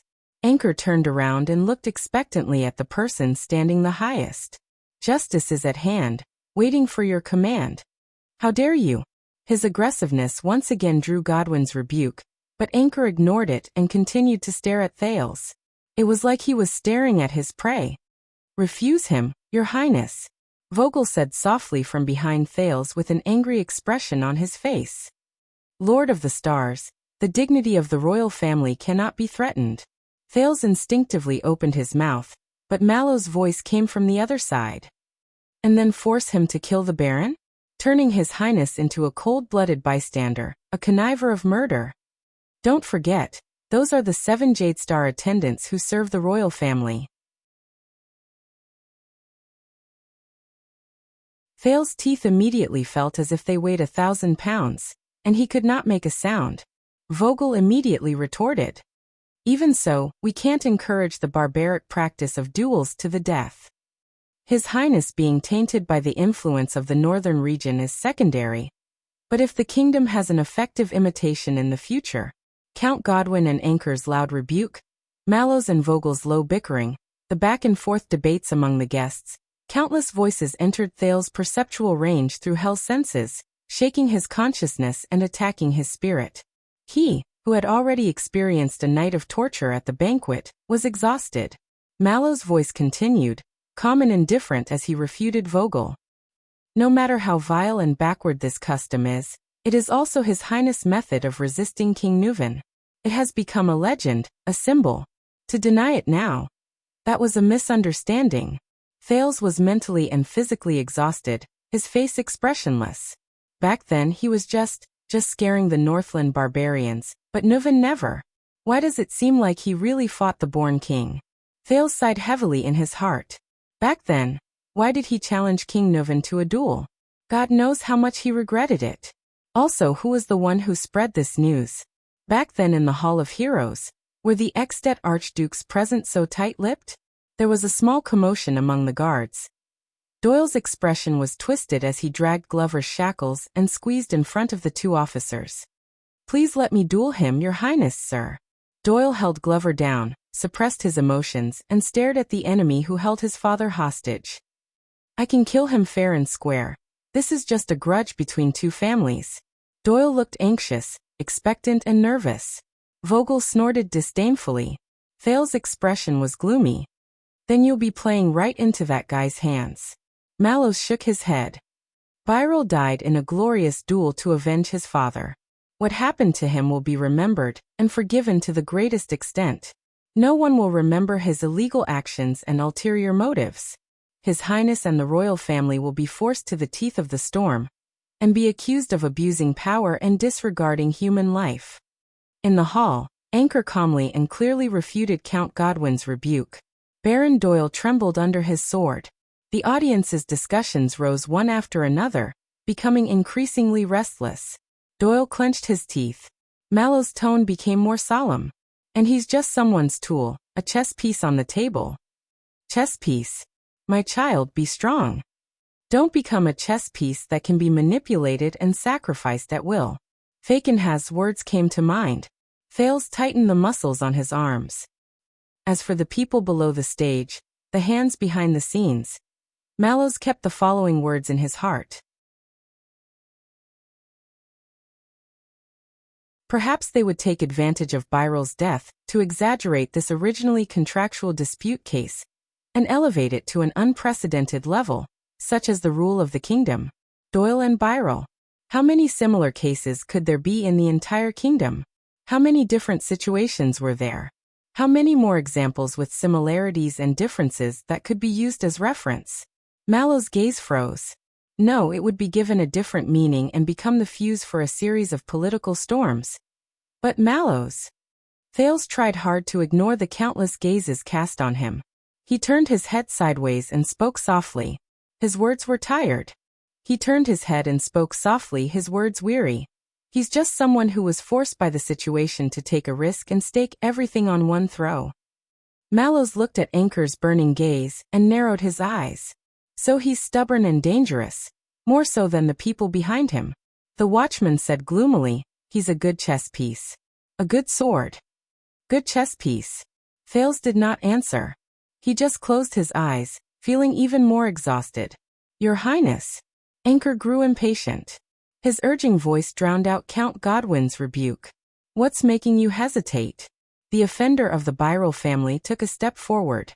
While the surrounding guards grew increasingly nervous, he raised the short sword in his hand and pointed it straight at the Duke of Star Lake on the steps. Hesitation towards justice, or confusion towards the Empire's traditions? Anchor glared at Doyle, who was beside Thales. Or is it that you would rather protect your vassals and your personal guards because you are not close to them? Doyle's expression changed. Anger surged. Is there no other way? Doyle's fists were trembling. Glover had no choice but to hold him back. Just let this bastard spout nonsense here. Hurt my father, tarnish His Highness' reputation. The best way is to strengthen the investigation beforehand and suppress the storm, Mallows said solemnly. Make sure this guy can't speak. Let the guards keep this matter out of the hall. Make it non-existent, whether it's this case or the assassination or kidnapping.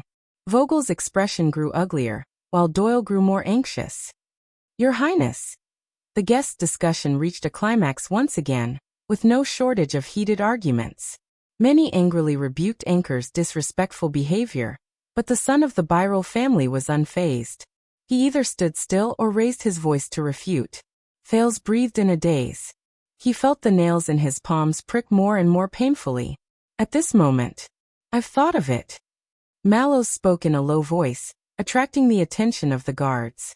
There's another way. It can save the Baron's life, and also solve the predicament. Vogel and Thales turned to look at him, but Mallows turned to Doyle instead. Prepare for the duel, Doyle. Doyle responded instinctively, but was startled when he came to his senses. Yes, sir. Mallows' expression was as indifferent as ever, but his tone gradually turned solemn.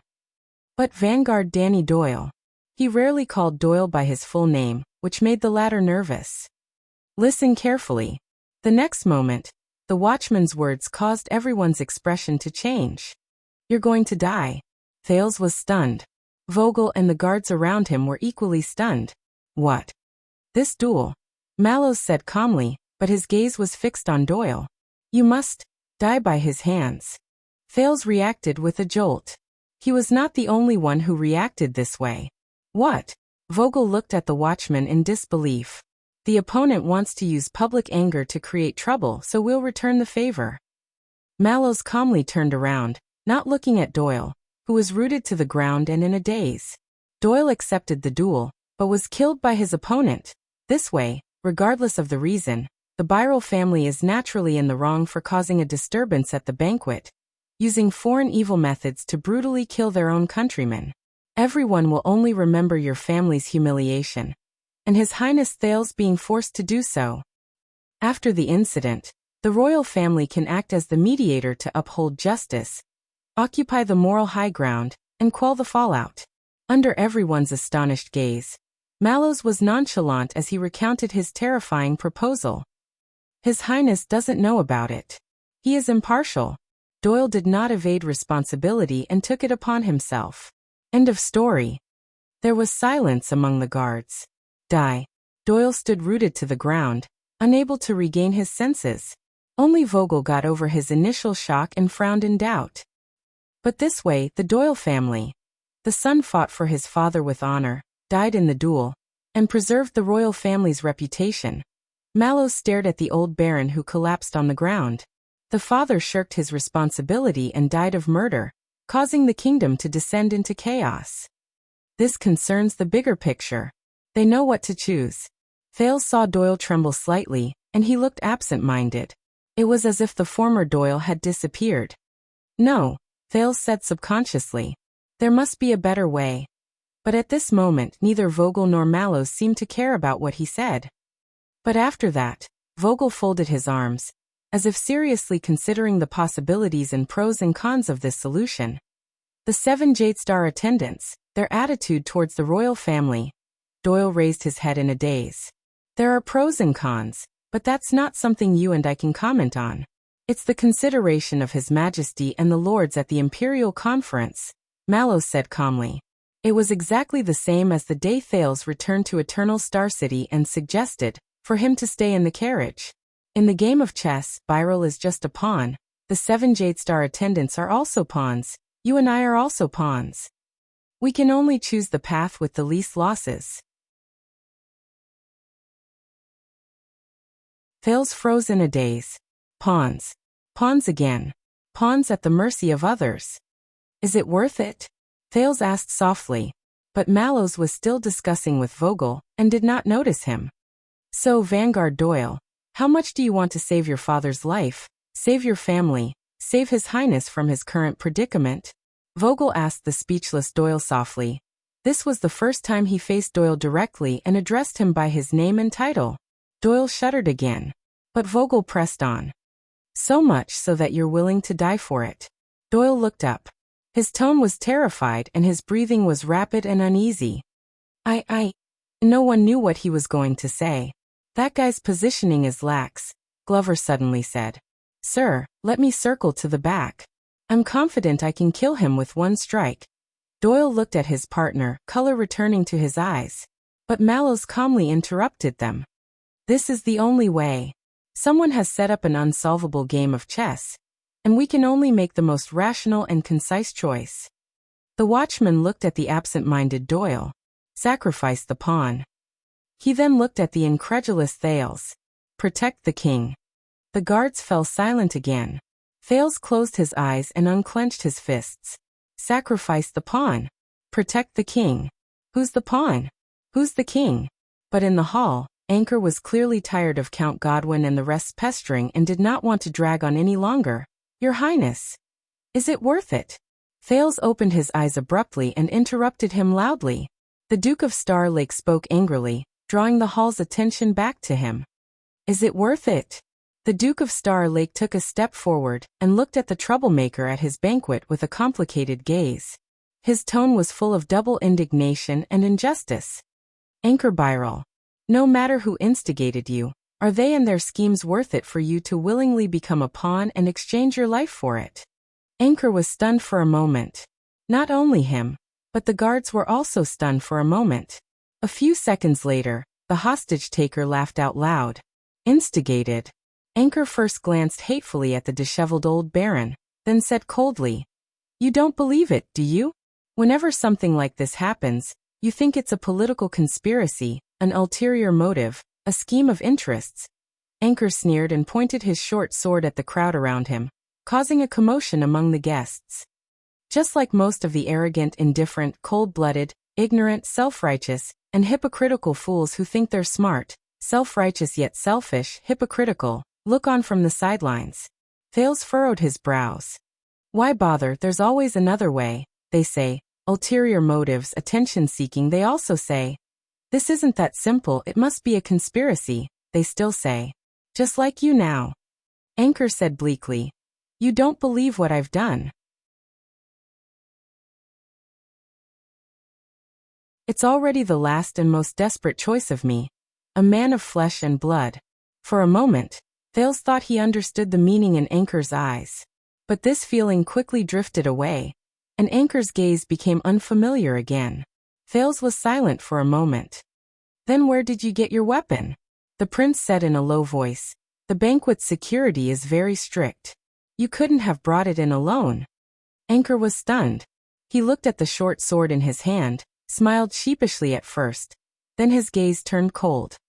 For those who have suffered injustice and have no way out, Your Highness. Anchor Birel looked at Thales again, his tone sad but determined. Weapons of resistance are everywhere. Within reach. He ignored Count Godwin's furious roar, and pressed the blade against the baron's neck again. "Your Highness, make a choice for me, murder or duel." Thales gulped. Doyle's expression tensed. His dazed eyes regained focus, reflecting the struggle within. Mallow's gaze fell on Thales from the side, but it was more lethal than anyone else's gaze in the hall at that moment. Sacrificing a pawn? Protecting the king? Anchor, Doyle, and Mallows all focused their gazes on him, and Thales felt his mouth go dry. But in the next second, another high-pitched and shrill female voice cut through the air. "Bulsh asterisk T choice. Bulsh asterisk T Byral." Everyone was shocked. They turned to look and found that it was Baroness Doyle, who had struggled free from the crowd, and was in a sorry state, but had a fierce expression on her face. Her breathing was shaky, her heavy makeup had long been ruined, and her gorgeous clothes were in disarray. But she still gritted her teeth and raised her finger, pointing at the hostage-taker. "You little brat who's still wet behind the ears. What else do you know, other than playing around with swords and debauchery in some broken tower thousands of miles away? Don't you know what kind of scum your father is?" Anchor was stunned, and then frowned. Like a person who had been struck by extreme fear, the Baroness' expression contorted. "Before I married into the Doyle family, my ex-husband was a merchant from Crocaw City. I know better than anyone what kind of filth your father is. Byral. Ha, that son of a b****. He was a first-class scoundrel knight when he was young, frivolous and vain, even resorting to trickery in a knight's tournament." The Baroness' expression was full of contempt and disgust. Ambitious, headstrong, short-sighted, and insatiable. If not for his dogsh *t luck of having 4 cousins and 2 brothers all dead after the bloody year, how could he have been the Baron of Crocaw City? Anchor was taken aback and did not know how to react. As a suzerain, your father only knows how to levy taxes and drain the goose that lays the golden eggs. Under his rule, Crocaw City's labor period was extended, taxes and fees were added, but the punishments were harsh and never forgiven. As a result, industries withered, the people were resentful, the bureaucracy was corrupt, and bribery was rampant. Anchor was exasperated. But the Baroness was obviously furious, and did not give him a chance to speak. Other things aside, just look at how unrepentant he was when he was in financial difficulties. He insisted on building up his military force, borrowing money for expeditions, and sacrificed countless lives, just to risk his life in the desert, to make a fortune, to fight for glory? Isn't it clear enough? Lady Doyle spoke until her hair was disheveled and she was panting. But her sharp voice became smoother, and Thales could even hear a hint of a western desert bumpkin accent that was obviously cultivated since childhood. In Crocaw City, from the officials to the farmers, from the merchants to the craftsmen, everyone hated your father, hated him to the core. Every year, every month, the destitute, depressed, and overwhelmed people gathered in the mountains and engaged in robberies, causing endless harm to the surrounding areas. From the local townspeople to the Mirror River across the river, everyone suffered. My ex-husband died among them. Not to mention the countless refugees who abandoned the wastelands every year and smuggled across the Mirror River to other lands, including the Doyle family's territory, just to eat and wear new clothes. In the hall, everyone's attention was attracted by the Baroness' words. Shock and discussion swept through the crowd. "After I remarried, your father even shamelessly asked the suzerains of the Mirror River district for the refugees' redemption fee.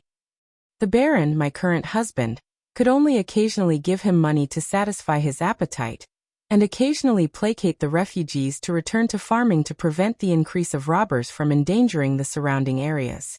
And this is what you call bullsh *t renting a house in a different place." Anchor was shocked and furious, and was momentarily speechless. Mortgaging land in a contract? Damn it! Do you think any noble with integrity in the entire kingdom would mortgage their ancestral fiefdom and population for money without blinking an eye? Do you think the Doyles are the only ones who have lent your father money all these years? Whether it's merchants, nobles, knights, or officials, once the repayment period is up, he'll use the nobility's laws to act shamelessly, threatening to sue the creditors for murdering nobles and privately granting land. He's much more experienced than you in this kind of bullying, treacherous, shameless, and despicable act. Anchor gripped his sword, trembling. His face turned pale amidst the discussion. The Baroness shouted indignantly. In the face of such a shameless suzerain, the Byrrel vassals were divided, but dared not voice their anger. How much do you think the Baron of Mirror River is like a saint? How generous he must be to make them cry to the heavens and desperately seek refuge with him. In order to escape your father, in order to survive, and even more so for the next generation of children, the people of Crowcaw City thought of ways to survive, and privately banded together to overcome the difficulties. What's wrong with that? Under the astonished gazes of the crowd, the Baroness gritted her teeth and continued. And we, the Doyles, are generous and generous. On account of generations of neighbors and kinship, we rent their uncultivated land, collect normal taxes, appease their spirits, hire exiled laborers, and allow them to live a normal life without becoming bandits. We even open roads to protect the roads, drive away bandits, and maintain peace between the two places. But to earn some profits and convenience in the process, what's wrong with that? Under Anchor's coercion, the old Baron nodded cooperatively, his face covered in tears and bruises.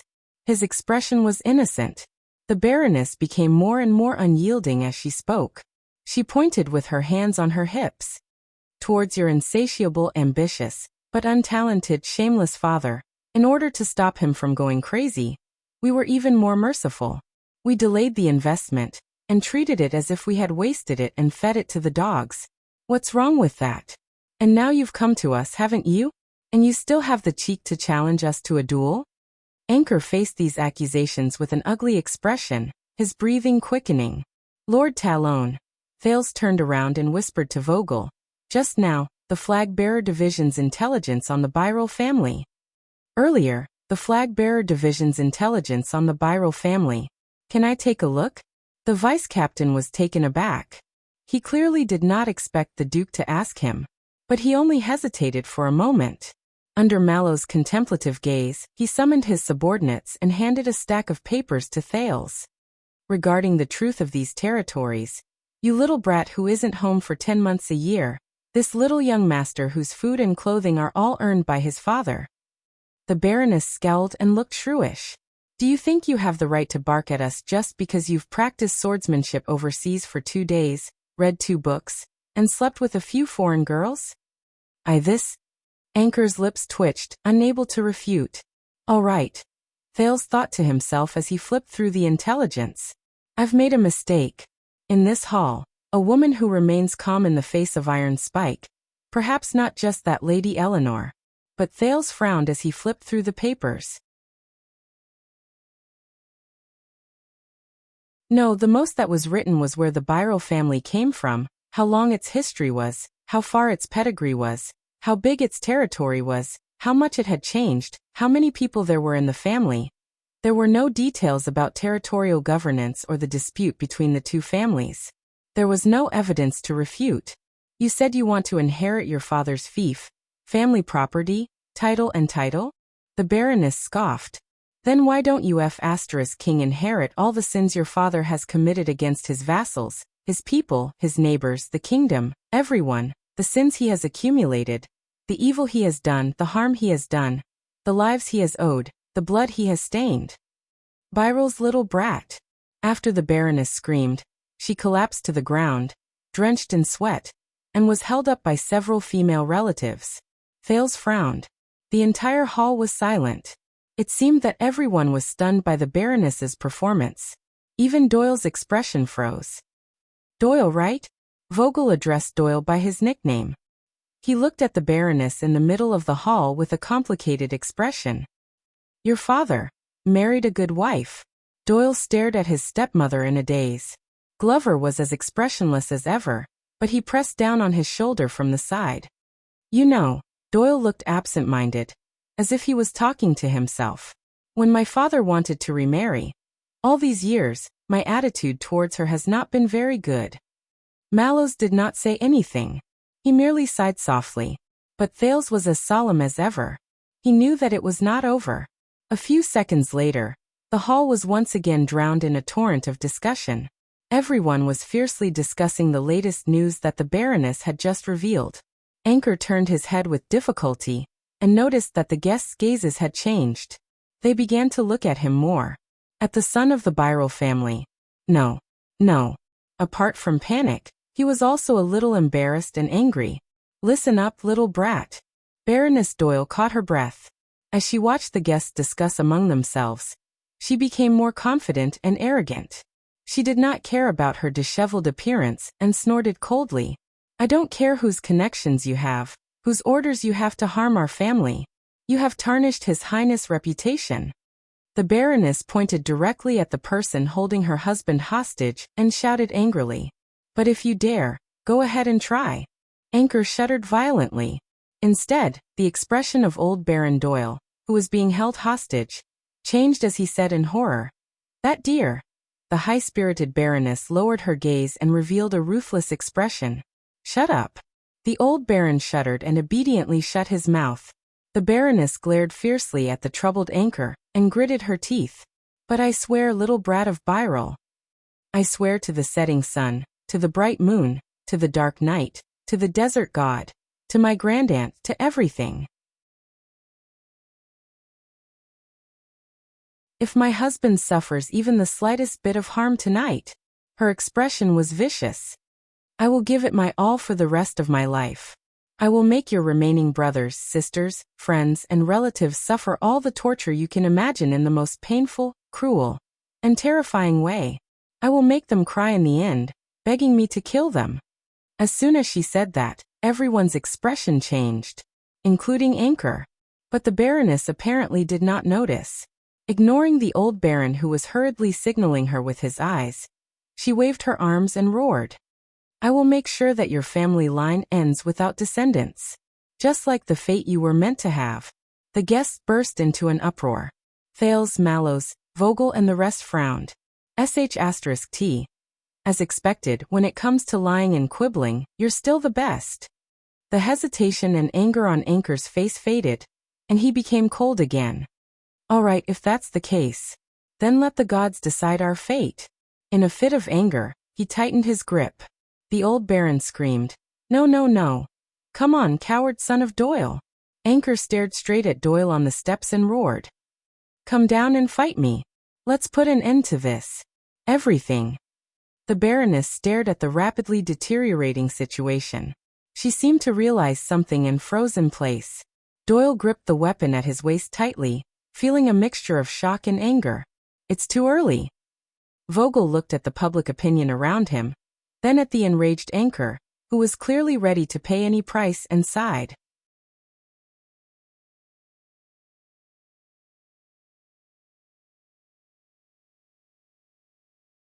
Chapter 558. Seeing that the situation had taken a turn for the worse, Baron Doyle, who was being held hostage, screamed in pain. "Wait. We can still talk." But the enraged Anchor was in no mood to listen to pleas. He grabbed the old Baron's neck and choked the latter's words.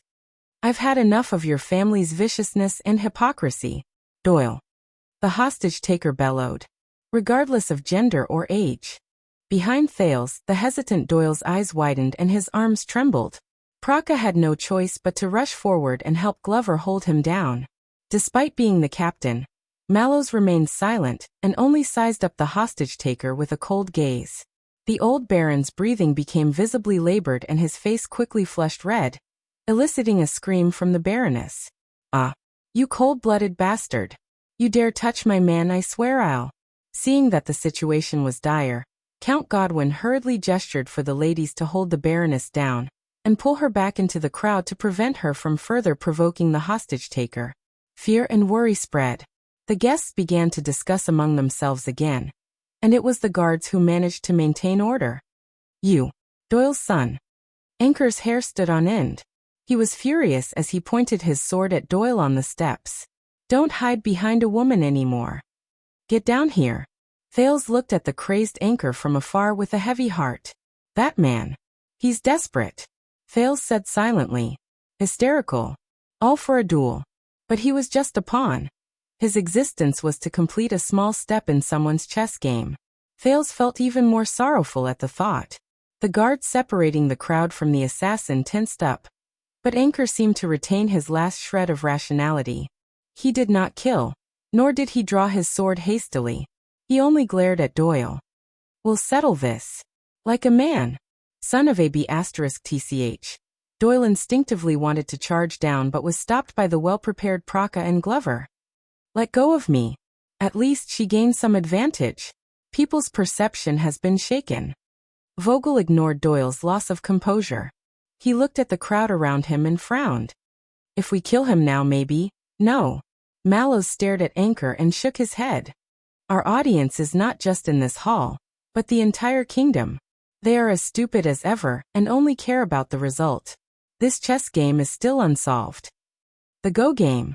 Thales stared at the situation in the field, which had not only not been alleviated, but had even worsened. He was mentally and physically exhausted, and he felt incredibly bitter. In the distance, Zayn, Koster, Val and the others were still silently watching the situation in the field. They had no intention of intervening. Lady Eleanor, Lozano, Adrian, Patterson, Stone, and the other guests from the 7 Jadestar attendants' family seemed to feel the same way. They locked their gazes on the prince and waited for his reaction. Then, Vogel frowned and leaned toward Doyle. "Have you thought it through? Vanguard Doyle." Vogel repeated Mallow's words in a low voice. "Sacrifice the pawn." When he heard the vice-captain's words, Doyle shuddered slightly, and his emotions changed. "Duel then die," Vogel said calmly, like an emotionless machine. Doyle's angry struggle lessened. Doyle stared blankly at his father, who was being held hostage. With a last glimmer of hope, he turned to Thales and Mallows as if asking for help. But the prince only pursed his lips and said nothing. What could he do? Tell Doyle not to move, and let Anchor kill his father? Let Doyle fight a duel, and then deliberately die by his opponent's sword? What else could he do other than sacrifice the pawn? Think. At the side, Mallows watched the prince's twitching eyebrows and remained silent. "Now you are the only one who can save your father and resolve this stalemate," Vogel said coldly in Doyle's ear. "Realize this early." Doyle turned back stiffly, his gaze filled with despair. "Duel die." He stared in the direction of Anchor and the old baron, but his eyes were dazed.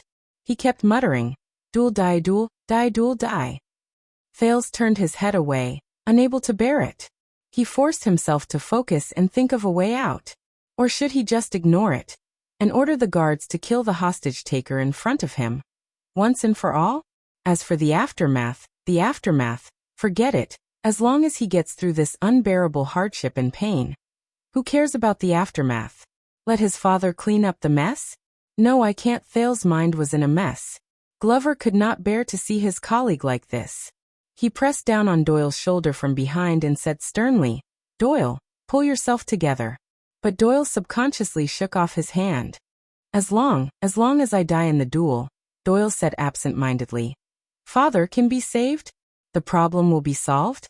Thales could not bear it anymore, but just as he was about to speak, Mallows suddenly said, "It's not that simple." The guards looked at him in unison. The watchman's gaze was still fixed on Anchor, whose face was contorted. From just now until now, this Anchor's gaze has always been unwavering in the face of death. "I think he probably has the same goal as you." Mallows calmly stated his conclusion to Doyle at a moderate pace. "He also wants to die in your hands in the duel." Doyle's dazed gaze suddenly shifted. Thales frowned and looked at Anchor. "Yes, that's the only way," Vogel said gloomily. "To bring the greatest benefits." Mallows nodded. "See, as their pawn he's the same." He looked at Doyle with a profound gaze. "Sacrifice the pawn." The watchman glanced at Thales again. "General."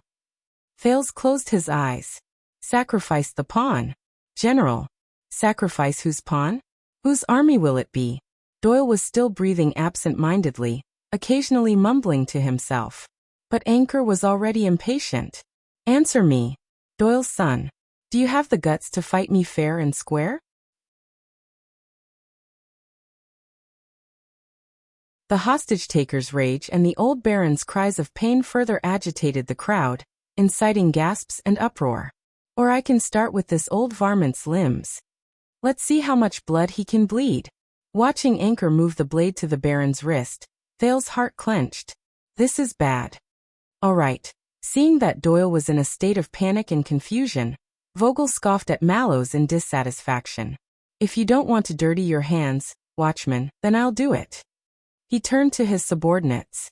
Gather the flag-bearer division, choose 4 people, the best snipers. But the next moment, a loud and sonorous voice interrupted them. Duke Thales. The banquet hall fell silent. Everyone turned to look at the person who spoke. It was Doyle. The one who shouted the Duke's name was not Anchor, but Doyle. He slowly raised his head, his gaze no longer lost. But there was an additional layer of gloom. Please give the order, Your Grace. Doyle spoke loudly so that everyone could hear him clearly. But there was a hidden bitterness in his voice that Thales could hear. I, the son of the Baron of Mirror River, Danny Doyle. Under the gaze of the entire hall, Doyle took a step forward and gritted his teeth.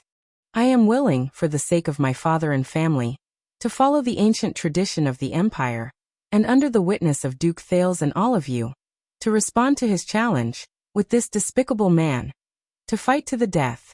Thales looked at his personal guard in disbelief, and then at Mallows. But the latter seemed to have expected it, and responded indifferently. Doyle glared at Anchor, whose face was full of provocation and desire, and tried his best not to look at his dumbfounded father. I am willing to defend our dignity and reputation. Doyle spoke mechanically, as if his mouth did not belong to him. As long as you let my father go. After saying these words, Doyle, who was drenched in cold sweat, swayed as if he had deflated, until Glover steadied him. The guests were silent at first, then a small commotion broke out. The sound of debate once again drowned the hall. Very good, very good. There are still men in the Doyle family after all. Anchor, who received a response, looked at the soulless Doyle and smiled. But Thales could not feel any happiness or satisfaction from it. There was only a different kind of desolation. Thales gritted his teeth. Doyle. Vice Captain Vogel pursed his lips and looked at Doyle with a complicated gaze. Mallows was silent as well, but his expression was much calmer. No, no, no. In the hall, the old Baron, who was being held hostage by Anchor, could no longer care about his pain and disheveled state. He shouted in exasperation. Brat, what are you doing? Doyle snapped out of his daze, glanced at his father, and forced a weak smile. The old Baron looked at his wife in horror. My dear, stop him, stop him. But the Baroness was also frightened. She looked around in panic, but all she received was sympathy. Your Highness? Is anyone there? Anyone? The old Baron was so anxious that he was on the verge of tears. Anyone?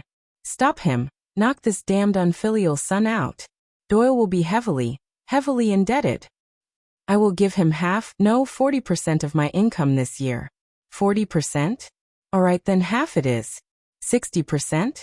70%? The Baron's shouts echoed between the pillars of the hall. Apart from the flickering flames, there was no reply. Desolate and helpless. Looking at this scene, Thales felt even more uncomfortable and indescribable. But he could not reveal it. He had to maintain his most elegant, most detached, and most noble posture. Because he was the second prince, the Duke of Star Lake. Under countless gazes, Doyle took a deep breath, composed himself, and strode forward. Viral. I've already promised you. Doyle roared angrily at Anchor. Now let go of my father, I'll play with you. Let's settle our scores. Anchor smiled. He did not let go of the old Baron, but turned to Thales. Duke Thales, Your Highness? The initiator and the receiver of the duel are both present, and only the noble witness remains. Anchor's gaze was a mixture of desire and anticipation, despair and madness. Doyle also turned around and looked at Thales with a rare gloominess in his eyes. The old Baron stared at him and shook his head frantically, his eyes pleading. The royal guards looked at him, their expressions subdued and restrained, making no sense of his demands. Your Highness. Vogel quietly stood beside him. This is proper justice, a necessary evil. Mallows sighed as well. When it's time to end, a pawn should be sacrificed. Thales clenched his fists. Sacrifice pawn. Damn it, sacrifice pawn again. Pawn. The guests in the hall stared at him menacingly and aggressively, filled with all sorts of emotions. At this moment, countless gazes converged on the prince aggressively, waiting for his response.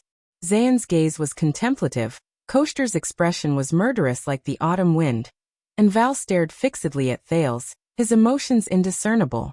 The 7 Jade Star attendants stared at him intently, as if the prince's next decision was an irrefutable oracle. No one knew that at this moment, what the expressionless Thales wanted to do the most was to sit in his chair, bury his head, close his eyes, and ignore all gazes and voices. Leave all the troublesome matters to his subordinates. This way, he might be able to use the inviolable majesty of the royal family to fool his anxious and helpless moment. But he could not. Because he was the second prince. He could not. He was the Duke of Star Lake. Your Highness, make the announcement. Doyle's words were rather weak, like a terminally ill patient whose hope was dashed. Let it come, the sooner the better. Save you the trouble. Thales was expressionless, but his heart was bitter. All right. The sooner the better. Save me the trouble. Finally, after a few seconds, to Thales it felt like a lifetime. The Duke of Star Lake maintained his most upright and noble posture, slowly rose and raised his voice. Anchor Byral. The moment his voice rang, everyone in the hall, from the officials to the bureaucrats, from the nobles to the merchants, carefully listened to the words of the returning prince, displaying, at least on the surface, the uniform deference and obedience. In the name of Constellation's Duke of Star Lake, the second prince, Thales Jadestar. The Duke's voice was incredibly deep, and people could not help but feel respect for him. However, only those who had been with Thales for a long time would notice that at that moment, the prince's voice was much hoarser and gloomier than usual, much more tired. In accordance with the long-standing tradition of the Empire, I hereby grant you permission to initiate a duel to the death against another noble, against Danny Doyle, in order to avenge your bloodkin. Doyle lowered his head and exhaled a long breath. Thales' expression was gloomy as he stared darkly at the long-awaited anchor. And I will personally witness its outcome. I guarantee its fairness and propriety. Is that enough? The Duke's words were met with silence in the hall, until a few seconds later, Anchor's equally tired voice rang out. Thank you, Your Highness, thank you. Under everyone's gaze, he seemed to have been freed from his shackles and pushed the old Baron away. Baron Doyle fell to the ground, but did not leave. He just lay paralyzed on the spot, sobbing softly and panting in pain.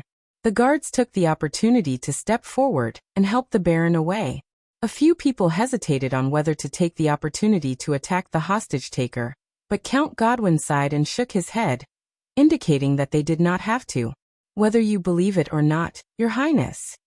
Anchor smiled bitterly. You and this Doyle brat, out of the hundreds of people I've met over the past few months, the two of you are the only ones who are willing to respond to my request. If it was not shocking, no one would listen. Thales recalled his words and could not help but feel dejected. Whether we live or die, Thales Jadestar, Your Highness, Your Grace. Anchor took a deep breath and knelt down on one knee with sincerity. He placed the hilt of his sword in front of his chest and bowed his head deeply. I will remember it forever, Your Grace. Thales sat down weakly and closed his eyes. I actually updated 80,000 words this month. What's wrong with me? End of this chapter. That you're tuning in to the Lee May's Sword of Destiny YouTube channel. We're so grateful for your support, and don't forget to subscribe to join us on this incredible journey through captivating stories. Your generosity through donations truly makes a world of difference, as it's the primary source of revenue that allows me to expand and enhance this channel for you. Thank you from the bottom of my heart for being a part of this adventure.